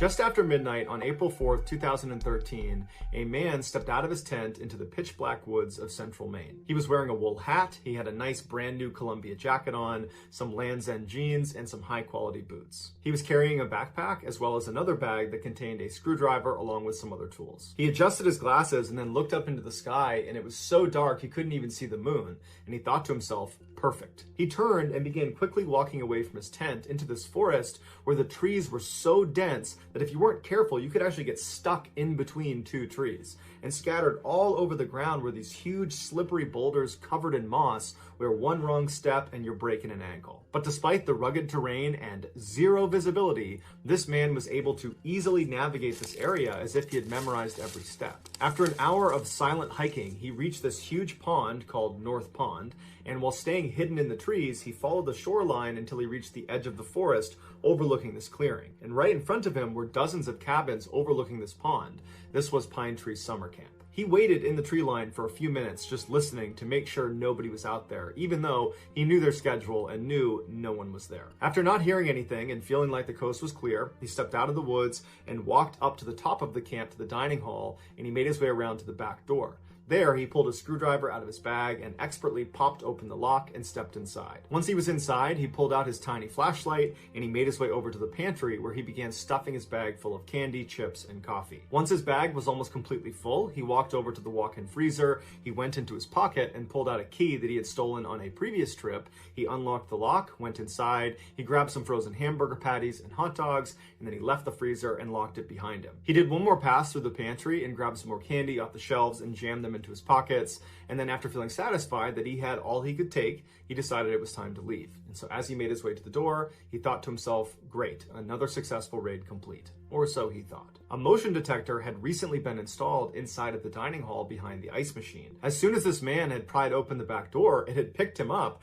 and remained silent, but sent an alarm to the nearby home of Sergeant Terry Hughes, who was a game warden that was investigating recent thefts in the area. Terry sped to the camp in under 4 minutes, and he parked his truck a ways away from the dining hall because he was worried he would scare off the perpetrator. So he parked his car and ran on foot, staying in the tree line until he got right behind the dining hall. He ran up to the back door and looked in the window, and he saw this tall, skinny man walking out of the walk-in freezer. And this guy did not look towards Terry. Instead, he turned and walked farther away from him over towards the pantry. This guy pulls a flashlight out, he shines it at one of the shelves, and he takes some things off the shelf and puts them in his pockets. And then after standing there for a minute, the man turns off his flashlight, faces Terry, and begins walking towards the back door. At this point, Terry backs off the window and goes behind a tree that's overlooking the back door. He gets his flashlight in one hand and he unholsters his pistol and he waits. Terry watched as this man barely opened the back door. He slinked out the crack and then he began walking into the woods. And at that point, Terry leapt out, shined the light in his face, drew his pistol, and told him to get on the ground. The man didn't resist. He immediately got on the ground, and Terry called the state police, who were there only a couple minutes later. They arrested this guy and put him on a chair, and then they began interviewing him. They asked him what his name was, and the man just remained silent. And so they searched him, but they couldn't find any form of identification, and so they asked him again, "What's your name?" And the guy again didn't say anything. So the officers decided to remove his handcuffs and give him a bottle of water and then see if he would talk. And sure enough, he did. His speech was slow and awkward and kind of abrupt, like he had not spoken in a really long time. He told them his name was Christopher Knight and that he had been born on December 7th, 1965. He said he didn't have an address, he didn't have a vehicle, and he had never filed a tax return. He told them he lived in a tent in the woods nearby. They asked him how long he had been doing that for, and he paused for a minute and then said, "When was the Chernobyl nuclear plant disaster?" And the officers looked at each other and they were like, 1986. And he's like, "Yeah, that's when I went in the woods." And they were like, "That was 27 years ago." And Chris said, "Yeah." The officers asked him, well, 27 years is a long time. You got to be out there with some other people. Is your family out here? You got a girlfriend? You got, some sort of companion out there with you? And Chris said, "No, I live out there alone. And in fact, the last time I had a conversation with another person besides now was in 1990 when I happened to walk past another hiker and we both just said hi to each other. Besides that, for 27 years, it's just been me." And it would turn out Chris wasn't kidding, and he went to great lengths to ensure he stayed completely cut off from the rest of society. Despite winter temperatures dropping to -20 degrees, he refused to light a fire in fear of giving away his camp. And so instead, when it got that cold, he would just stay up all night pacing around his camp, trying to stay warm that way. He never even talked to himself or sang out loud because he was so worried someone might hear him, and he never left his campsite unless it was basically pitch black on an overcast night because he was afraid of being seen. When the officers asked him if he had access to the internet at least, he said, I haven't seen the internet. Chris wound up confessing to over 1,000 burglaries over the 27 years he had been out in the woods. He said he was ashamed of it, but originally when he had moved out into the woods, he had tried to hunt for his own food and forage for his own food, but he was terrible at it, so he had to resort to theft. He said he only robbed cabins and homes when he was certain no one was there, which meant sometimes going a long period of time between meals. And the food he did find made for a terrible diet. He mostly ate junk food and candy because it was stuff that was easy to find and kept fairly well. When asked why he had moved into the woods in the first place, he didn't really have an answer. Although in a later interview, he would say that growing up, human interaction had always been very difficult for him, and when he was in the woods, he just felt kind of content and at peace. When Chris's story broke, the residents around North Pond were shocked. For decades, they had swapped stories about someone or something haunting the area. Propane tanks, food, batteries, clothes, books would all go missing. They were starting to get scared, especially when it was overcast at night, because they knew that was when this person would come out. But despite staying up at night with their weapons out, ready to confront whoever it was doing this, they never found him. And the police were repeatedly called to come in and try to solve this mystery, but they couldn't figure it out either. As the incidents mounted, the Phantom was given a name, the North Pond Hermit. When Chris was finally arrested and some of his life story was leaked to the media, residents of North Pond were torn on how to feel about him. Some people thought he was purely a criminal, that he was a thief, and that not only had he stolen their physical property, he had also stolen their peace of mind and their sanity. Others idolized him like he was some cult hero. He was a man that rejected what society says makes us happy: careers, relationships, material comforts. Yet he was happy. But regardless of how residents felt about his lifestyle, the one thing they could all agree on was how incredible it was that he survived for as long as he did. Winters in Maine are notoriously brutal and cold. A week of winter camping would be considered a huge accomplishment, let alone an entire season. That was totally unheard of, and Chris did entire seasons 27 years in a row. Ultimately, Chris was sentenced to 7 months in prison. When he was released, he was given 3 years of probation, and part of the conditions for his release is that every week he would have to go physically check in with the judge, which meant he would not be able to just escape back into the woods again. When his probation did finally end, he did not go running back into the woods. He decided to remain in society. In an interview, Christopher was asked what he learned from these 27 years in total isolation. What have you learned about the human experience? What did you learn about yourself? Tell us, because you have knowledge that virtually none of us will ever have access to. And apparently he just paused, thought about it for a second, and then looked up at the interviewer and said, "Make sure you get enough sleep." And then he got up and walked away. While we don't know exactly what Chris is up to these days, people that know him say he lives by himself in a small apartment, he has a regular job, and he values his privacy over everything else. One of the least known, most hazardous jobs on the planet is saturation diving. These highly specialized divers do construction and demolition at depths up to 2,000 feet below the surface. Now, unless you're familiar with diving, that depth may not stand out to you, but it should. Deep sea divers breathe compressed air, which is usually a mixture of oxygen, helium, and nitrogen. During the dive, the oxygen is breathed in and completely used up and does not linger inside of their body.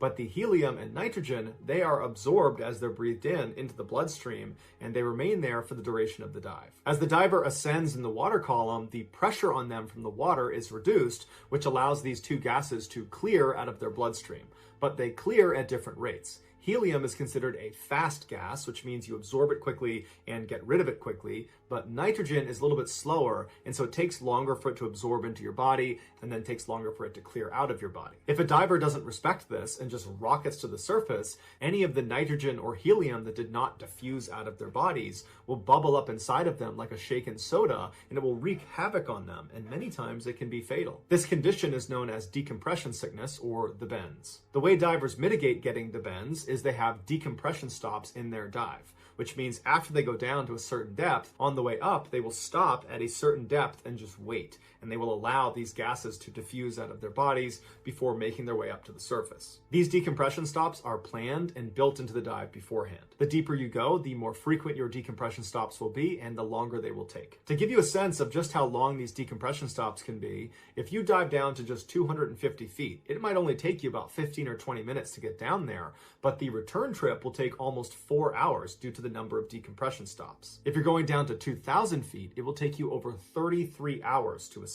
Naturally, this ridiculous time constraint poses a huge problem for any industry that relies on deep sea work, like oil and gas, because they simply don't have enough divers to compensate for how long these decompression stops take. They tried sending remote-controlled vehicles down to these depths to work on these offshore wells and rigs and pipelines, but they lack the touch and maneuverability to do the job. And so, in the 1960s, a crazy solution was implemented to get more people down to these depths for longer periods of time. And it was then that the commercial saturation diver was born. Instead of divers spending hours and hours making all those stops on the way to the surface, they constructed these underwater chambers that the divers would go into after their shift was done. They would sleep inside of these claustrophobia-inducing metal chambers, and then the next day they would put their dive gear back on, hop outside of the chamber, and then just start working again. Nowadays, these chambers are either left down at depth where the diver is located, and they can just go in and out, and that's the whole process, or there's a dive bell that sits down near the work site, and the diver, when they're done, goes back into the dive bell. It kind of looks like an escape pod,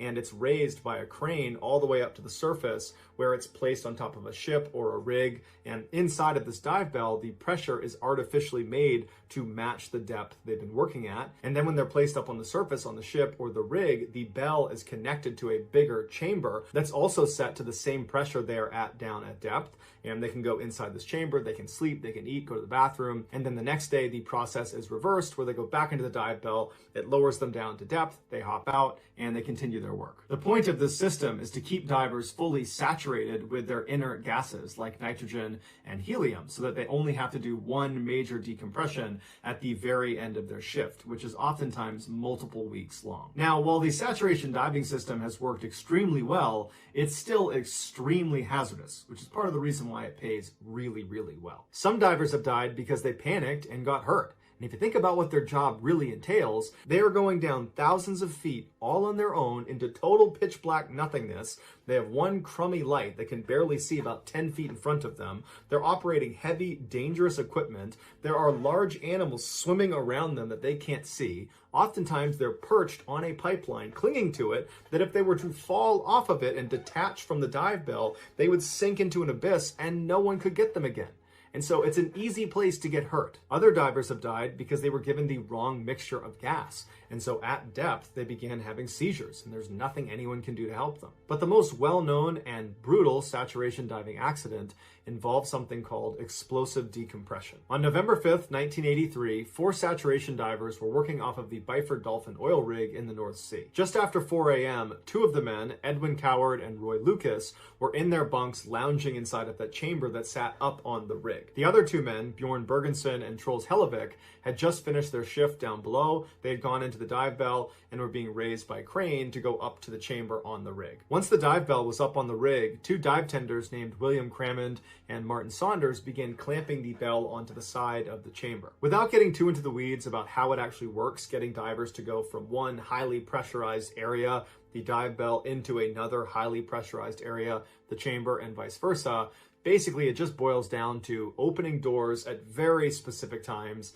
and doing it wrong will result in catastrophe. The process was going just fine. Hellevik and Bergensen had exited the dive bell, they'd gotten into the chamber, and they were literally in the process of shutting their internal door when outside, dive tender Crammond made a huge mistake. Before Hellevik had sealed his door, Crammond, for whatever reason, undid the latch that connected the dive bell to the chamber. And what this did is it created a vacuum that instantaneously depressurized the chamber where the 4 men were from 9 atmospheres down to 1, and it created so much pressure coming out of the chamber that it fired the dive bell straight out like a bullet, killing Crammond and severely injuring Saunders on the outside. Inside the chamber, all 4 men literally had the air ripped out of their chests. Hellevik, who was closest to the door, was literally sucked through the narrow crack because the door had not sealed. He was sucked through and rocketed out the other side. Basically, all 4 men exploded, but fortunately, they died instantly. So that's going to do it, guys. If you found the secret in today's episode, let us know in the comments what it is and where you found it. And if you're the first to do that, we will pin you at the top of the comments section. If you enjoyed today's video and you haven't done this already, please tell the like button you're going to take them on a vacation to Universal Studios, but instead just take them to the dentist for a root canal. Yeah, that was also, nuts. please subscribe to our channel and turn on all notifications so you don't miss any of our weekly 3 or 4 video uploads. If you want to get in touch with me, you can direct message me on Instagram or on Twitter. My username for both platforms is the same. It's JohnBallin416. I also have a ton of content over on TikTok where my username is Mr. Ballin. I also have a second YouTube channel called Mr. Ballin Shorts where I post short videos. If you have a story suggestion, please submit it to our subreddit just called Mr. Ballin. It's linked in the description below. So whether I see you on Instagram, Twitter, TikTok, Reddit, YouTube, or some combination, just know that I really appreciate your support, and until next time, that's going to do it. See ya.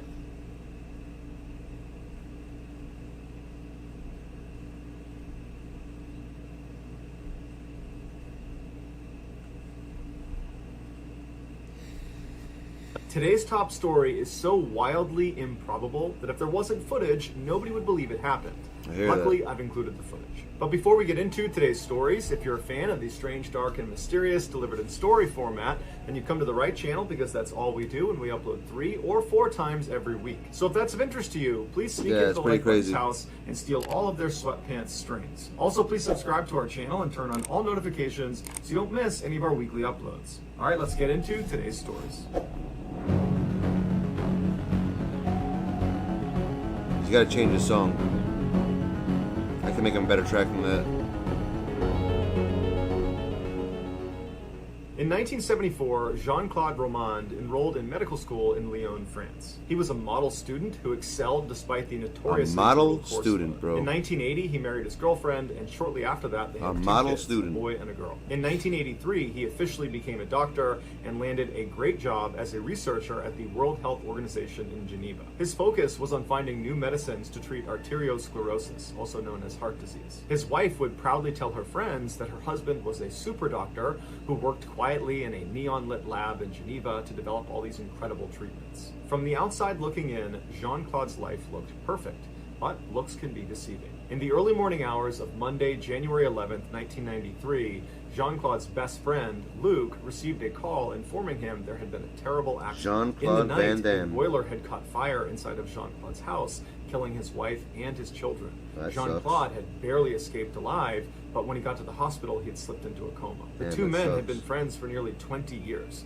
They were both doctors, they both got married at almost the exact same time, their kids had grown up together, and now Jean-Claude's family had been completely destroyed. Later that day, when Luc arrived at the hospital to see his friend, he was met with two policemen standing outside of his room, barring anyone from going inside. And when they realized Luc was his best friend, the policemen said, "Hey, can we actually pull you aside and talk to you about Jean-Claude?" And so Luc was confused, but he walked over and sat at a table with the two officers, and they proceeded to tell him that the fire that had killed Jean-Claude's family had not been an accident, and Jean-Claude was not a doctor. Jean-Claude What the had fuck? enrolled in medical Jean-Claude school Van Damme? in Lyon back in the 1970s, but he failed to show up for his first year exam. And without passing that exam, you can't advance in medical school, and so the school allowed him to retake the year. And so Jean-Claude did that for 12 consecutive years. All the while, he told his friends and family that he was following normal medical studies. And eventually he told them he had become a doctor. Instead of going to Geneva to discover new medicines for heart disease, Jean-Claude would drive around the border area between France and Switzerland and periodically go to the World Health Organization's Public Information Center and would just walk around the lobby and read pamphlets before going home again. When Jean-Claude went on overseas business trips, he would actually just leave his house, hop on the highway, and stop at a motel, stay there for a couple of days, and then return with gifts. He lived off money from the sale of his student apartment in Lyon that his parents had bought for him. When the money ran out, he asked his friends and family to give him their life savings so he could invest them into these schemes that he knew about because he was a UN employee. And because he's this very successful, reputable doctor, people agreed and gave him their money. But by late 1992, some of his victims were asking for their money, and he didn't have it. And so some of these people began doing some research on Jean-Claude, and they found his name was not listed on the World Health Organization's staff list. By January of 1993, Jean-Claude knew it was only a matter of time before he was exposed. And to this point, he'd been living this life for almost 20 years. His wife, his kids, his friends, his parents, everybody, he has told that he's the successful doctor, and that's all about to come crashing down. And the way he handles it is he drives to his parents' house and he kills his parents and their dog, and then drives back to his house and kills his family, takes sleeping pills, and then lights the house on fire. But firefighters were able to get to him and pull him out before he could take his own life. And so after he regained his strength, he was taken into custody and he made a confession. He was convicted of murder in 1996 and given a life sentence. But in 2015, he became eligible for parole, and in 2019, he was released. What the fuck is wrong with people, man? On September 6, 2006, 51-year-old Susan Kuhnhausen was returning from her job as an emergency room nurse in Portland, Oregon. On the way, she stopped at a hair salon to get her hair dyed. While she waited her turn, she picked up a magazine, and a particular quote stood out to her. It said, "I will not live an unlived life. I will not live in fear." At the time, Susan was fighting with her husband Mike. They had been married for nearly 18 years, and their marriage had become toxic. And Susan had finally gotten the courage up to tell Mike she wanted a divorce. And Mike did not want a divorce. And so they had these bitter, awful fights, and Susan was just looking for things to latch onto, and this type of quote gave her motivation to follow through with this very difficult decision. About an hour later, with her hair now a slightly different color brown, she hopped back in her car and drove the last couple of miles home to her quiet little neighborhood. She pulled into the driveway of her one-story Cape Cod home with their gray picket fence around it. She went in the back door into their mudroom, and right away she saw a note next to the microwave that her husband had left, because at this time they were still living together.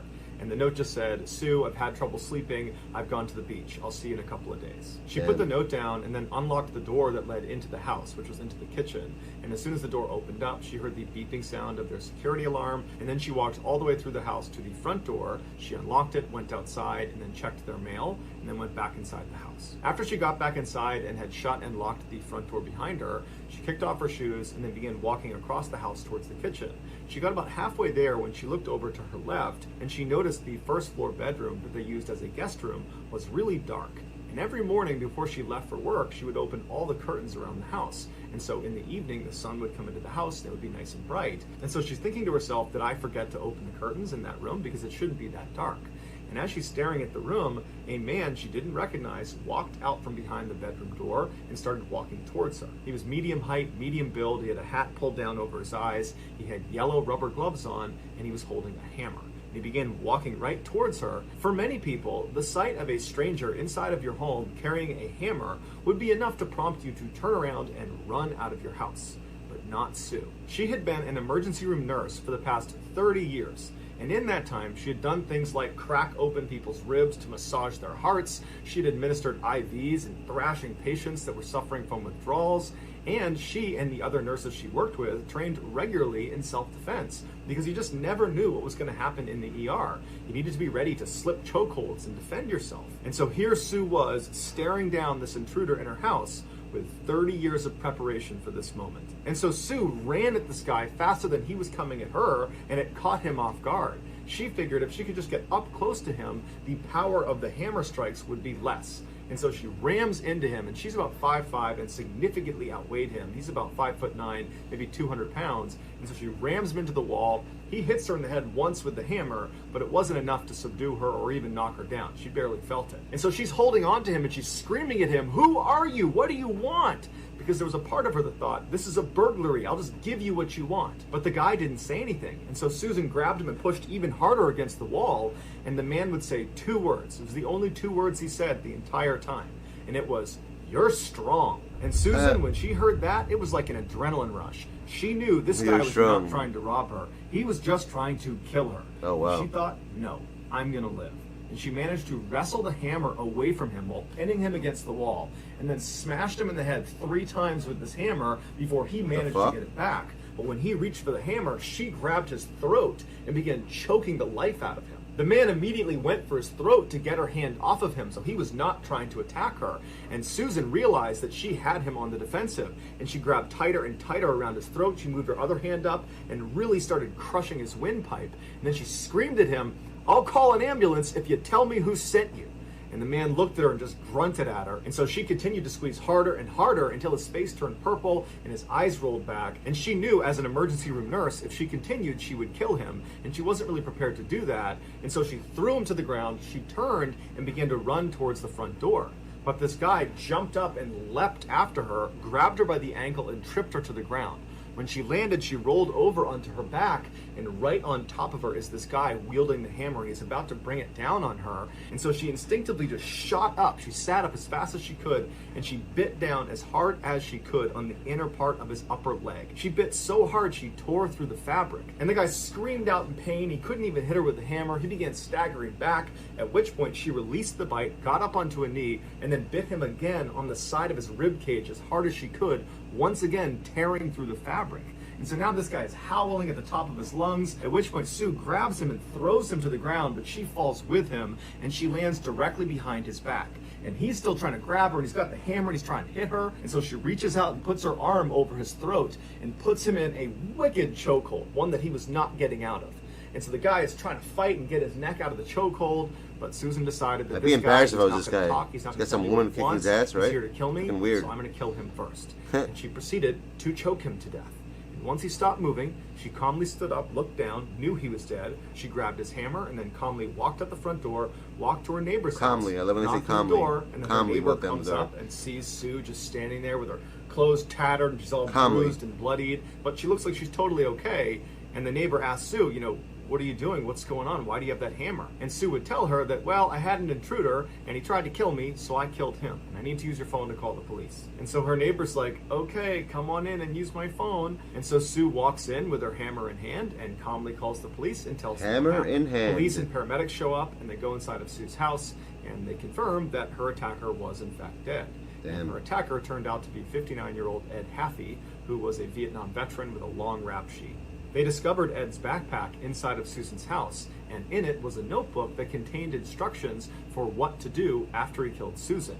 And one of those instructions was to call Mike. It turns out this Mike was Susan's husband. Damn. He had paid Ed $50,000 to kill his wife.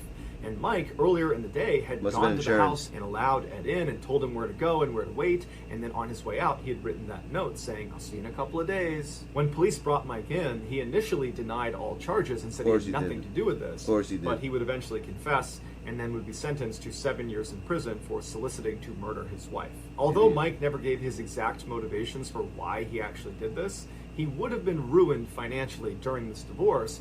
But if Susan were to die, he would inherit the house. Immediately after his sentencing, Susan sued Mike for $1 million, claiming she wanted to make sure he didn't have any more money so that he couldn't go hire another hitman to finish the job. Wow. Susan didn't have to worry for very long, though, because Mike would die shortly thereafter in prison.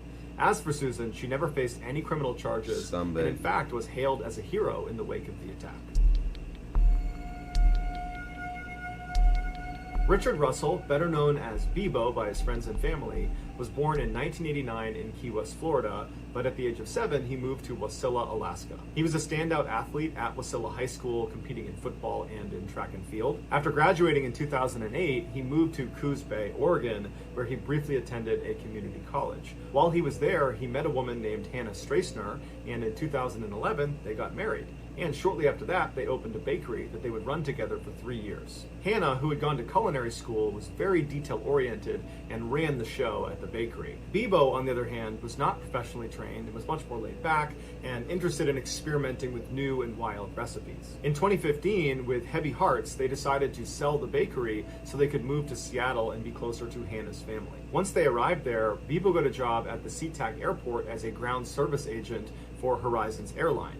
It was not a job he necessarily wanted, but they needed the cash. After working at Horizons Air for 4 years as a ramper, someone that moves the luggage in and out of the aircraft, Bebo was given some additional responsibility. They asked him to be on a 2-person tow team. A tow team is in charge of moving airplanes around in between their flights. And so the way this works is one person goes down and drives the actual tow vehicle and hooks that up to the airplane and begins moving it around, and the other person would go up into the cockpit, turn the plane on, and then work a couple of very basic systems to help get the plane to go where it needs to go. The members of a tow team are one of the very few number of people that are allowed to go into the cockpit of an aircraft by themselves. And so Bebo really relished this opportunity, and when he was up there, he found himself fascinated with all the controls, and any chance he got, he would ask a pilot, if they were inside of the aircraft, to teach him what some of these controls were. But one time, Bebo was flipping some of the switches in the cockpit that he was not supposed to touch, that other pilots had told him about. And the pilot of this particular plane caught him doing it, took exception to it, and reported him. But surprisingly, there were no repercussions. It was just really embarrassing for Bebo. Like many of the other ground service agents working at Horizon Airlines, Bebo was generally unhappy with his job. He felt like it was boring, that there wasn't much upward mobility, and that he was criminally underpaid. But there was one redeeming quality of his job, I like that. And that was, in virtue of working for an airline, he got all sorts of free airfare. And so not only did he get to fly for free all over the world, he got to fly basically anytime he wanted up to Alaska to visit his hometown and see his family, something that was very important to him. The people that knew Bebo said he had a great sense of humor, he was extremely friendly, and you could always catch him with his head buried in a book. And his coworkers would say he had aspirations to be an officer in the military. And when all those people that knew Bebo the best were asked, why do you think he did what he did on August 10th, 2018, none of them have an answer. On that fateful day, at 1:35 p.m. local time, a passenger airplane owned by Horizon Airlines flew into SeaTac Airport, where Bebo worked. And so this plane was not scheduled to fly for the rest of the day, so it was taxied to the far north section of the airport to a parking spot called Cargo 1. At 7:15 p.m. that evening, Bebo arrived at Cargo 1, and he climbed inside the empty aircraft and made his way into the cockpit. He followed the startup procedure until the plane was on and the propellers were starting to turn. He hopped out of the plane, got in his tow vehicle, and used it to turn the plane around so its nose was pointed towards the airfield. He moved the tow vehicle out of the way, and then climbed back inside the aircraft, shut it behind him, and got in the cockpit and began taxiing out towards the runway. For the next few minutes, air traffic control bombarded Bebo over the radio, asking him, "What are you doing? This is unauthorized movement. You should not be heading towards the runway right now." I think we heard this Bebo already. never responded. This guy who killed himself. He continued on until he reached the beginning of the runway, We did hear at which this. point, despite having no flight experience, minus some video games and fiddling with some switches in the cockpit while he was in the tow team, Yeah, we heard he this. managed to go full throttle and get this plane careening down the runway and successfully took off. But that was nothing compared to what he did next. Over the course of his 1 hour-long flight, he expertly performed backflips and barrel rolls and these huge loops in the sky, dangerous maneuvers that even expert pilots might risk stalling the plane and crashing. But he didn't. It was like he'd been doing this his whole life. Onlookers on the ground were shocked to see this passenger airline performing these That's ridiculous BS. stunts so low to the ground that all over Seattle you had people filming this plane and posting it to social media. So in real time, it was like the world was made aware of Bebo up in the sky. And so people went outside and just watched as he flew around. But the How's real that even story possible? is not the aerial stunts that Bebo was pulling in the sky. It was the strange, calm conversation that Bebo had with the air traffic controller the whole time he was up in the sky. The extremely professional, very calm air traffic controller tries to convince Bebo that he really needs to come down and land this aircraft. And he begins telling him where he can go, different airfields, and if he needs to, he can land out in the Puget Sound. But Bebo kind of laughs it off and says, "You know, I wasn't really ever trying to land this plane. I just wanted to do a couple maneuvers before I put it down." And so as Bebo soared through the sky, this controller tries in vain to convince Bebo to stop what he's doing. And Bebo's just completely ignoring him and cracking jokes with him and telling him how he just loves the scenery up there and how beautiful it is. And then at one point, Bebo becomes remorseful and he says to the controller that he really hopes he hasn't ruined his day, and he feels really bad for the people that he's inevitably going to hurt. And then in Bebo's most poignant moment, he tells the controller that he's just a broken guy and he's got a couple of screws loose and he didn't know it until now. Towards the end of the flight, Bebo tells the controller that he's going to try for one more barrel roll, and if it goes well, he's going to go nose down and call it a night. The controller tries to convince him that it's still possible to try to land, but at this point, Bebo's not listening. At 8:45 p.m., the nose of the plane was seen pointed straight down at the Earth. 1 minute later, at 8:46 p.m., Bebo intentionally crashed into a small island off the coast of Seattle. Good man. Good, he was smart the dude. only fatality in the crash. Here is a condensed version of some of the commentary between Bebo and the air traffic controller, along with some of the real footage of him flying the plane. I just kind of want to do Right? a couple maneuvers. Who does shit like see what that? it can do before I put her down. You Oh know? wow, look at that. Welcome, final runway 16 right. Welcome. Man, I'm a ground service agent. I don't know what that is. There is the runway just off your right side in about a mile. Do you see that? Yeah, I wouldn't know how to land it. I wasn't really planning on landing it. I got a lot What? of people that care about me. And, That's pretty crazy. A guy who never drove a plane doing that type of shit? Isn't that crazy? the year that I did this, I would like to apologize to each and every one of them. Just a broken guy. He sounds like a normal dude Got though. a few screws loose, I guess. A few Never screws really loose? knew it until now. I think I'm going to try to do a barrel roll. And if that goes good, now I'm just going to nose down and call it a night. I'll go. He's How saying Bebo was able to take off and fly around. How do you say that with a straight face? Without any formal training remains a mystery. He's like, Some I'll just people go nose believe down he was and call it a planning this night, for like long it's like a time, normal thing. Which is why whenever he was in the cockpit, idiot. when he was in the tow team, he would ask pilots. I'll go to nose explain down the and we'll different just switches call it a and night, the toggles guy and how to says. use them, and he would feign that he was just curious. But in reality, he was actually trying to learn how I'll to fly call the it a plane. night. As for the incredible stunts he was doing, it's Can we hear that believed he again? did learn those in a video game. That's so But even if funny. this Hold is on. was doing curious, when he was in the tow. People believe he Yeah, I was want to make a redeem out of that. full training. How Bebo was Never really knew it until now. I think I'm going to try to do a barrel roll. And Look at if this. that goes good, now I'm just going to nose down and call it a night.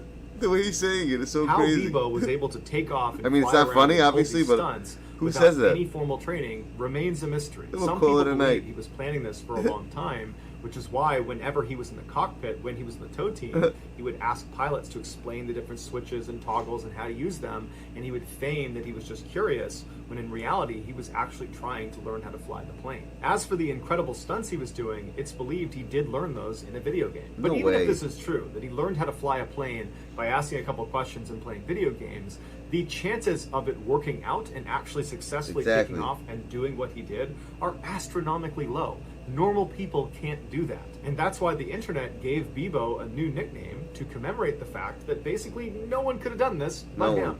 And so they named him the Sky King. So that's going to do it, guys. Wow. If you found the secret in today's episode, let us know in the comments what it is and where you... That was some crazy ass shit, bro. Right? Like, how the... Like, come on, man. Let's just call it a night. He said it so calmly, like it's a normal thing.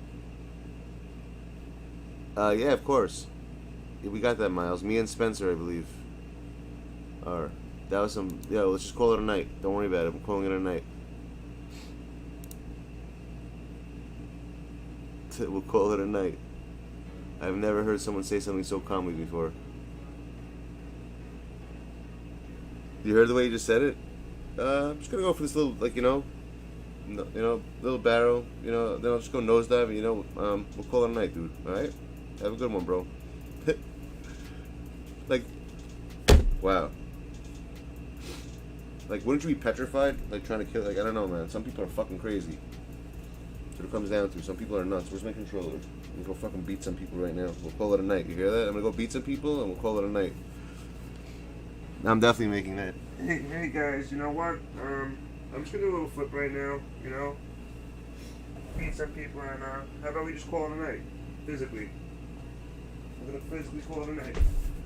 Running out.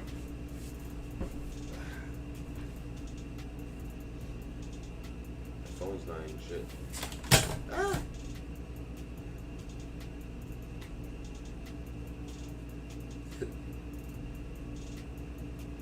How about we just call it a night, peeps?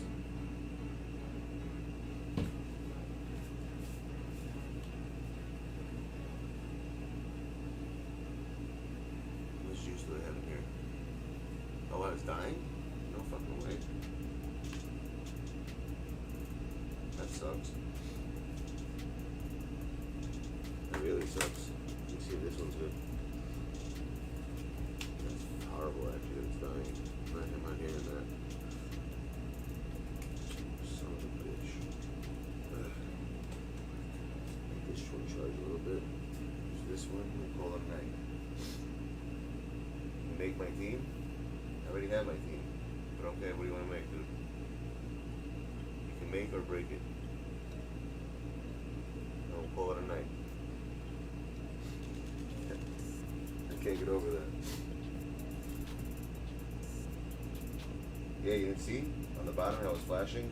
That was definitely calling it a night. This one's calling it a day. See, I got full bars on this one. The other one was definitely calling it a night.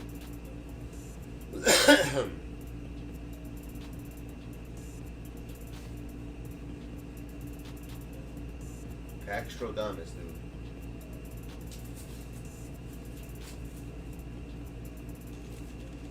That was pretty interesting, though. Those videos. Which one do you like? What story you think was the craziest? I gotta fix it so I can actually react like a normal person to it. Every time I have it on my, if I don't press mute, for some odd reason, it starts echoing like crazy. You guys notice that? You ever hear like an echo in it when I don't press mute? Like really bad echo. Like really, really bad. Like King Kong that shit on me. Hey guys, I'm gonna do a little flip and a nosedive, and we'll call it a night. A flip and a nosedive, and we'll call it a night. Ronnie out. That's a new, dude, imagine that was so classic. You would have said that, Ronnie out. That's what Ronnie would say. That Ronnie out at the end. That's it. It would be no more. And, like, it sounds perfect.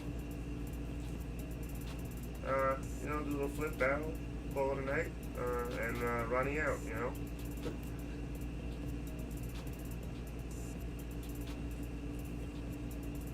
Do we know what cards are coming out tomorrow or no? What's the deal, Sahil?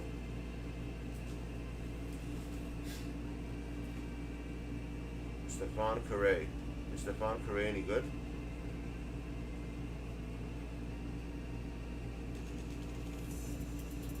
Snitch Bishman, alright. Kyle Kuzma. Lavamba. Tim Hathaway.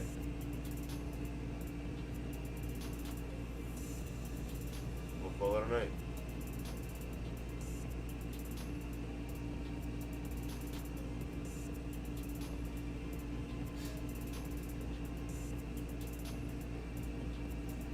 I don't. On Fridays they're usually really good, no?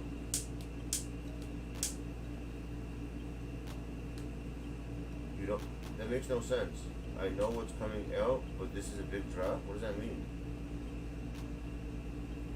Explain yourself, Bryce. Oh, it's gonna be like a new type of maybe it's gonna be like what are those things called? Famous, what's it called? Fan favorite, like something like that. You mean like a new name class is what you're saying? They're bringing in one of those, like a new name. It's not gonna be like an old, like something renewed. Oh, nice. You don't know which one though? How'd you figure that out? Who told you?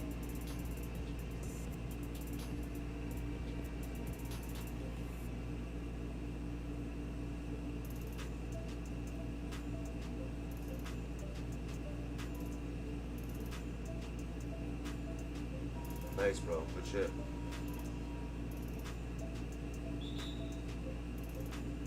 Oh, here we got Gucci Man.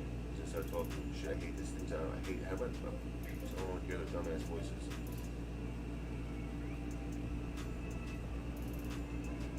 Hopefully he'll be a normal person, not a quick person. Yo, quit.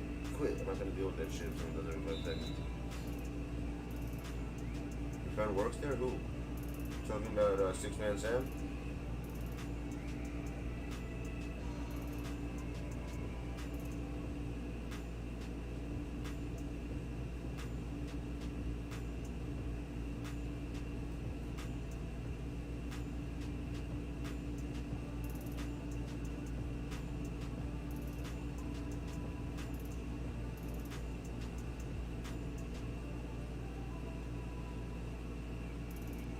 Yeah, defense.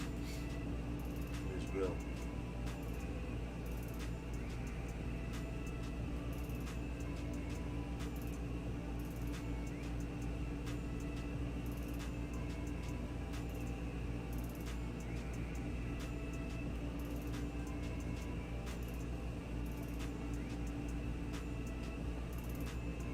I hear what you're saying, yeah.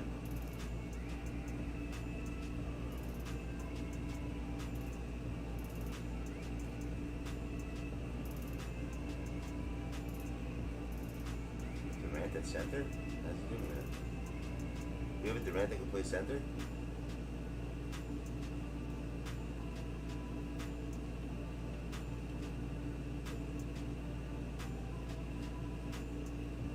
Good passing. See, I like the way this kid's playing. He's passing. He's playing real basketball, this kid. He's not playing an idiot. Good play.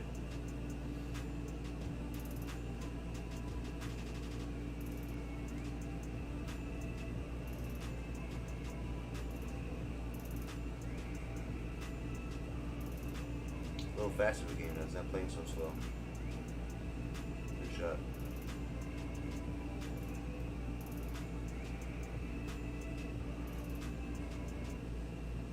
Wow.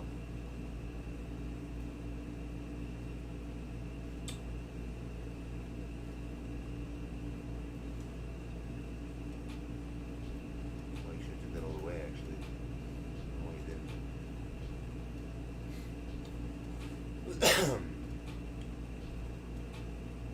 Good pass.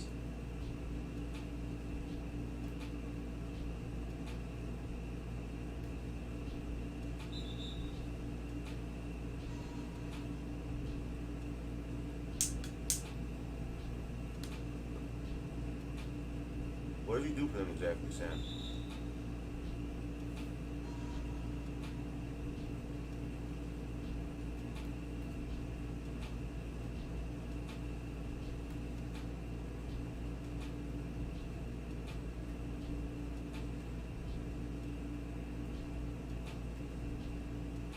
No foul again? Damn.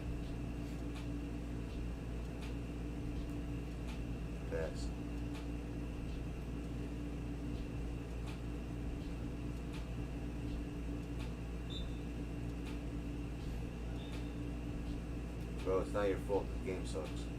I failed you like 2 times, didn't even call it. Like hard fouls.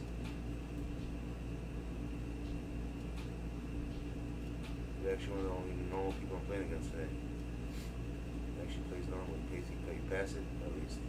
Instead of like that. That's a good. Oh, shit, started doing that. You saw that? He quit the game. Because I was talking. That's crazy. I mean, was I being mean? I didn't even say anything wrong to the guy. That's funny as hell. I said absolutely nothing wrong to him. He got like all mad. He left. It's crazy. Like, it's not even your fault. I'm trying to like say like good game and he like left. Why would you do that?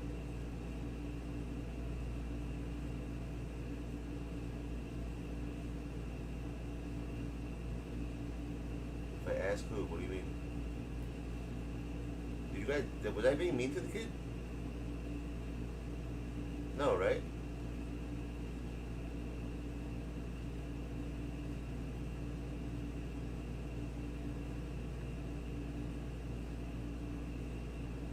I don't think I was.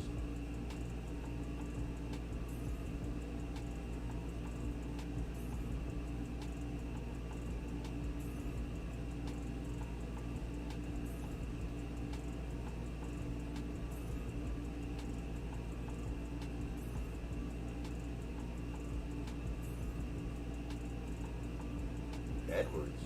For real? Anthony Edwards?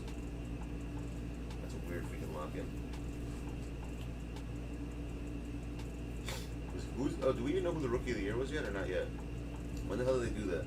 Rookie of the Year and all that shit, all the MVP stuff. Is it after the finals? I mean, did anyone win like MVP, like, you know, 6th man? Oh, they had it? When did they have that? Can't sleep, bro? Sorry, that sucks, bro.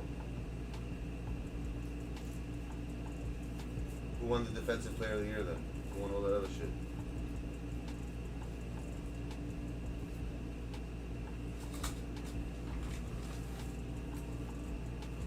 This year he won?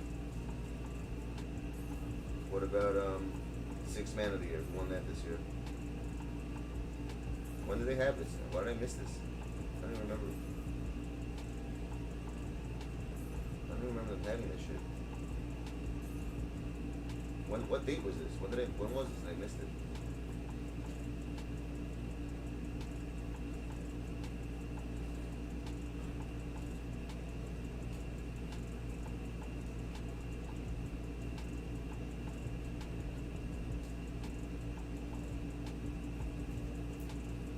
Hard goat.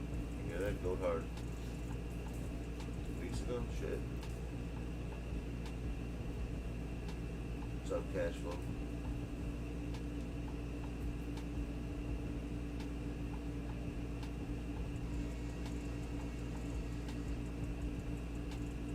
How do you get the pain fade away?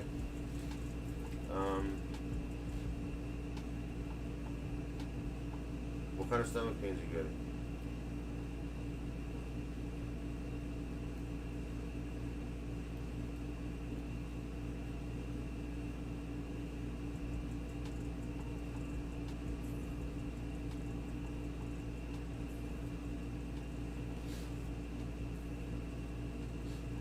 Yeah, no, milk is gonna make he's having issues because of the milk. Something like Pepto would be good. That's for heartburn. He doesn't have heartburn. He has a stomach ache. What are you talking about? Is for heartburn, bro.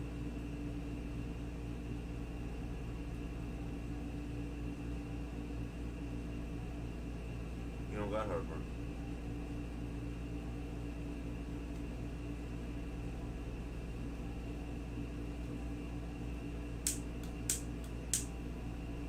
Yeah, it's not milk, bro. He's thinking of heartburn.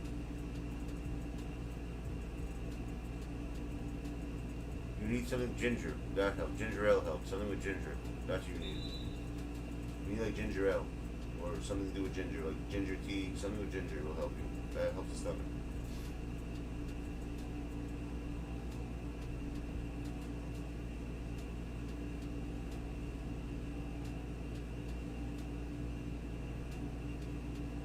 Afraid to go to the doctor? Why? It makes no sense. You should go to the doctor with hers every night. Because by you not going, you can make it worse. You know what I'm saying? If you go fast, you have to take care of it. That's what happens when you don't go. You should go. It's every night.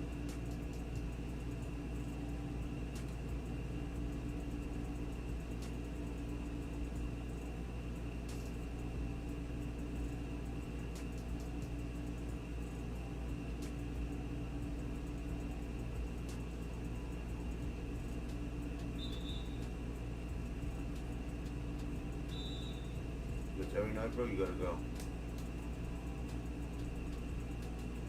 Don't say that, bro. Why would you say that, Austin?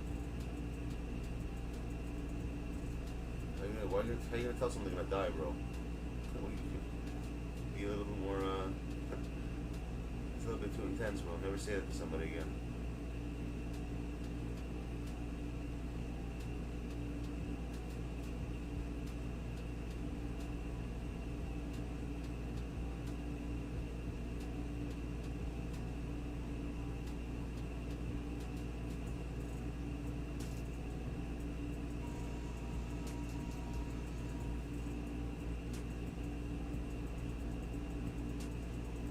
Could be IBS, but they'll give you something for IBS. They have stuff.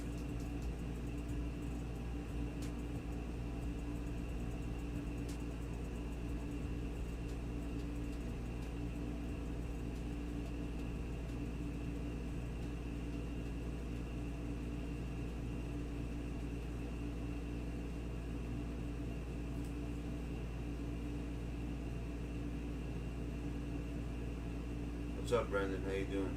How much more? What do you mean, how much more? I don't understand what you're asking. I'm rich, bitch! What does SAR mean? How much more? I never heard of that currency. SAR? Thank you for the dono. Appreciate it. But I don't know what that means. How much more?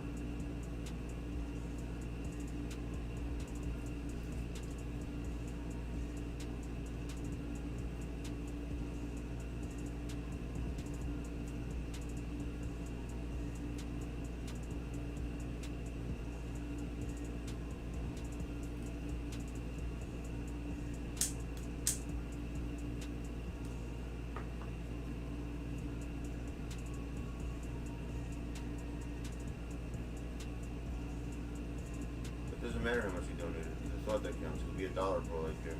If someone does something, it's very kind of them. It doesn't have to be, you know. I've just never heard of ZAR.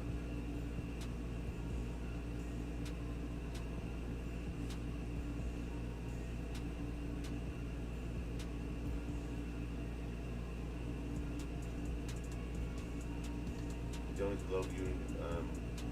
Alright. That's cool. Nice of you.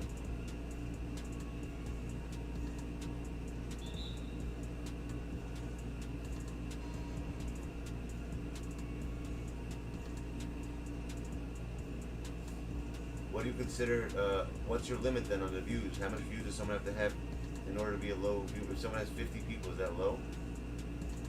What's considered like low? Exactly. Hey, what's your like max number that considers to be normal?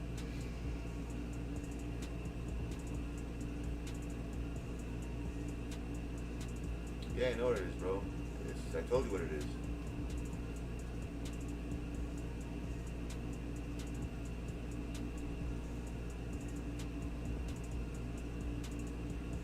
Is it a burning? Yeah, I'm not a doctor, my dude, so I can't really tell you what it is.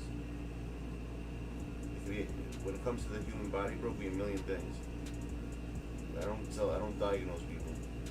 That's one thing I learned never to do. Never self-diagnose. You do that, bro, you make it worse. Don't look it up. Just go get it checked out. That's the only thing I would give you. If it's on a day, something that happens daily, bro, that's not good. It's not normal. Your stomach shouldn't be feeling, at your age especially, you shouldn't have pains like that on a daily basis.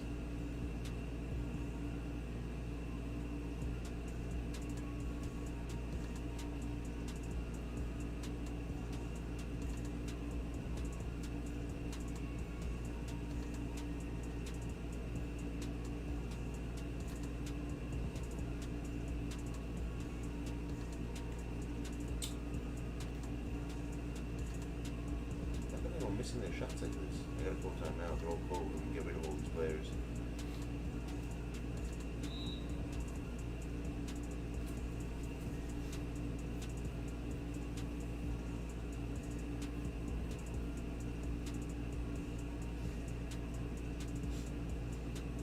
Yo, but legit, Cash, I have no idea what the hell that is. That ass. It could be so many different things. You're asking me to die. I have no idea what that could mean. It could be hard. It could be something that you're maybe not agreeing with you.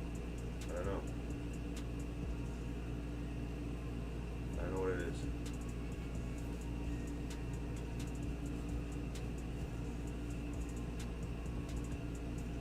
I know you asked me. I mean, what do you feel exactly? Where does it hurt in your stomach?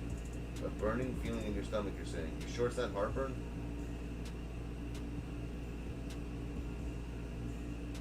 Hold on a second. You sure it's not heartburn, bro? Be heartburn. That's what you're describing sounds like heartburn to me. Doesn't sound like a stomach to me. Is the pain like in the middle of your body, or is it like low? Is it lower or higher? Pain. Answer that question quickly so I can play the game. I'm trying to help you out right now quickly. Is the pain low or higher? It's like lower. Which one is it?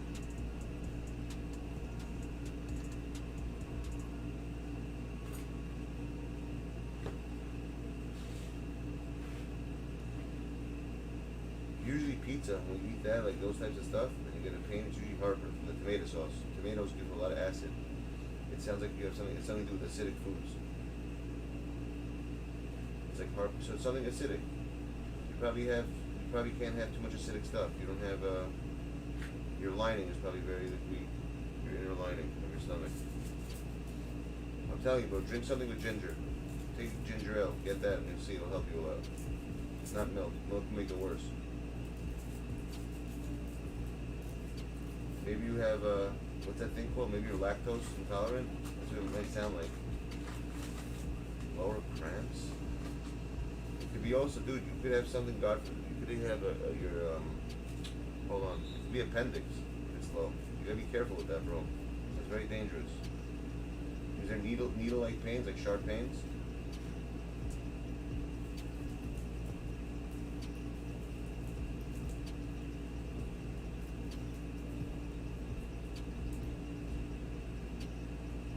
Yeah, I just told you that, bro. Ginger ale. That's what soda. Yeah, soda does help that because of the gas. It relieves the acid. Exactly. You guys call it pop? That's interesting. Pop.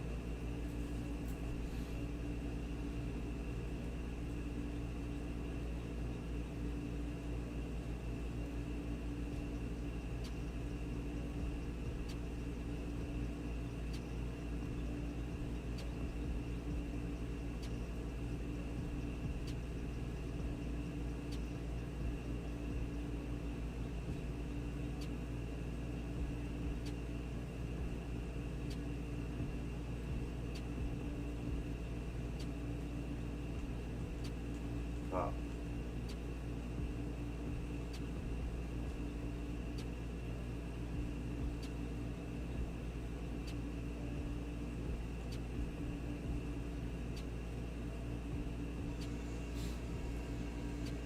Snap, crackle, pop.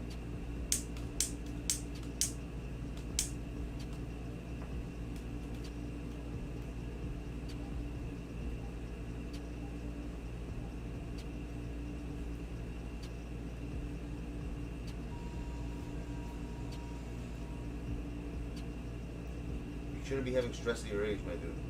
You're too young to have stress.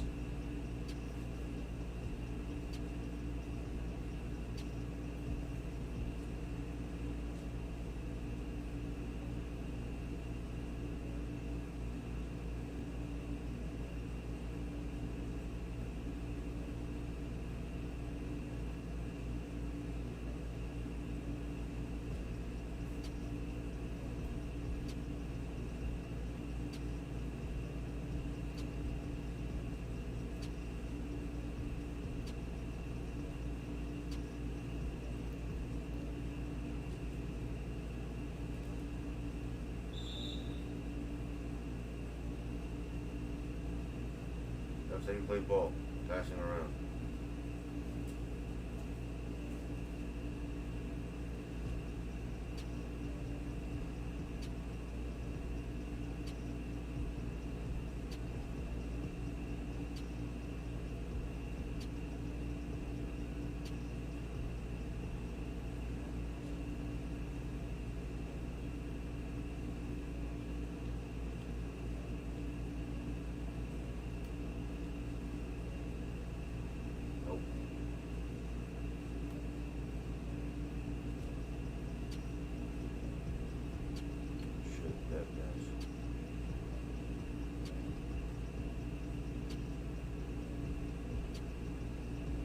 Why is everyone cold on my team? So weird.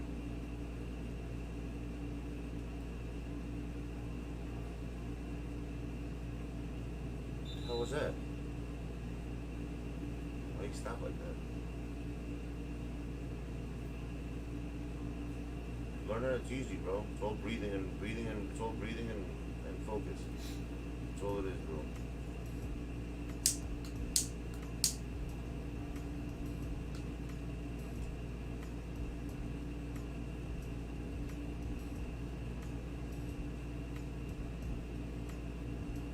Nah, bro.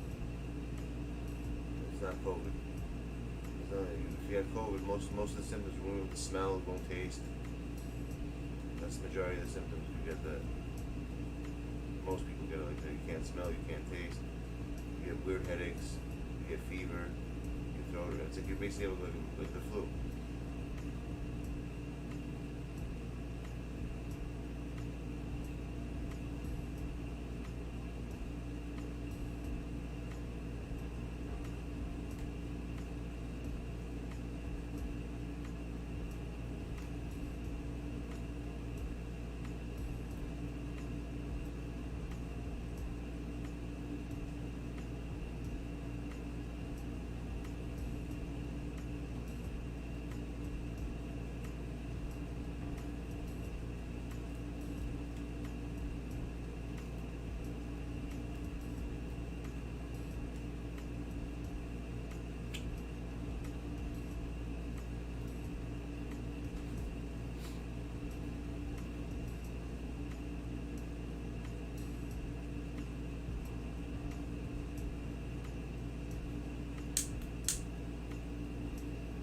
Take care of yourself, bro.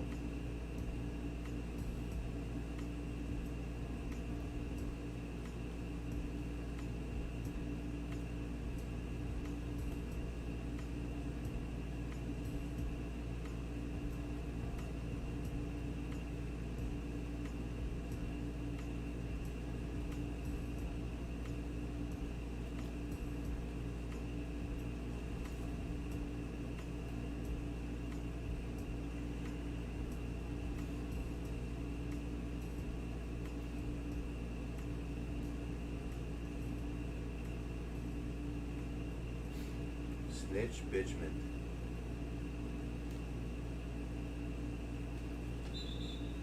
Dream my ball.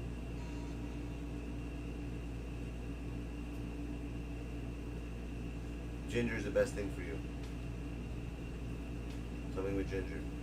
Ginger tea or ginger ale.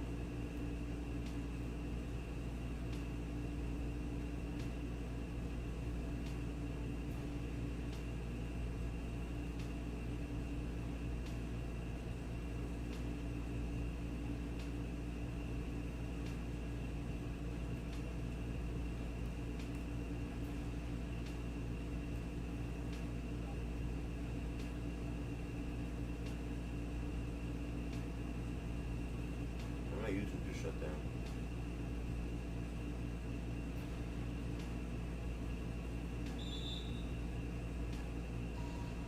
That was weird.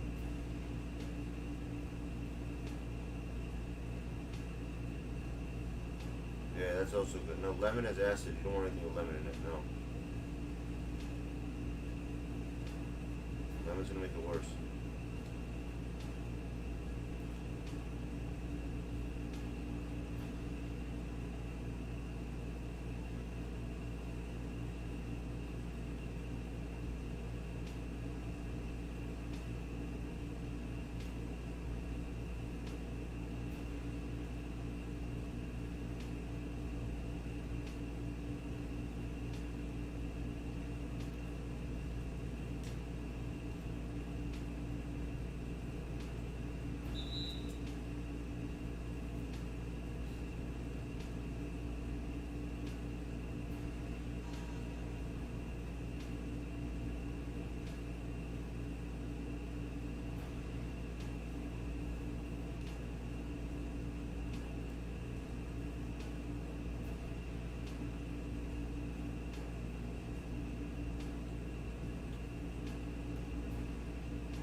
so excited about?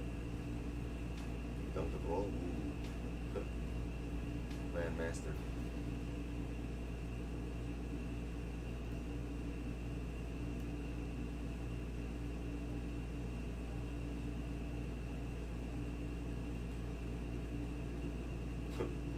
Right? What does that mean? I hit a shot, so what?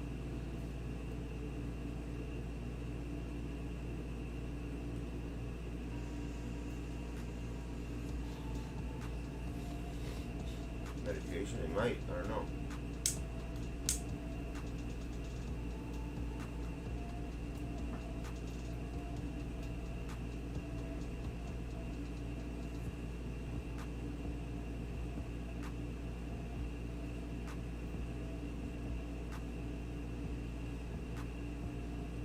Yeah, no, I feel you.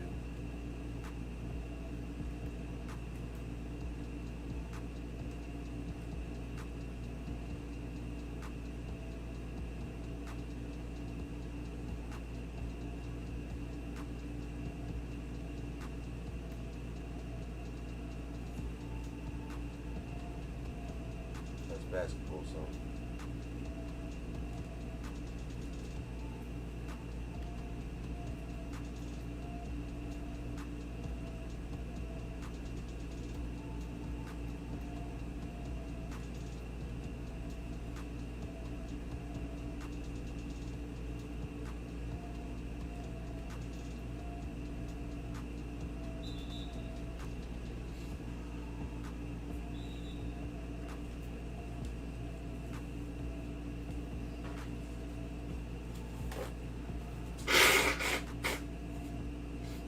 Nose is running for some reason.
Yeah, no problem, bro. You don't have to be sorry about talking about it. I don't get mad.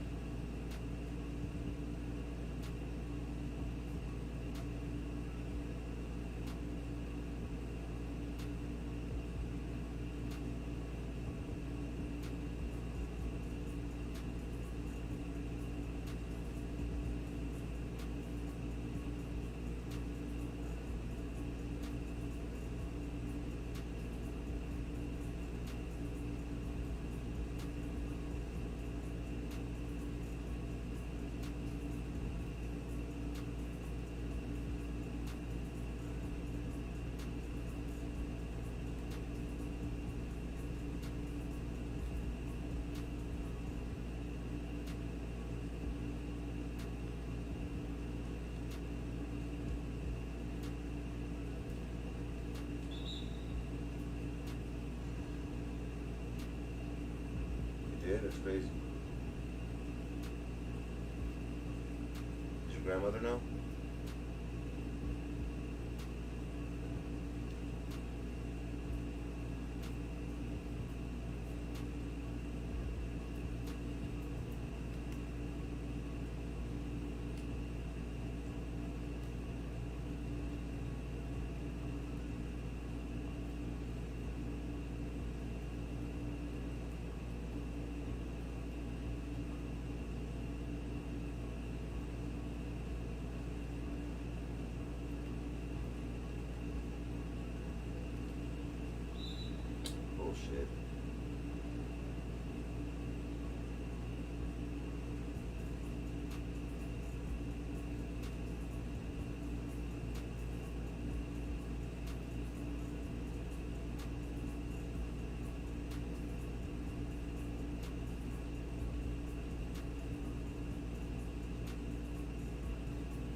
and dad don't care. Damn. That's tough.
Shots.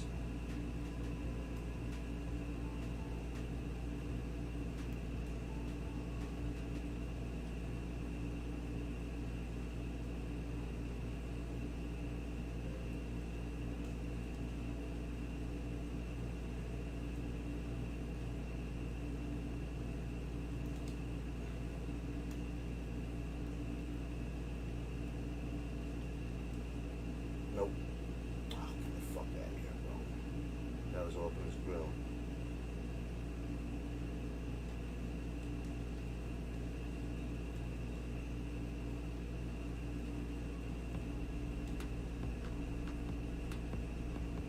There's 2K for you. Lovely game.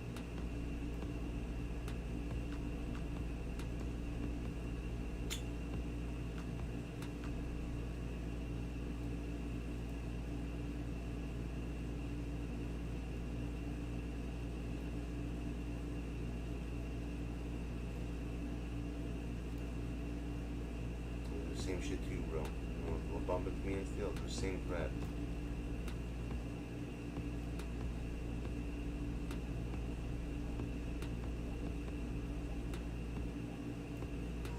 Hit that.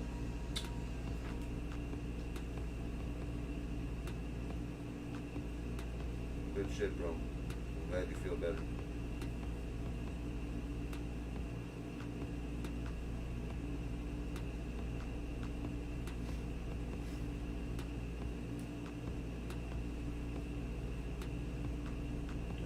Standard timeout at the beginning of the quarter. I always call timeout right in the beginning. Make sure my players are the right players.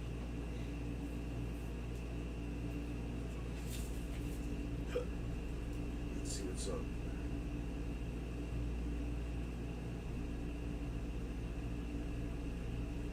I was using a 5-man the whole game. I wonder why. So everyone does. They always use 5 men and that's it. A lot of skill. Let's go low. 5 men.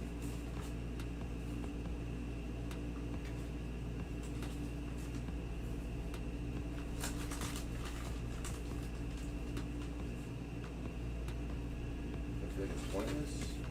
I mean, what else am I supposed to do? I stream. So I don't think it's pointless, no. The game sucks, yeah. There's no other basketball game to play. That's the problem. It's the only game we have out.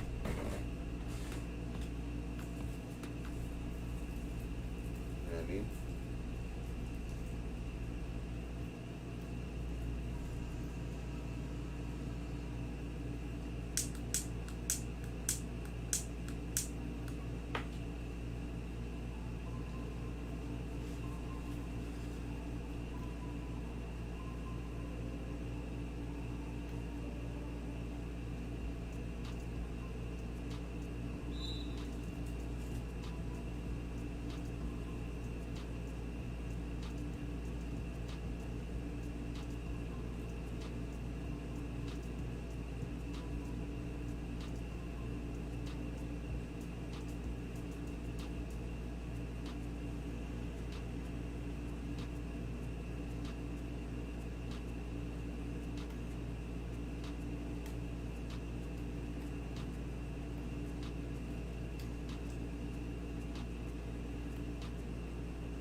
that pass? Wasn't expecting that.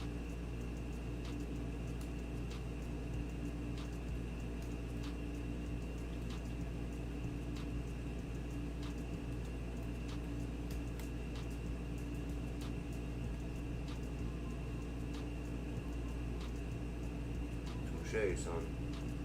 Touche.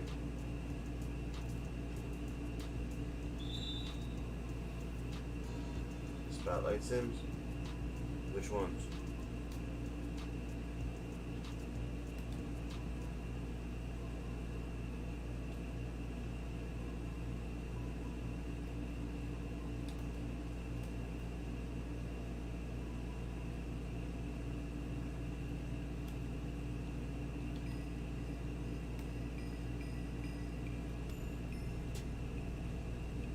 What? Get the fuck out of here, bro.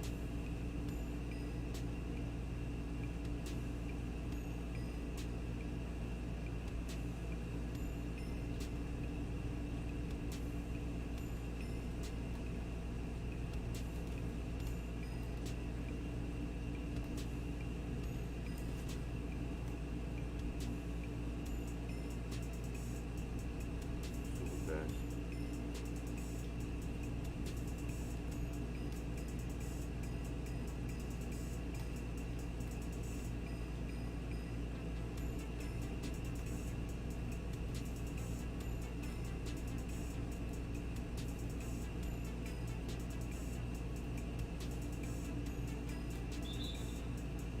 My ball.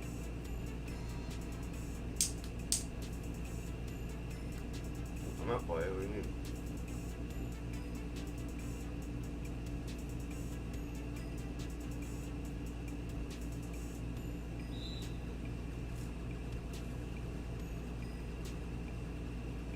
It's 5 o'clock in the morning, maybe.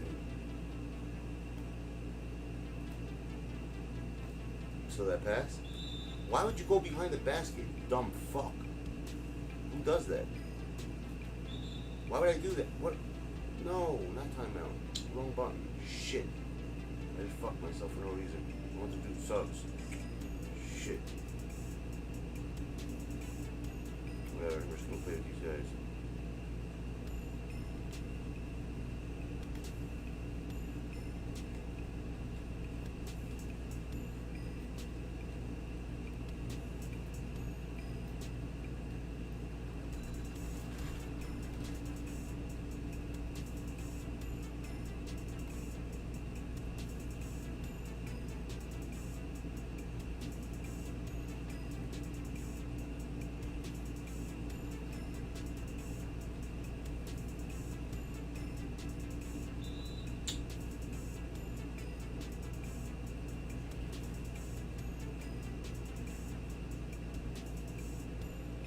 What are you fouling for?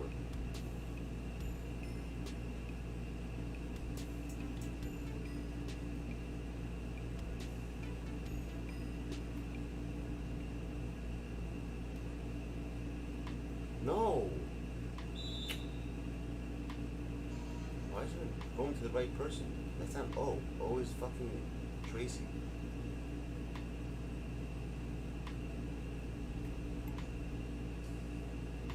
How do you miss that?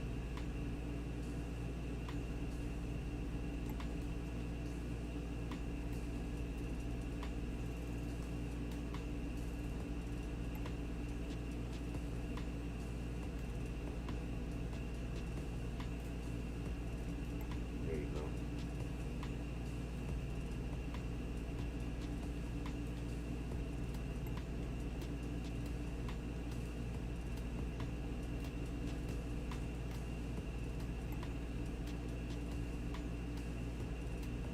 Stupid fucking play.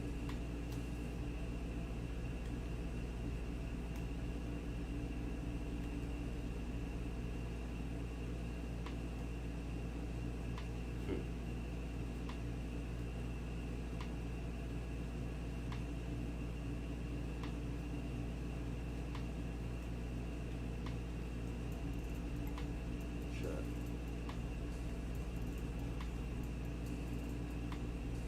But I'm not gonna let you win, buddy. Get the fuck out of here.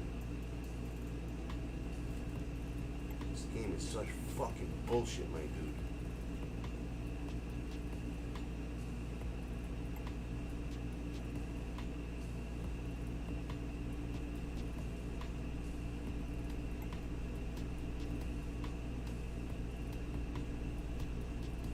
I don't think so, my dude.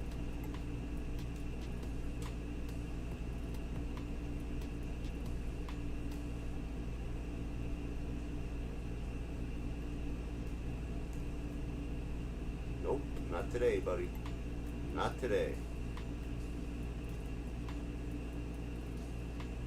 Nope. Not yesterday either.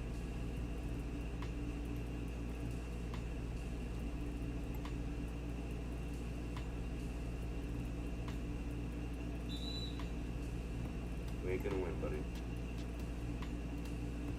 I told you I don't lose games when I'm up.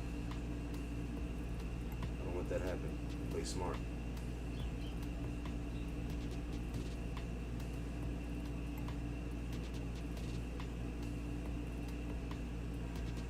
The kid was a good player though, I'm not gonna lie.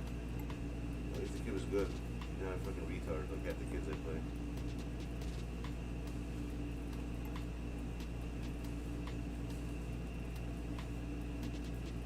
He's really good.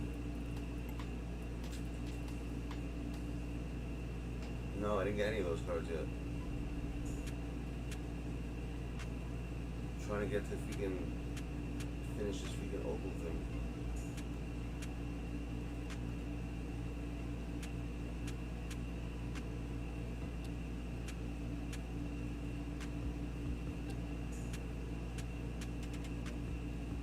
I'm gonna use Kobe in there. I like using him.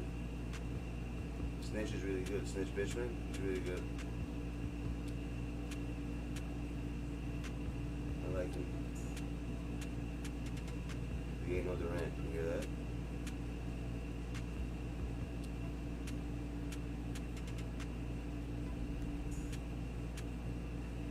Cal Kuzma sucks. Wasting the card.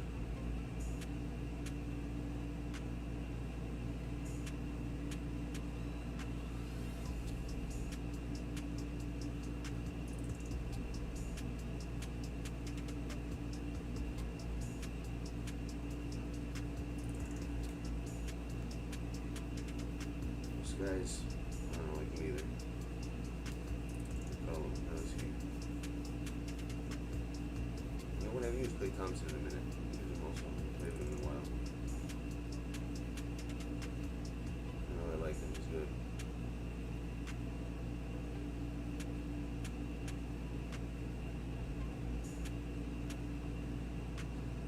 La Bamba.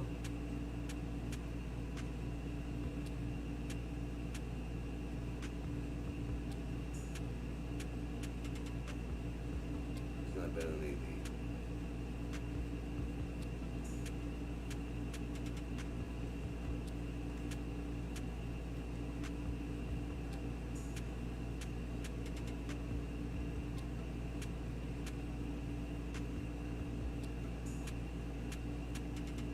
How's Weber?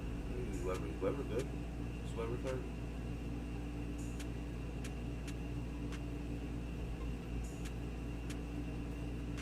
Twat Jameson.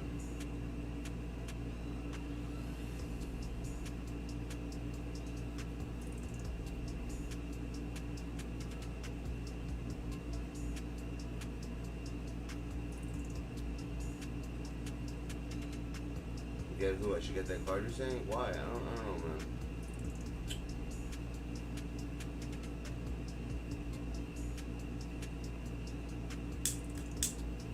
Really, Wiseman's like that, you're saying? He's that guy.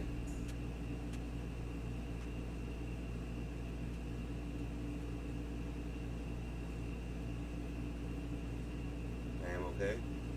I mean, yeah, you got 96 overall, I have 97. So you are okay. You get RNG on your side. I hear that.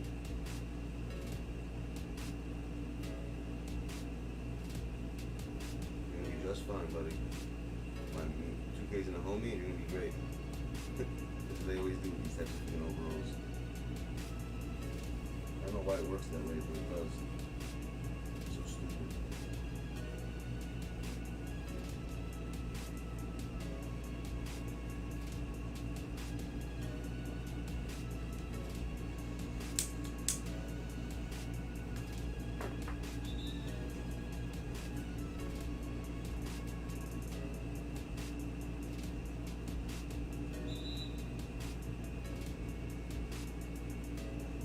About what? What am I agreeing with?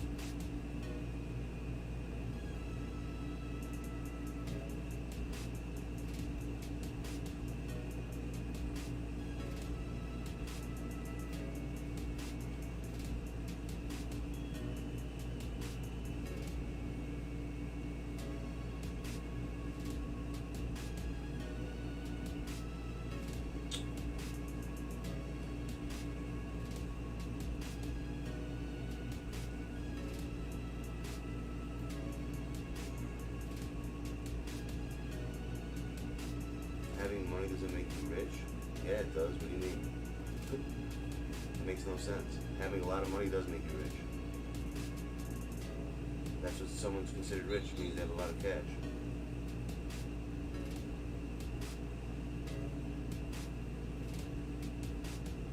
And if you're breathing, you are alive. What do you mean? If you're not breathing, you're dead. If you're trying to make a metaphor with something, maybe, but like literal, you're wrong.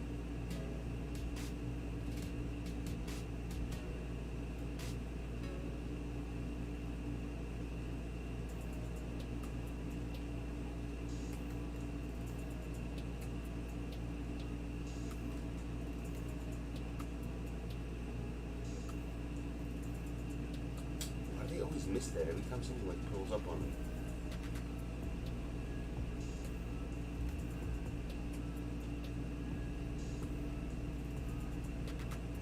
What are you doing?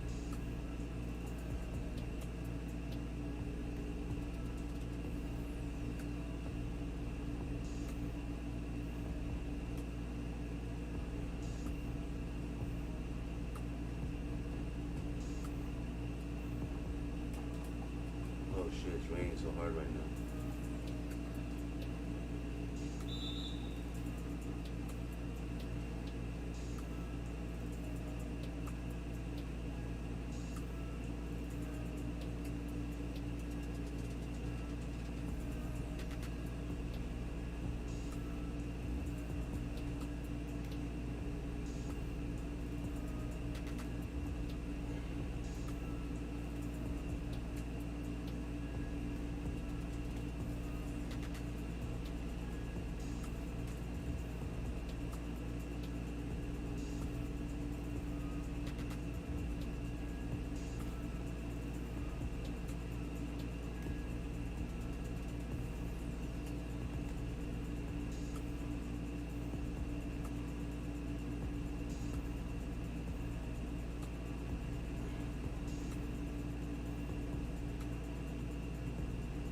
Nope.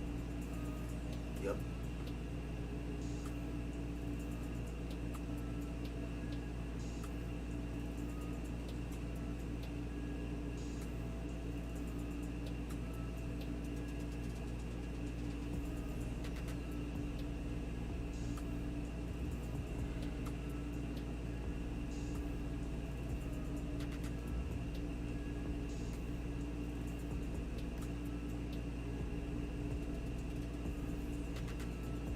Let's say play ball, guys. It's all about court vision.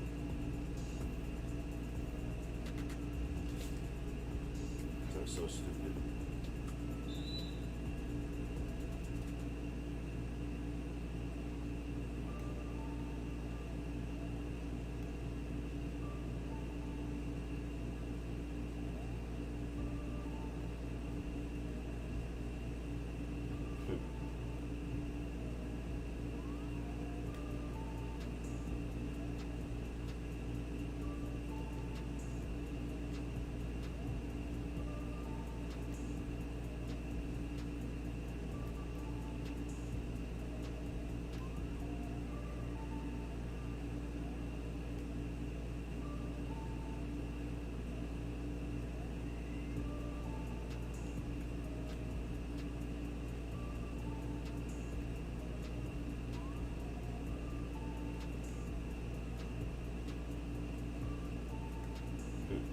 Wide open drive. Why would you do that?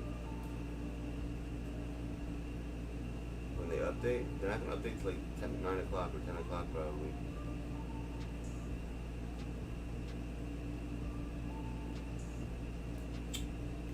First of all, that was an illegal screen.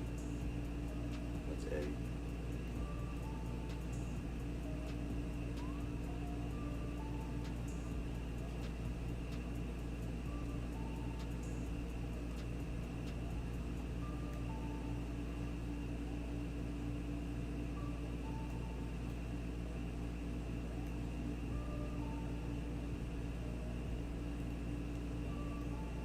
Nice. What?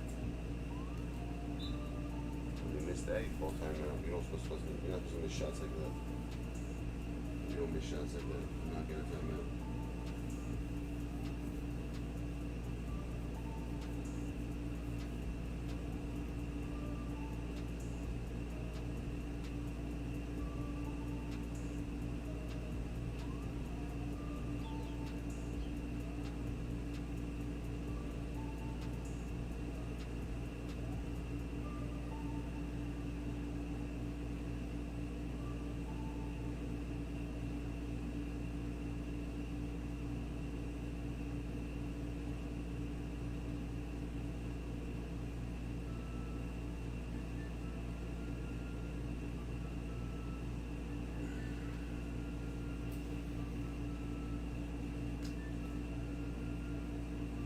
Yeah, bro. I'm telling you, I tried it 2 times yesterday. I'm like, I'm not doing this. I don't understand how you can get the rebounds. Exactly. You can't, like, it doesn't make any sense, bro.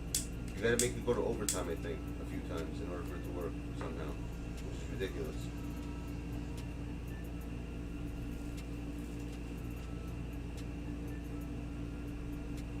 No, you're right, Kat. You could be a shoe collector. That has nothing to do with being a baller.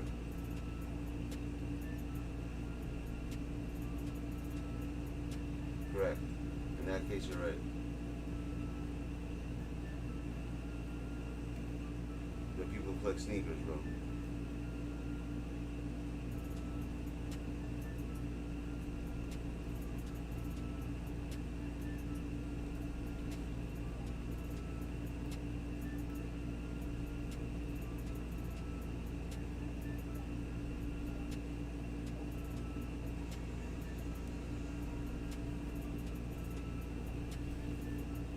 That's the bonus challenge is retarded, bro. It makes no sense.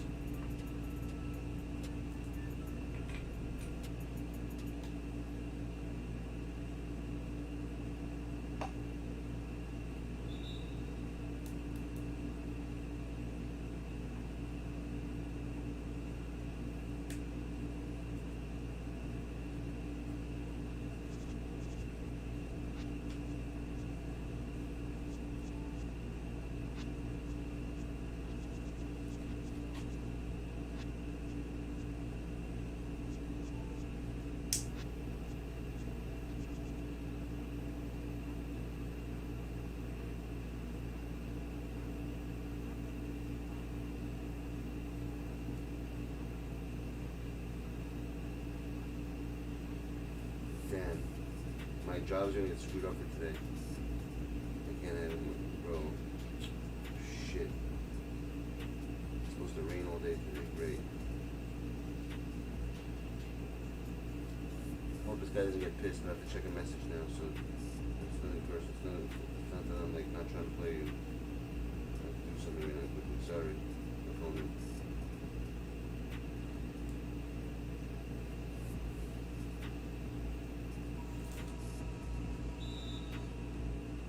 Yo, bro, sorry. I'm just setting up something for work. I'm not doing this on purpose. I know it's annoying. Just give me a minute. Because it's raining today, so I can't do certain things for work. Just give me a sec.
passing to?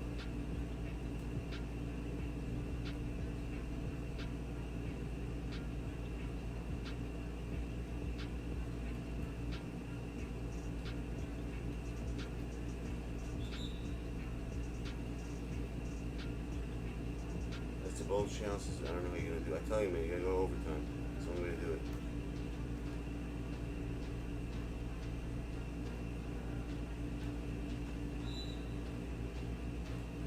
You gotta do that in overtime, bro. Otherwise, you're not getting it.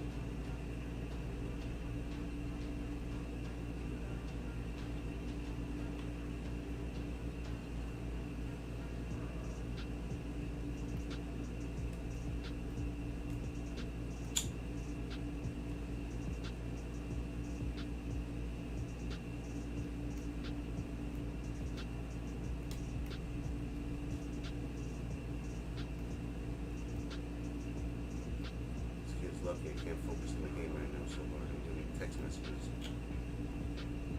So I can play like this.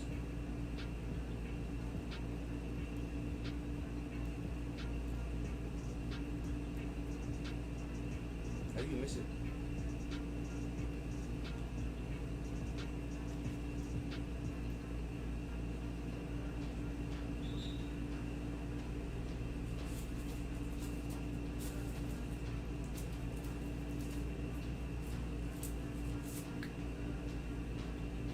No, not today. Tomorrow. I mean on Monday. Yes. Not today, Monday, no. Alright? Is that cool?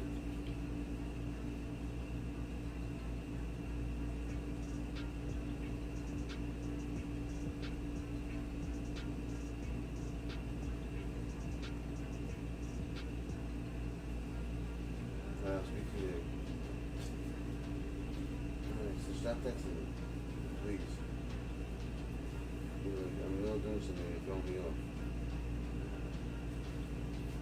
Alright? Thanks.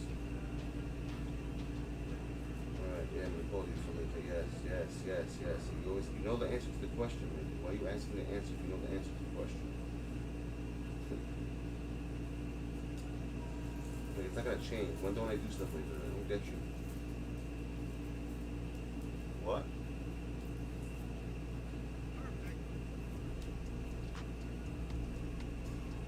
Alright, man, I gotta go.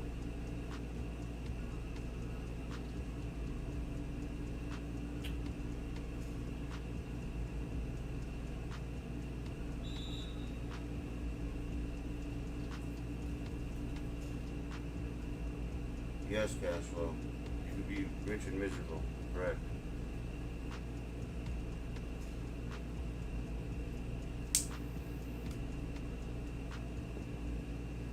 That is true.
Wide open lane. Wow.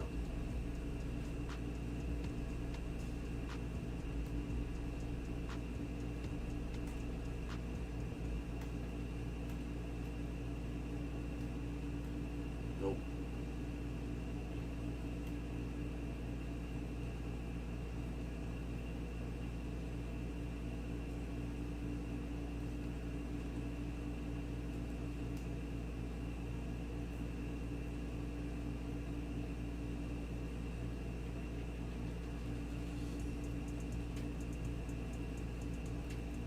Good passing. I like that. This kid's playing, you know, at least he passes normal. Good shit. Good move.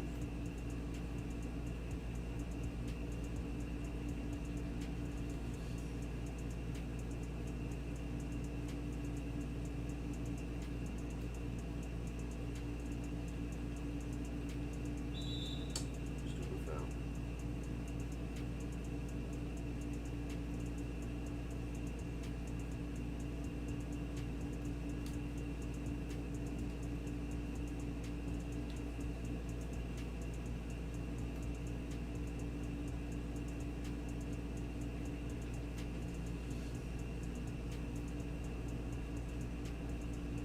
Come on with that bullshit. Good pass.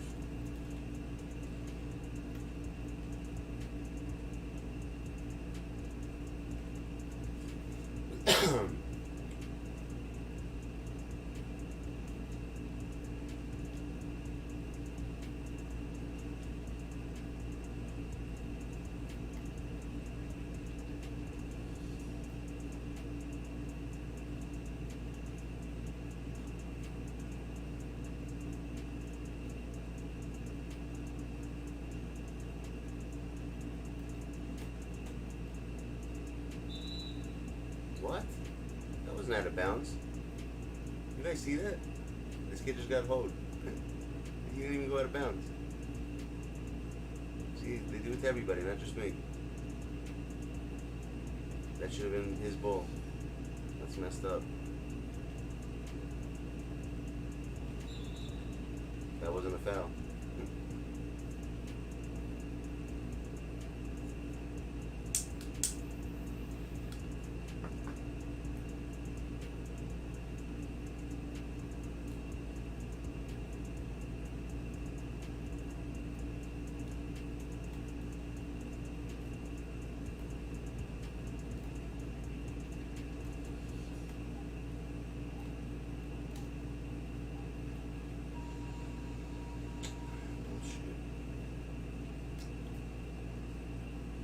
Ridiculous.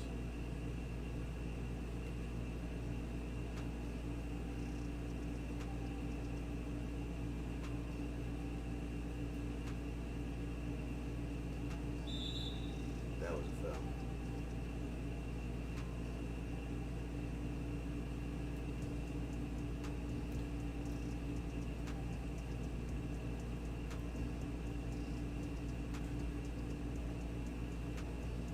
Can't steal the ball, bro.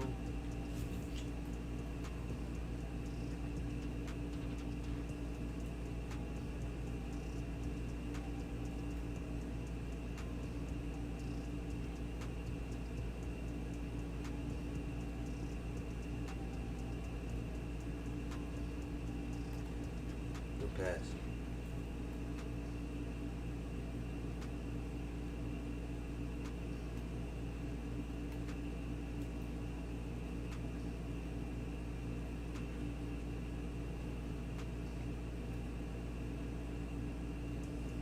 How do you miss that? I have no idea.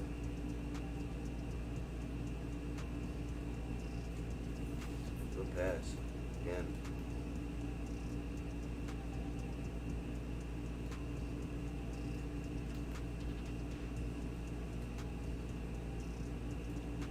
Off. I shouldn't have went in. How that went in, I have no idea.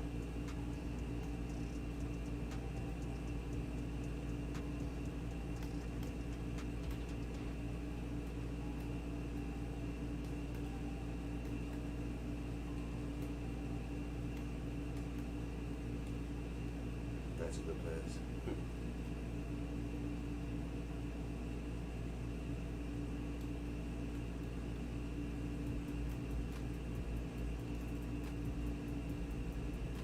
You gotta pull time out, buddy. Whenever they do this to you, you should know that pull time out. I'm gonna keep calling you. See, if I would have done that, they would have blocked me. Magically, I would have gotten blocked.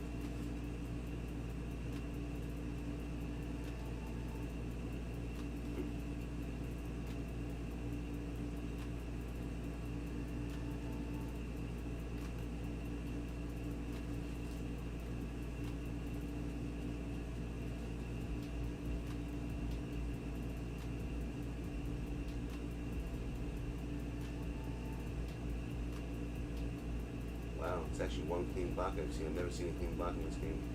It was actually a clean block for once.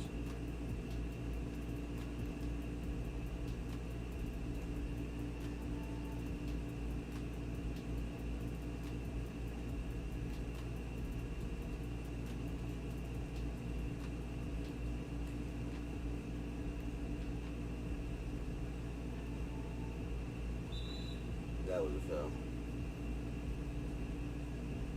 Didn't call that shit, was pissed.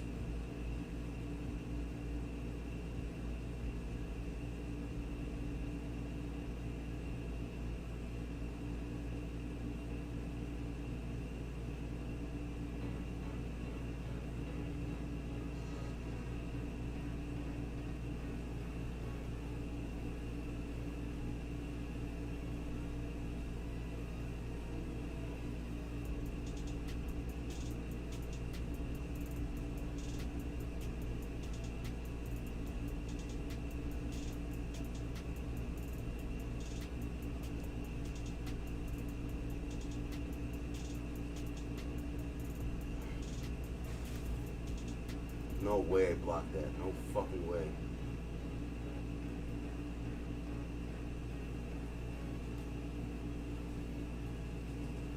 That was such a bullshit block. See? I also did those stupid blocks. Somehow. That was not a block though. There's no way in hell someone could do that in real life and not foul a person.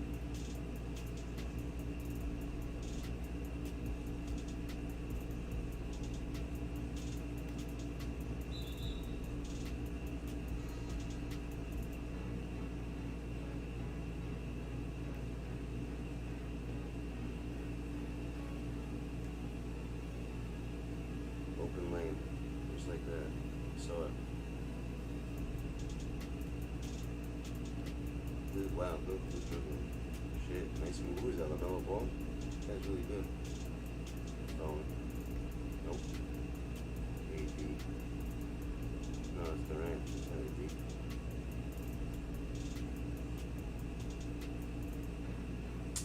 See, he's doing a 5-man stupidity. Should sub out this guy.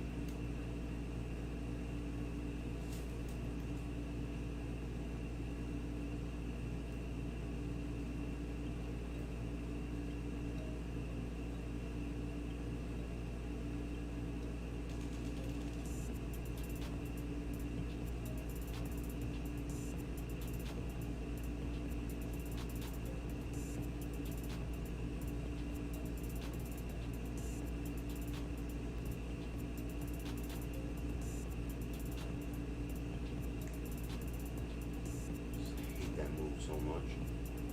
The passion I hate it.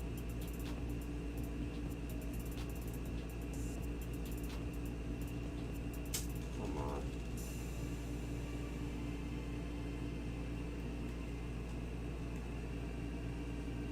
Bullshit, bro.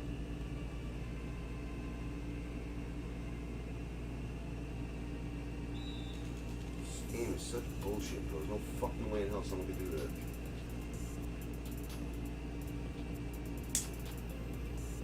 Is it?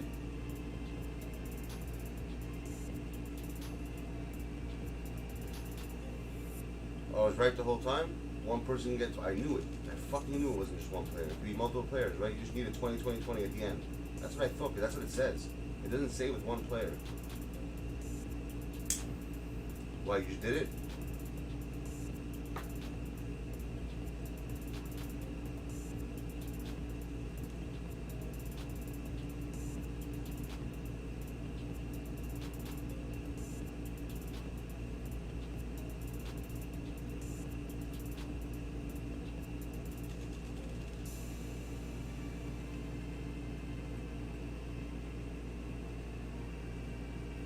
Knew it.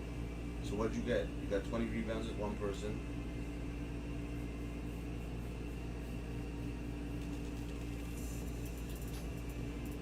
Well, it makes sense if you read it, bro. Look what it says. Hold on a second. Look what it says when you read it.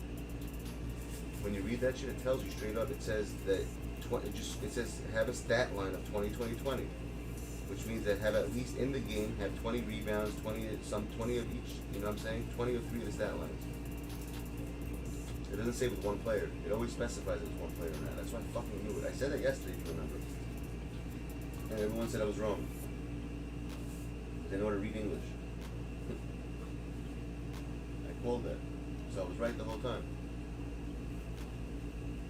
See, now that makes it easier. If that's the case.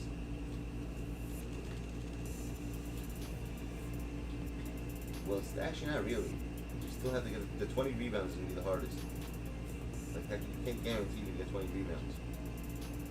You have to miss shots on purpose. You know, it's like stupid.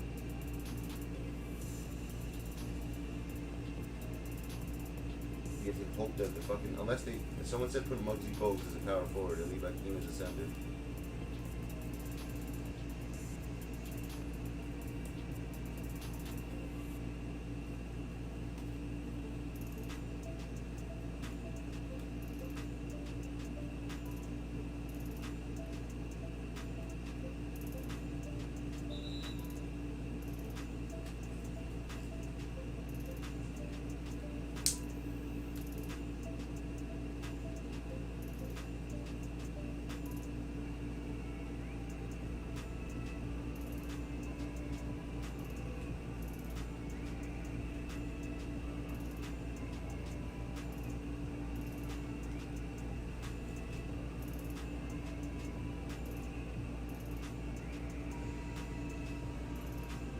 Of course, didn't count.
No. I didn't want to do that. Or whatever.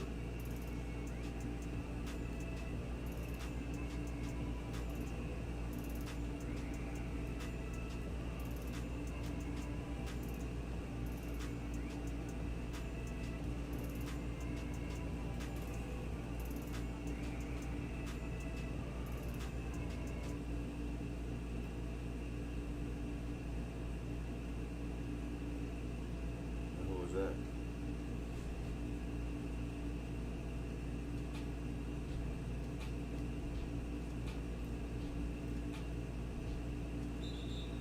No.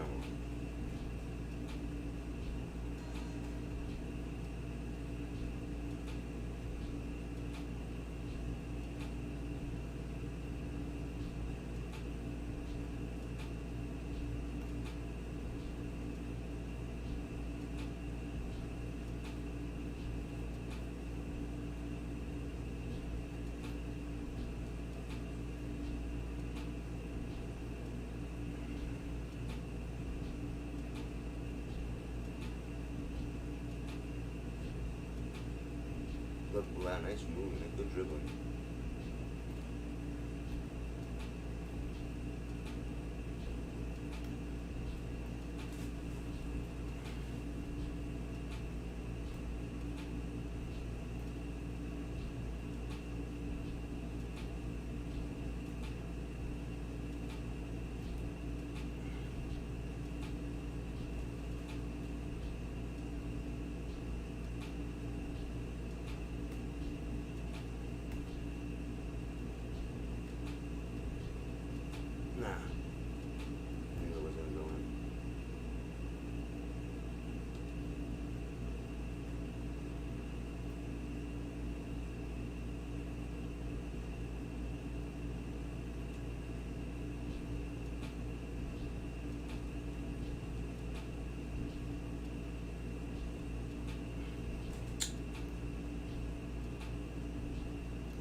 No fucking way.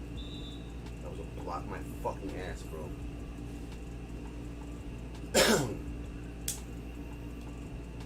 Fucking bullshit.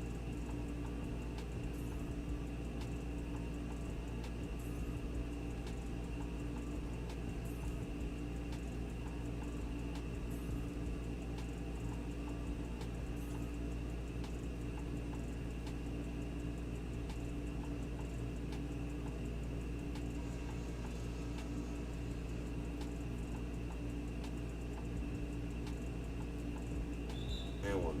Damn, should have got that in.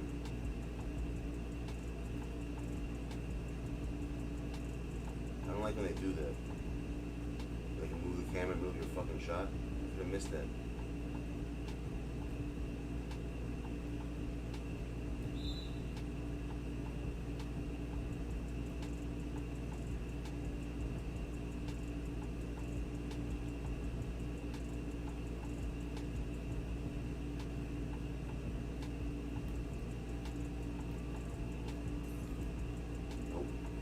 Get the rebound though. Don't want to get the rebound. Son of a bitch, bro.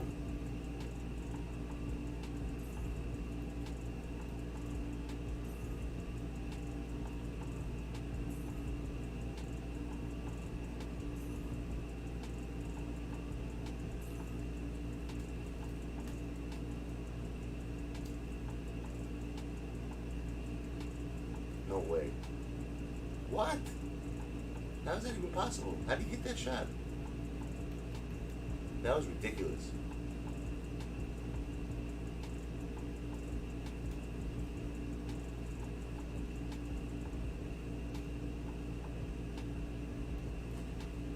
Come on, yo, this game is so fucking retarded, bro.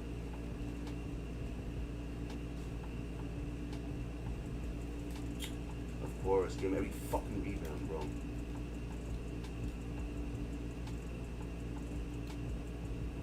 Tell me this isn't bullshit, peeps. You see this nonsense?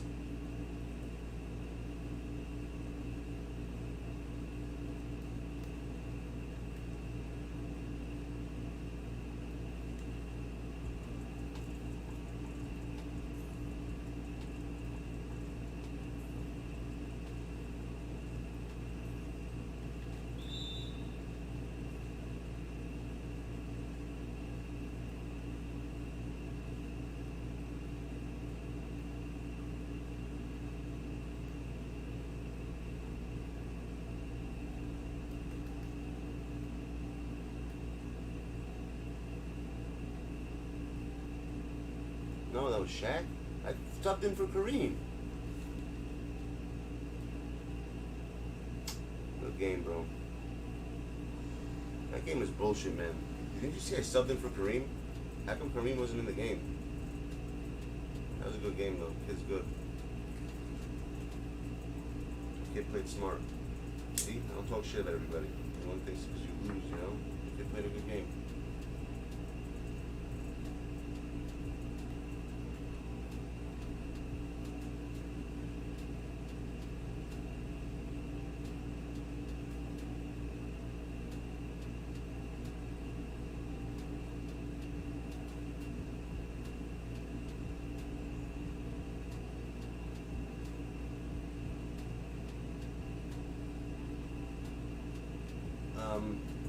Perfect for rebounds. Get Ben Wallace. He gets a lot of rebounds. The Dark Matter one.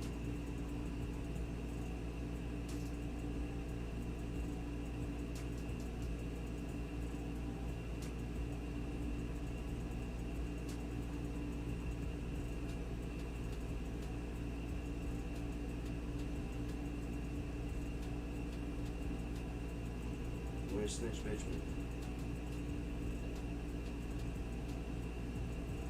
Kinda like them too, to be honest, not gonna lie.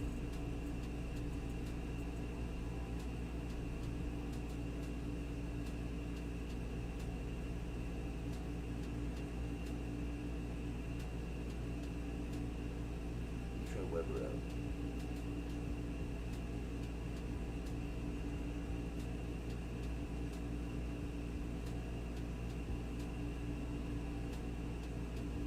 Hooker.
I'll try it actually. You know what? Maybe I'll try it once. See, I'll try this as a bonus one.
See what happens.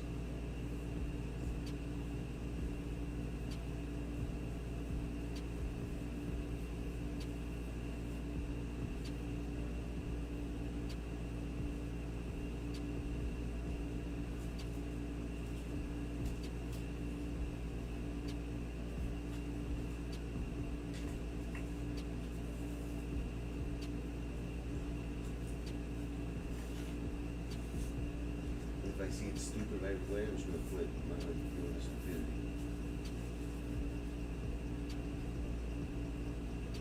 This might be easier on next gen.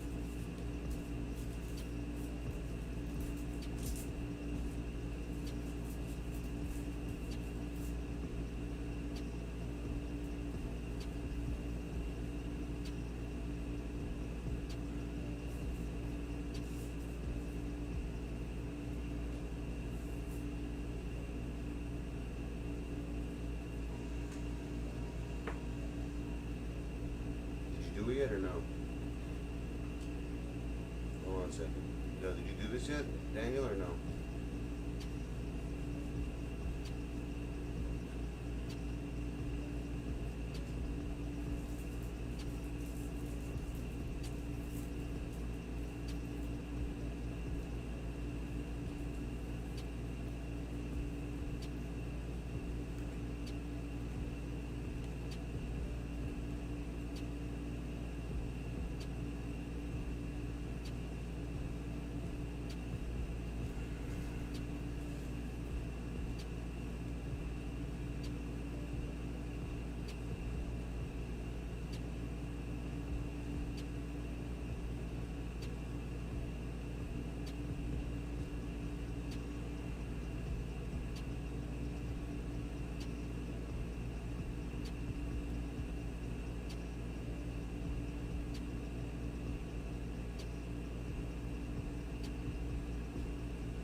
Even 2K does the 10-man. You see that? I just noticed that they do 10-man too.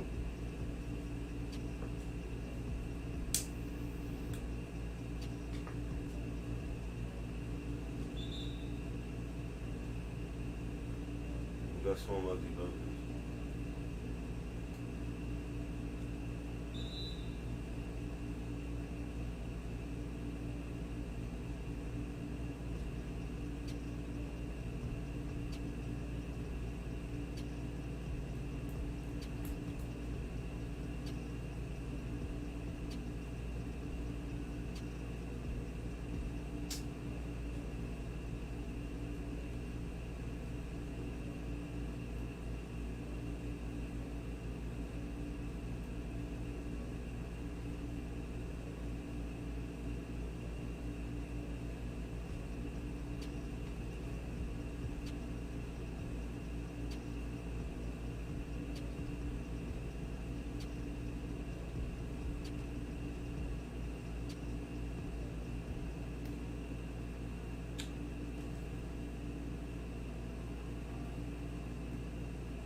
System points.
Damn it.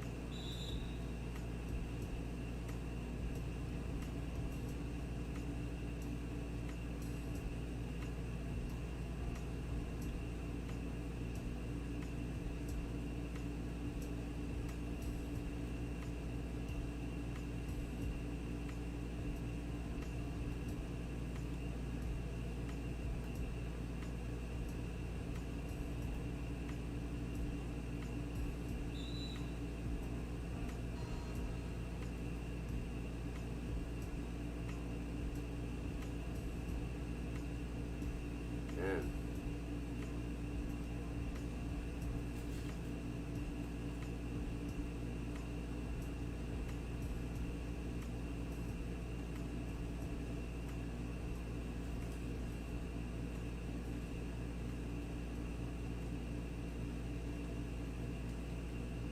You're so small.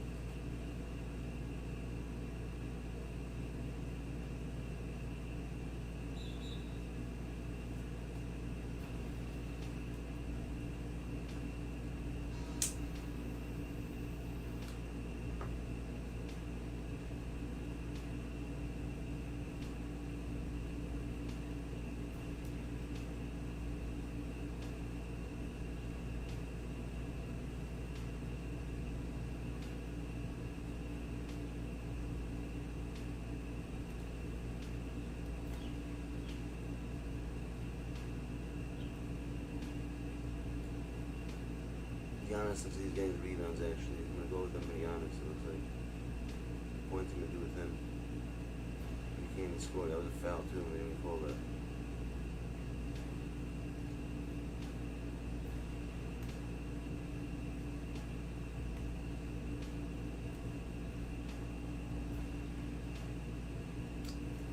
I think the points with Luka. Assists with Luka.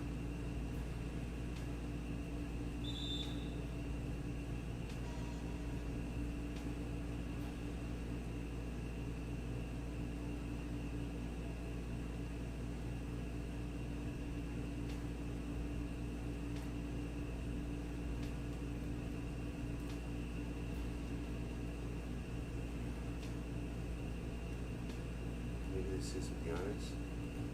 I don't know.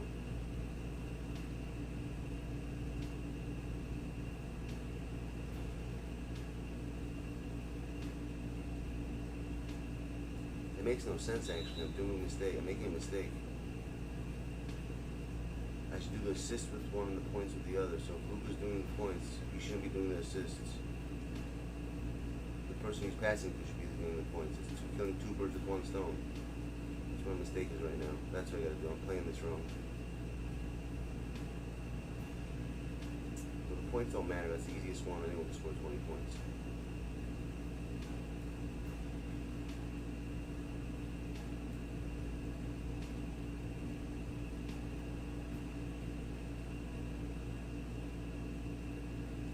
Get the points out the way. I'm gonna sub them out.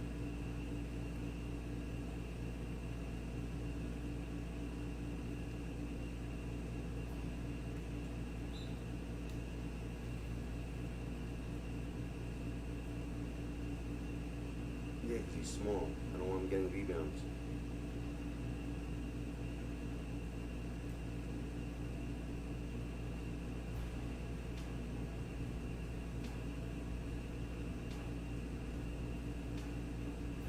Put Giannis up there. Maybe he has a better chance of getting rebounds. Yeah, between Giannis and what's his name? Kareem.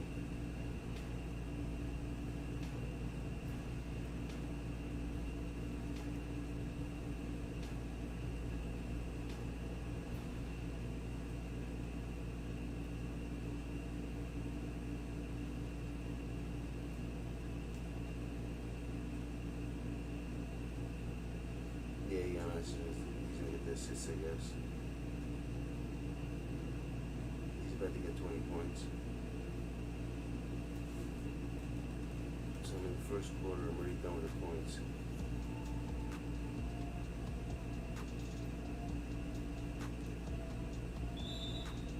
Damn it.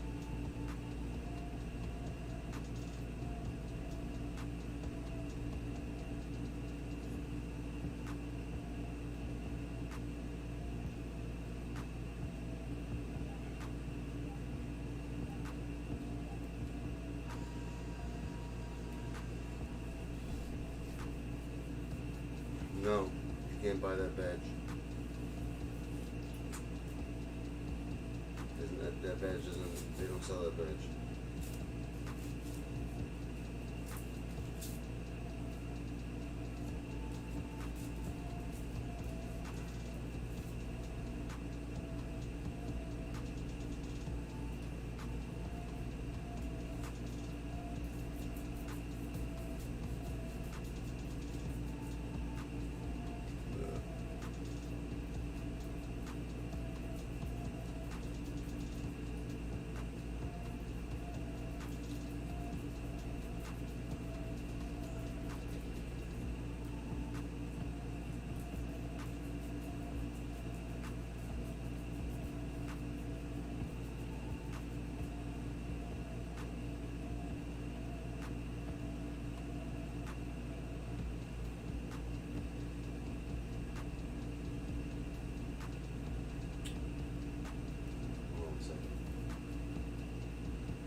Yo, quick question. Do you prefer the game when the badges were done for you, or you want to do the badges? I personally liked it when the badges were done for you. Like 2K19. There's no badges. The cards came with the badges and that's it.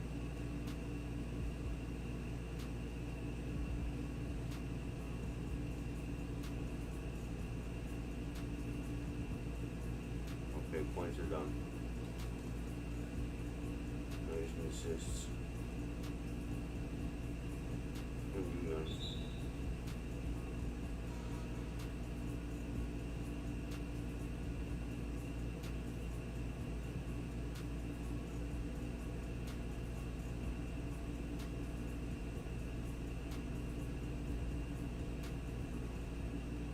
I think you just have my guy in the center actually, let them off ball. That's probably what you gotta do.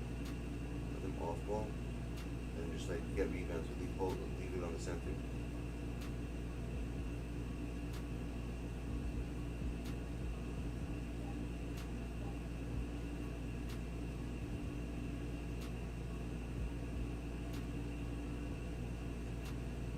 How do you miss that?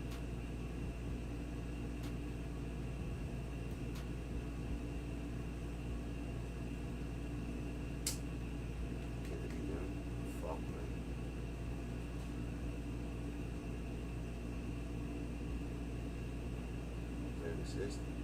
Yep. 4 assists.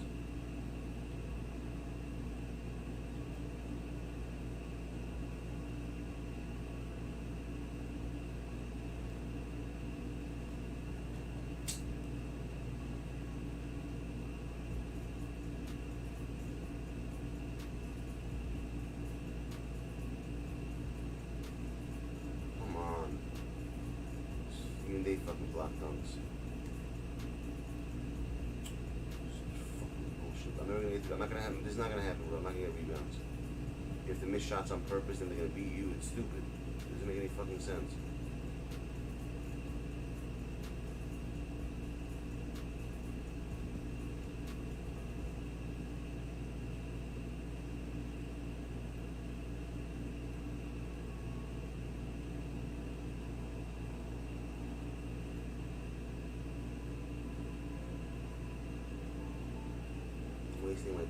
shit.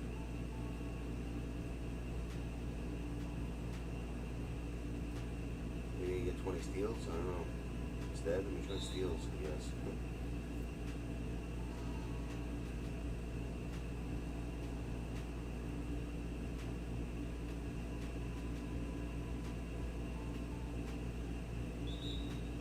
Actually, you know, 20 steals might be easier. You know why? Because you get 20 steals across your whole team. No, it has to be with one player.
Triangle.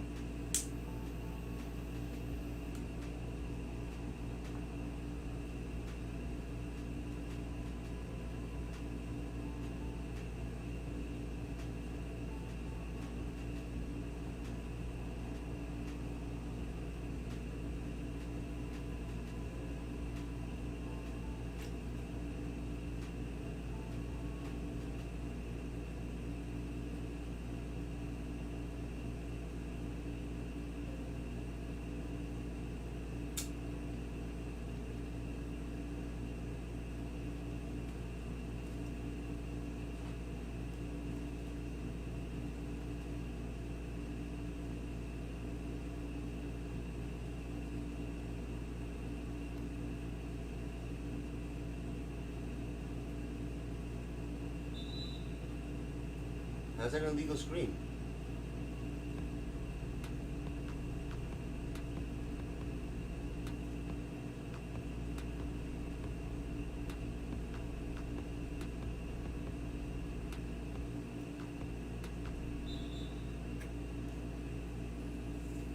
I saw what you said.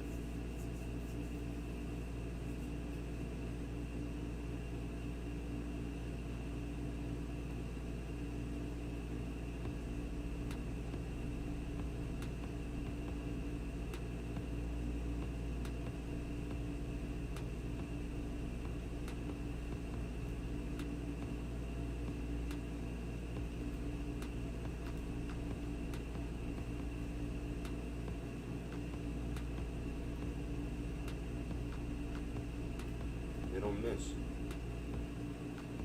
That's the offensive rebounds.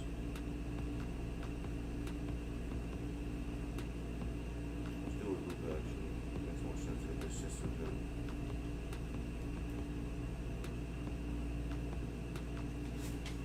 I'm sure a mistake was. I should have done the system points together. Made a mistake.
challenge.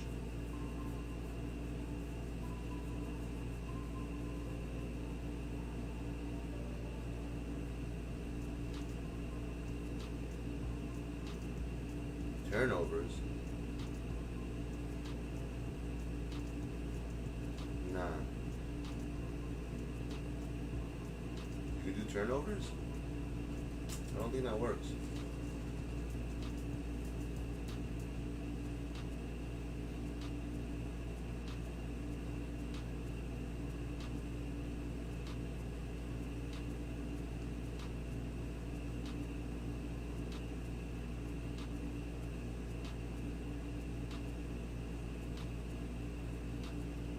Do dunks count? Can I get 20 dunks?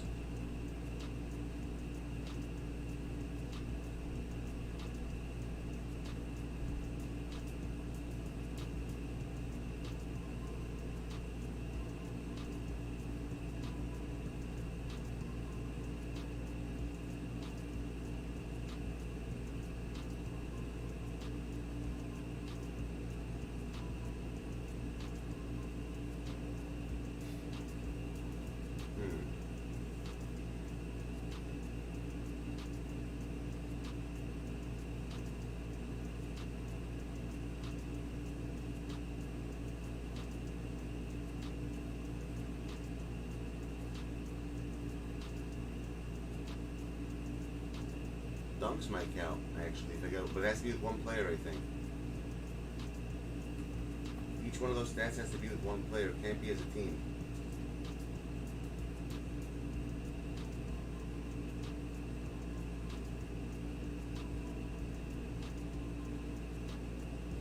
The turnovers also have to be with one player, probably. That's be one of these stats, I think, right? 10, I say 20 for 3 of these stats. On a single player each.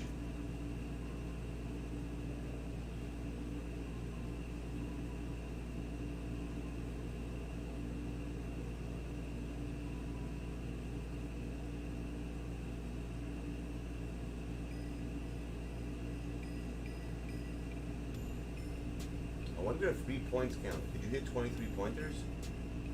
See, they don't say what's considered a 20-20-20 though. What fields?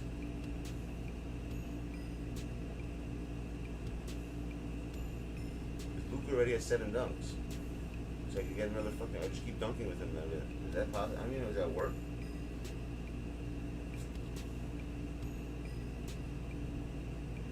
Points. What else? Steals. I'm sure works. I think it's just like, or steals. I'm assuming. Blocks, steals, and blocks probably. And that's it.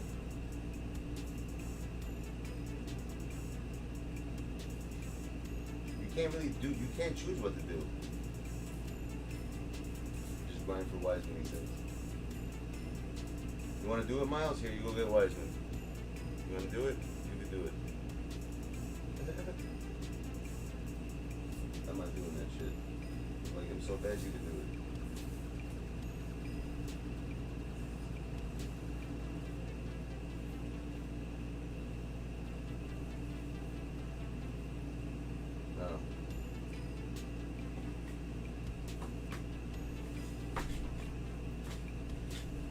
I'm not enjoying doing this though, I'm not gonna lie. It's kind of boring. Boring as fuck.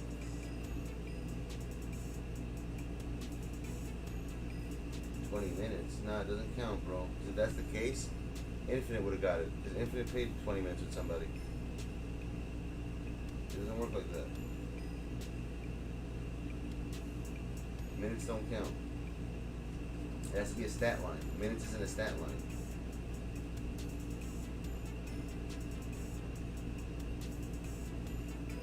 But time periods, what does consist of a stat line, though? Is dunks a stat line?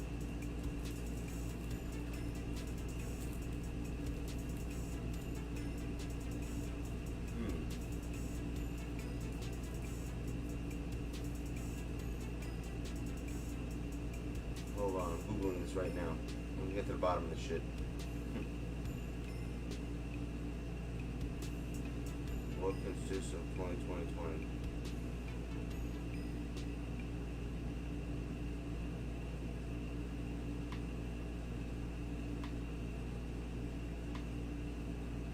Let's see.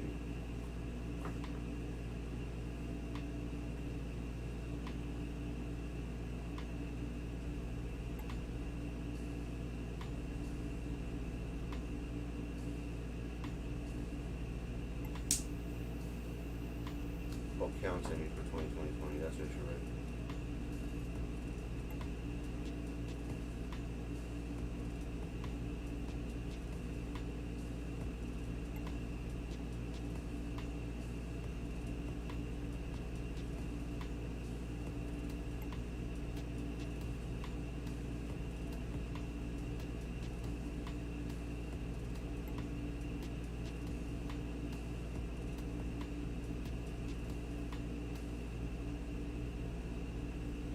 They don't have, maybe YouTube has it. Let me see.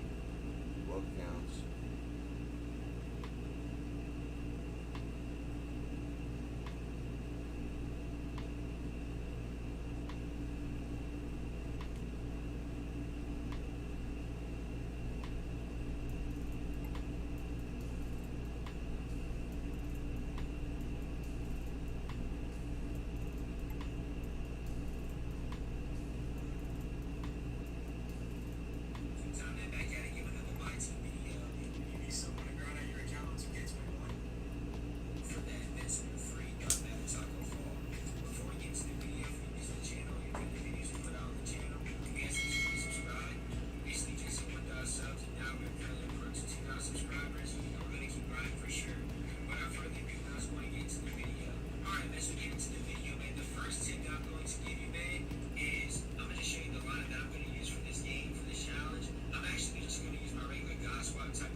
did it with one player, this guy.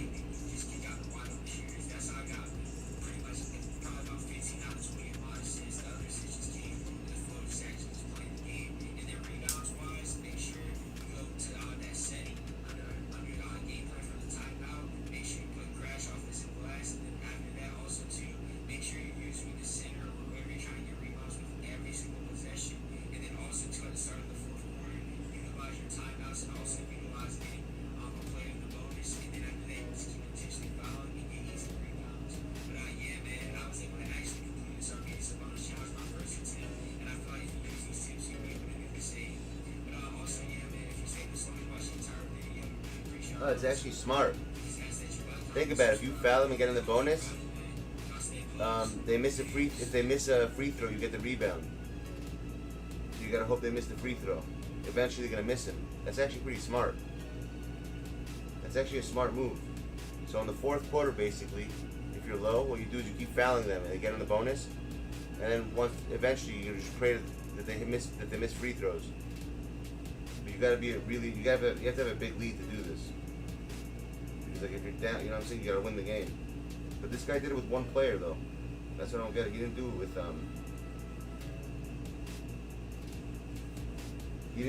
the 3 different players.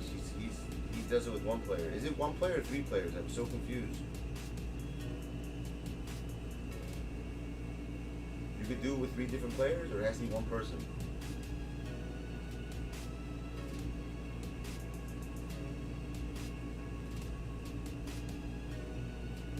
Yeah, he was playing next gen. He wasn't playing current that kid.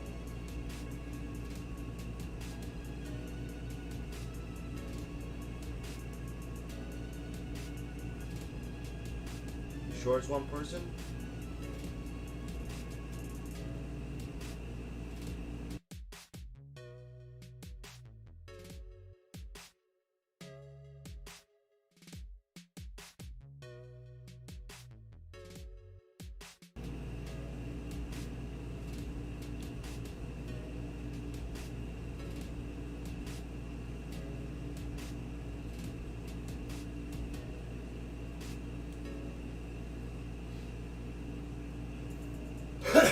Because if it was one person, why isn't it specifying one player? It doesn't say one player, it just says 20, 20, 20 in your stat line.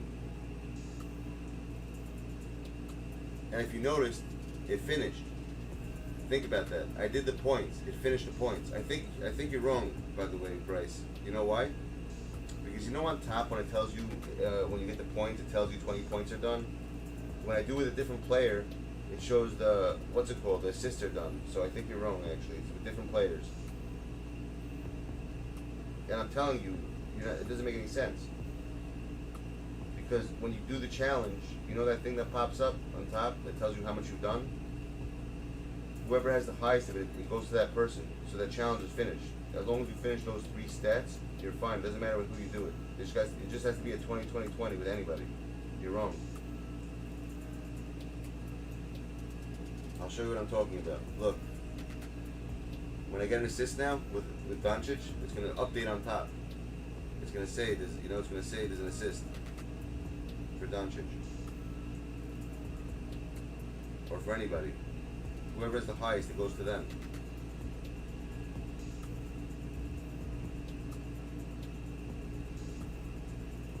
It doesn't have to be one player. That's why.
miss free throws, you're right. On next gen, they probably miss it a lot. It's probably for next gen, that thing. It's not for current. You're right. But look at on top. Look when I get an assist, what happens. See, look at the top now. Pay attention to the top. What it's gonna say. See?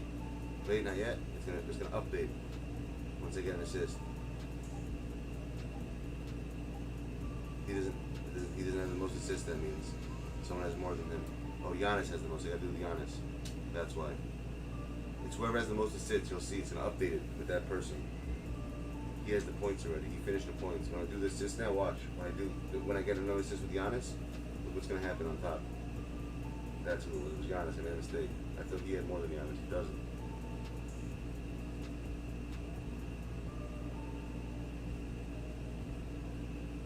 What up, Lando? What are you up to, my dude? You do any of these dumbass challenges, Landon, or no? You definitely didn't, right? You probably fan. Landon probably has fucking taco already.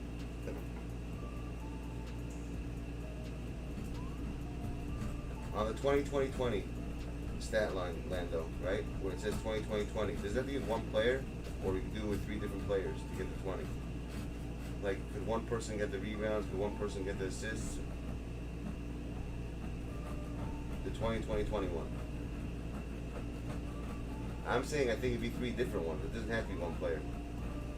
Because on top, where it tells you, you know that updates when it tells you how much you got of it? The little counter they have on top? Really? One player? So why is it update? Why is it update when I use other players then? Look. I'll show you what I'm talking about. Where's Giannis? Here, watch. If I score, though, I'll show you. Watch. If he scores, please hit. Damn, he gets the score, and I'll show you. Just want to show you what I'm talking about.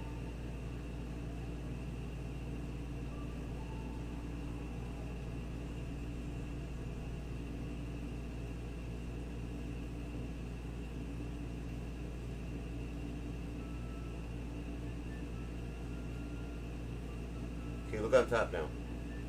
It's going to say something to do with assists.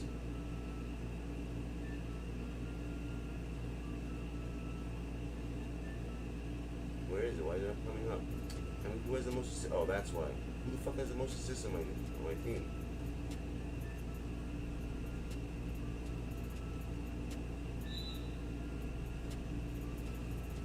On top it pops up.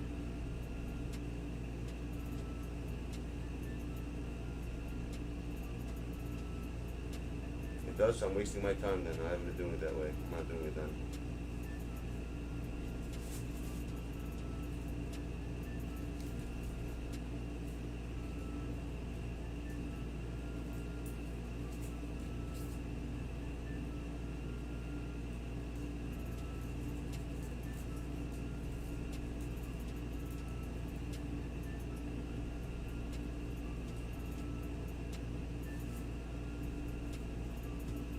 I just thought it makes sense. It doesn't specify that it's one player. So I thought you could do it just you need a 20-20-20 in the overround in the stat line. It doesn't say with a single player. Oh, you did do it, Jaron? You sure? You did it with 3 different players?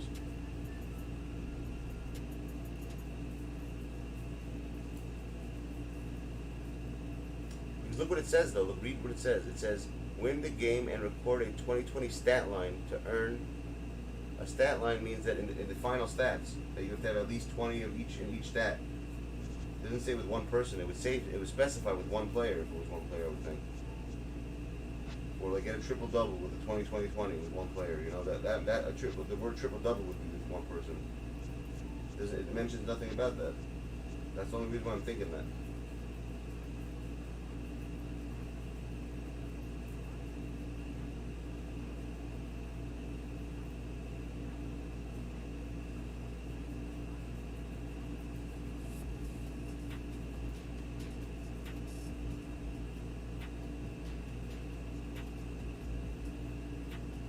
Yeah, I think you can do. I always thought that from the beginning, Landon, that you could do it with one player. I knew I was right. And Giron said he did it like that. So you did it with one player, but I think you could do. I'm pretty sure it makes sense. You could do it with 3. Because stat line means that your stats, your team stats at the end of the game. It doesn't say one player, bro. It's just stat line, which means it doesn't specify. It says win the game and record a 2020 stat line. If it was with one player, it would specify. Like get a triple-double with a 2020 with one player to get the bonus. That's what it would say if it was one player. You know, it doesn't say that.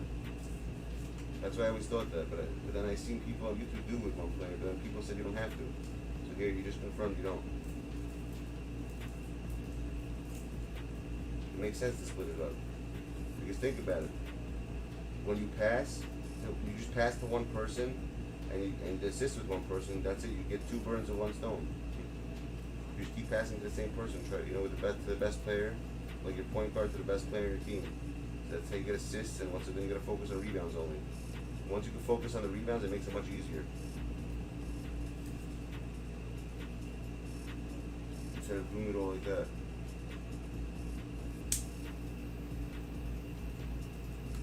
I mean, I'm just reading what it says.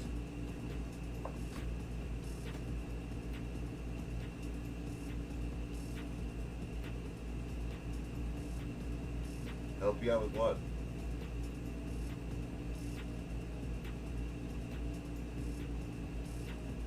Well, no, it is a challenge. I mean, to get the 20, how are you gonna? I mean, it doesn't even say which fields. Could you get 20 steals? Could you get 20 dunks? Does that count, or just those 3? It's just assists, rebounds, and points. Is that the 3 things? It doesn't specify either which one. I told you Tom's works, Kasual. That's another thing I'm confused about. Like, what does it have to be in? It has to be points. It has to be those 3. Why can't it be 20 steals or 20 blocks? Not dunks though. Dunks don't count if you get 20 dunks or 20 turnovers.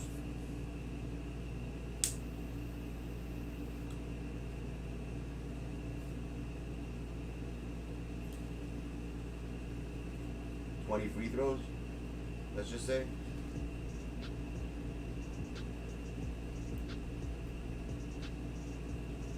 Yeah, no one's doing that. You're right.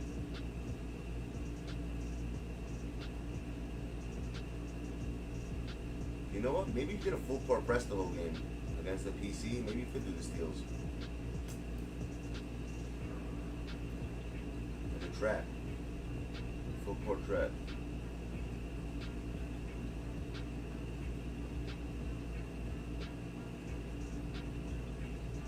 Okay, you're right. It makes sense. Let's do it. You're right. It doesn't make sense to be dunks. Then points and you're right. It has to be one of those. That makes sense. Blocks, steals, rebounds, assists.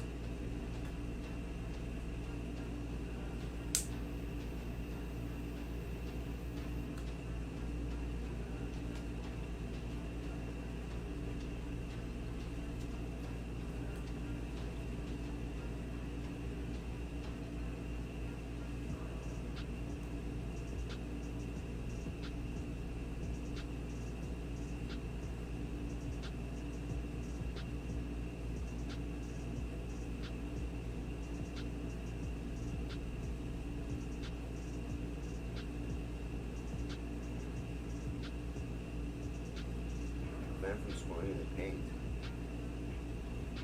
Who thought of these dumbass challenges?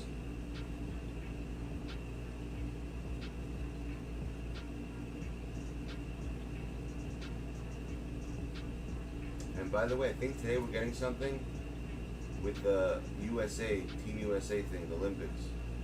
That's what I've been seeing online.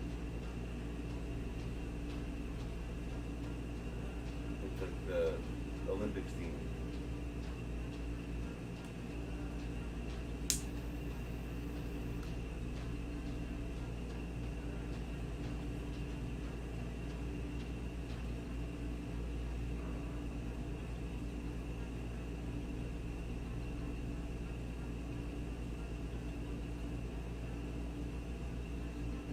Yeah, I think that's what they say. That's what they claim. Let's see if they updated it in here yet. Curiosity. No, they didn't. Same shit. Unless they didn't update here. Let me see something.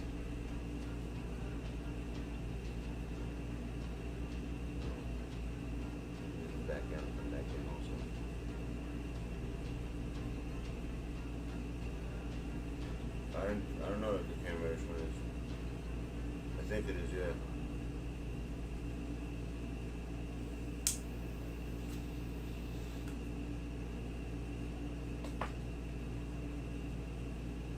Yo, what's up, Castro? By the way, where's the MT for the challenges that I gave out? Who has it now? You guys passing it around still? For the rewind players? Or no? Who has the MT right now for that? It's supposed to be passed around, you guys. So you guys can get that challenge done for the Blake Griffin.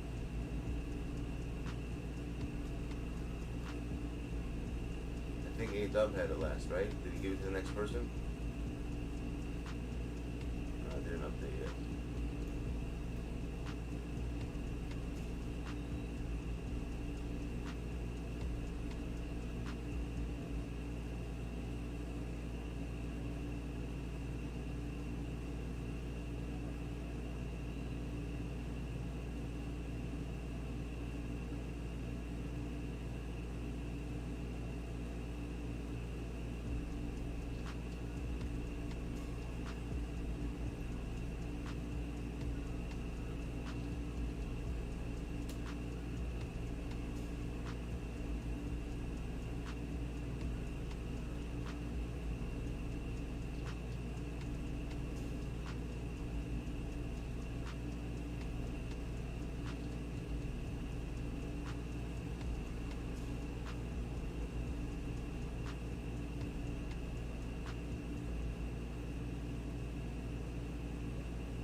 Full dark matter, the full invincible king, that's crazy.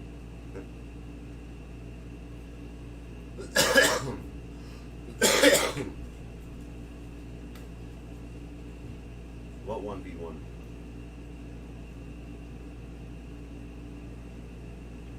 No, you're supposed to get it. No one stole it, bro. What are you, crazy? Yeah, Ren have it. He gave it to Ren gave it to A-Dub. I think A-Dub might have it right now.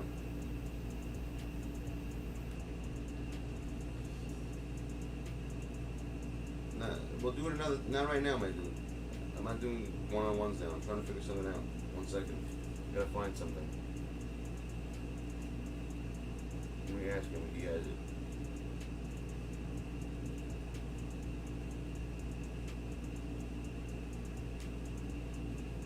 Let me ask A-Dub if he has it.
that.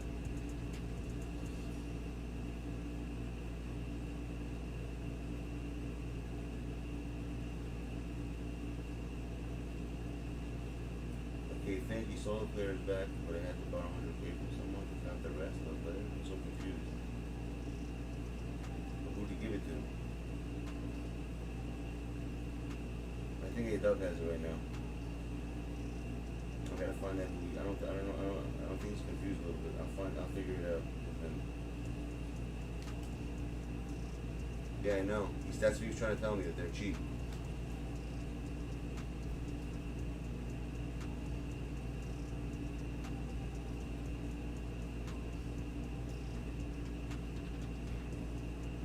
I'm gonna tell him to give it. He's gonna give it to you next, Bryce. All right? I think you're the next one on the list to get it. I'm pretty sure. Yeah, you are. Then you're gonna have to give it to, I believe, Leonardo. After that, and then I don't know. I forgot. I have to see who check. I think also Infinitely. No, Infinitely is Infinitely. I don't know. I don't remember. Shit, I don't remember. Yeah, so A-Dub doesn't have to give it to you unless he gave it. I don't think he gave it to anyone yet. Yeah, I'm pretty sure he didn't. All right, so I'm gonna make him send it to you. So whatever. I don't know what it's gonna come out to though. He's gonna tell me. But you should have enough to get the cards to do the challenge. Yeah, you should have enough to do the challenge, so you're good. Let me see what they go for now. Players. Curiosity.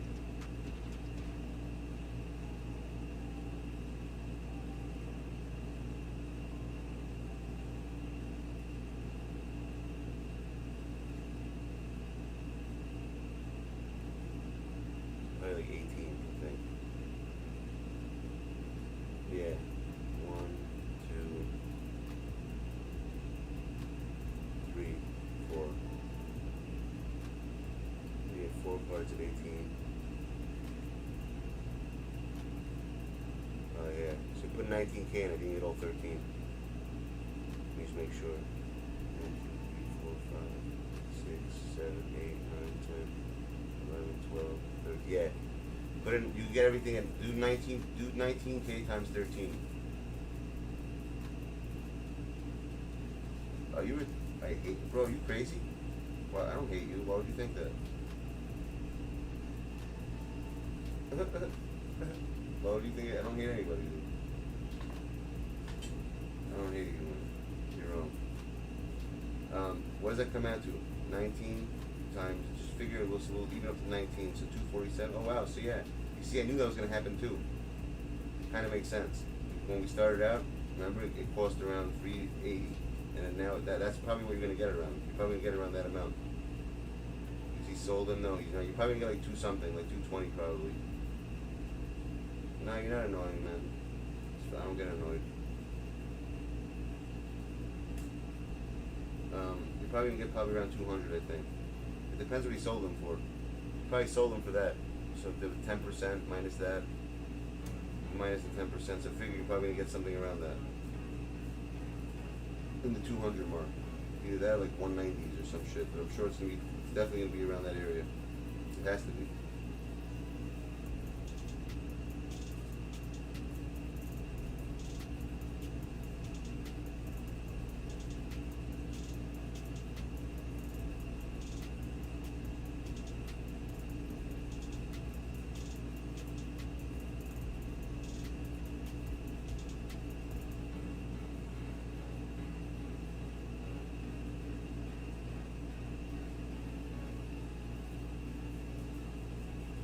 Yo, Spooks, are you still here? I think I figured out something. Now I think I know what you were talking about yesterday. I think I figured out what you were talking about now that I'm thinking about it. I think I know exactly what he was talking about when he said he lost something. Now I think I get it. Because A-Dub is saying something similar, and I think, but A-Dub explaining it differently. That's why I think I understand it now. I'm gonna ask him when he's back. Spooks, are you here or no? I wanna ask you something. I think I figured out what you're talking about.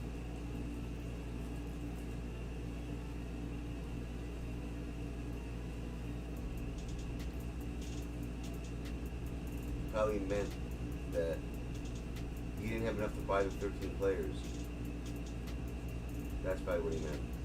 So he thought that he had to sell the 13, so he bought 2 or 3 on his own or some shit, and that's what he meant by he lost them. I think I get what he's talking about. But they didn't have to do that. They just get whatever they have to just put in what they bought. That's the thing that he.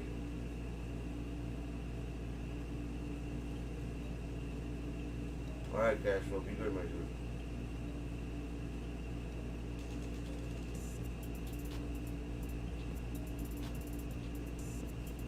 I'm trying to figure something out.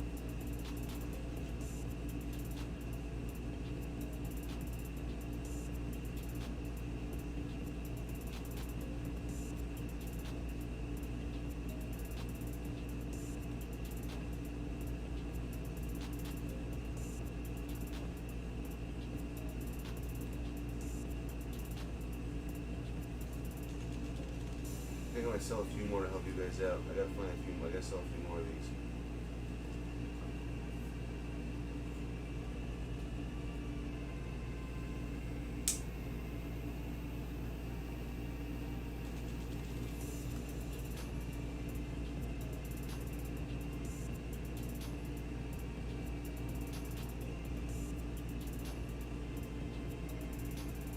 What do you mean you got no MT? What do you mean what do you do? I don't know what you do. What are you supposed to do? You talking about getting these players? You gotta wait for them to pass it to you. What do you do? I don't know, I don't understand what you're asking me.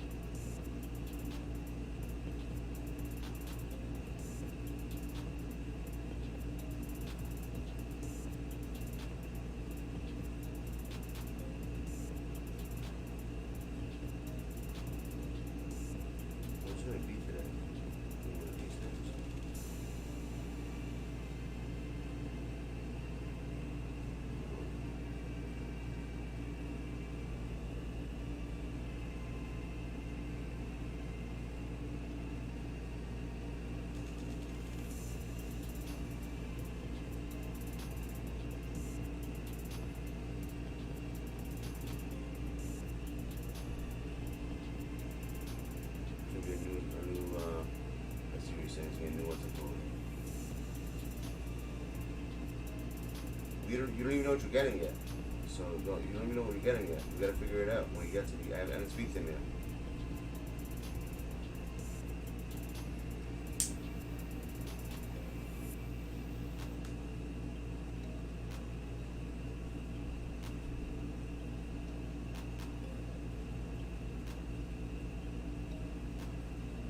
You know what I mean?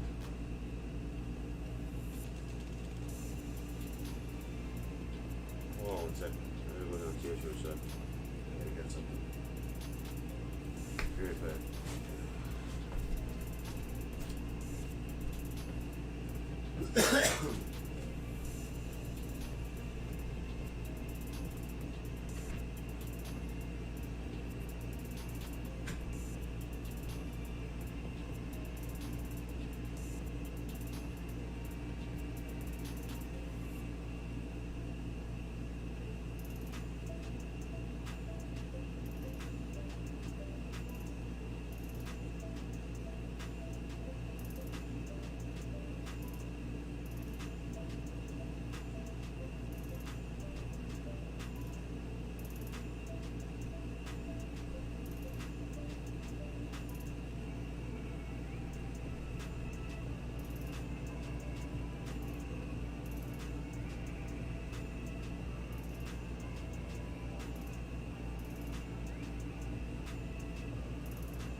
mean it doesn't work? You just said it worked.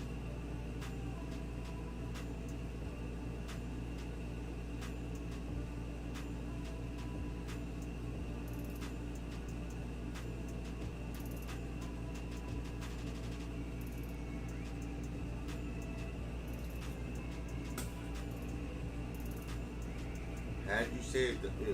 You just said it worked 5 minutes ago. You bullshitting, bro. He's lying. I don't believe you. Show me a picture. Send me a picture that it worked. I want to see. I don't buy it. You're bullshitting right now. There's no. You just said it worked. How do you go from it worked to it doesn't work in like 5 minutes? It makes no sense. You just literally said it worked 5 minutes ago. Now you're saying it doesn't work. Hasn't it? That makes absolutely no sense.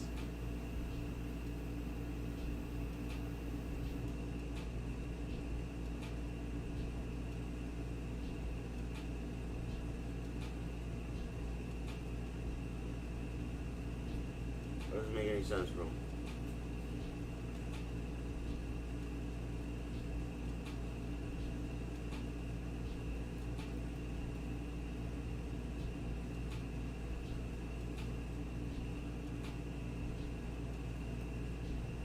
What time is it right now? 7:34.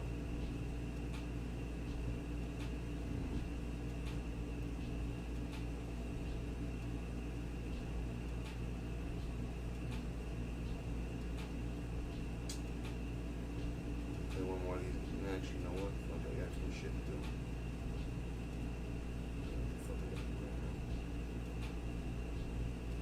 What time is it? 7:30. Alright, peeps, I gotta go now. I'll be back around like, I figure 10:30. For real. I got too much shit I gotta do right now.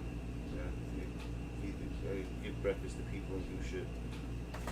Alright, I'll be back in around a couple hours. Hopefully I don't pass out.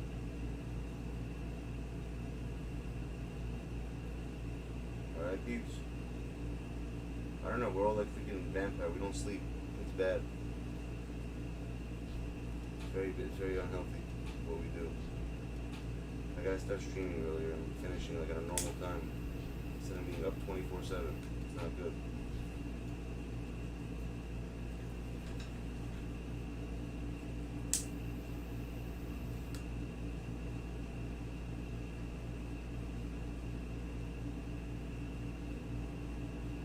Something.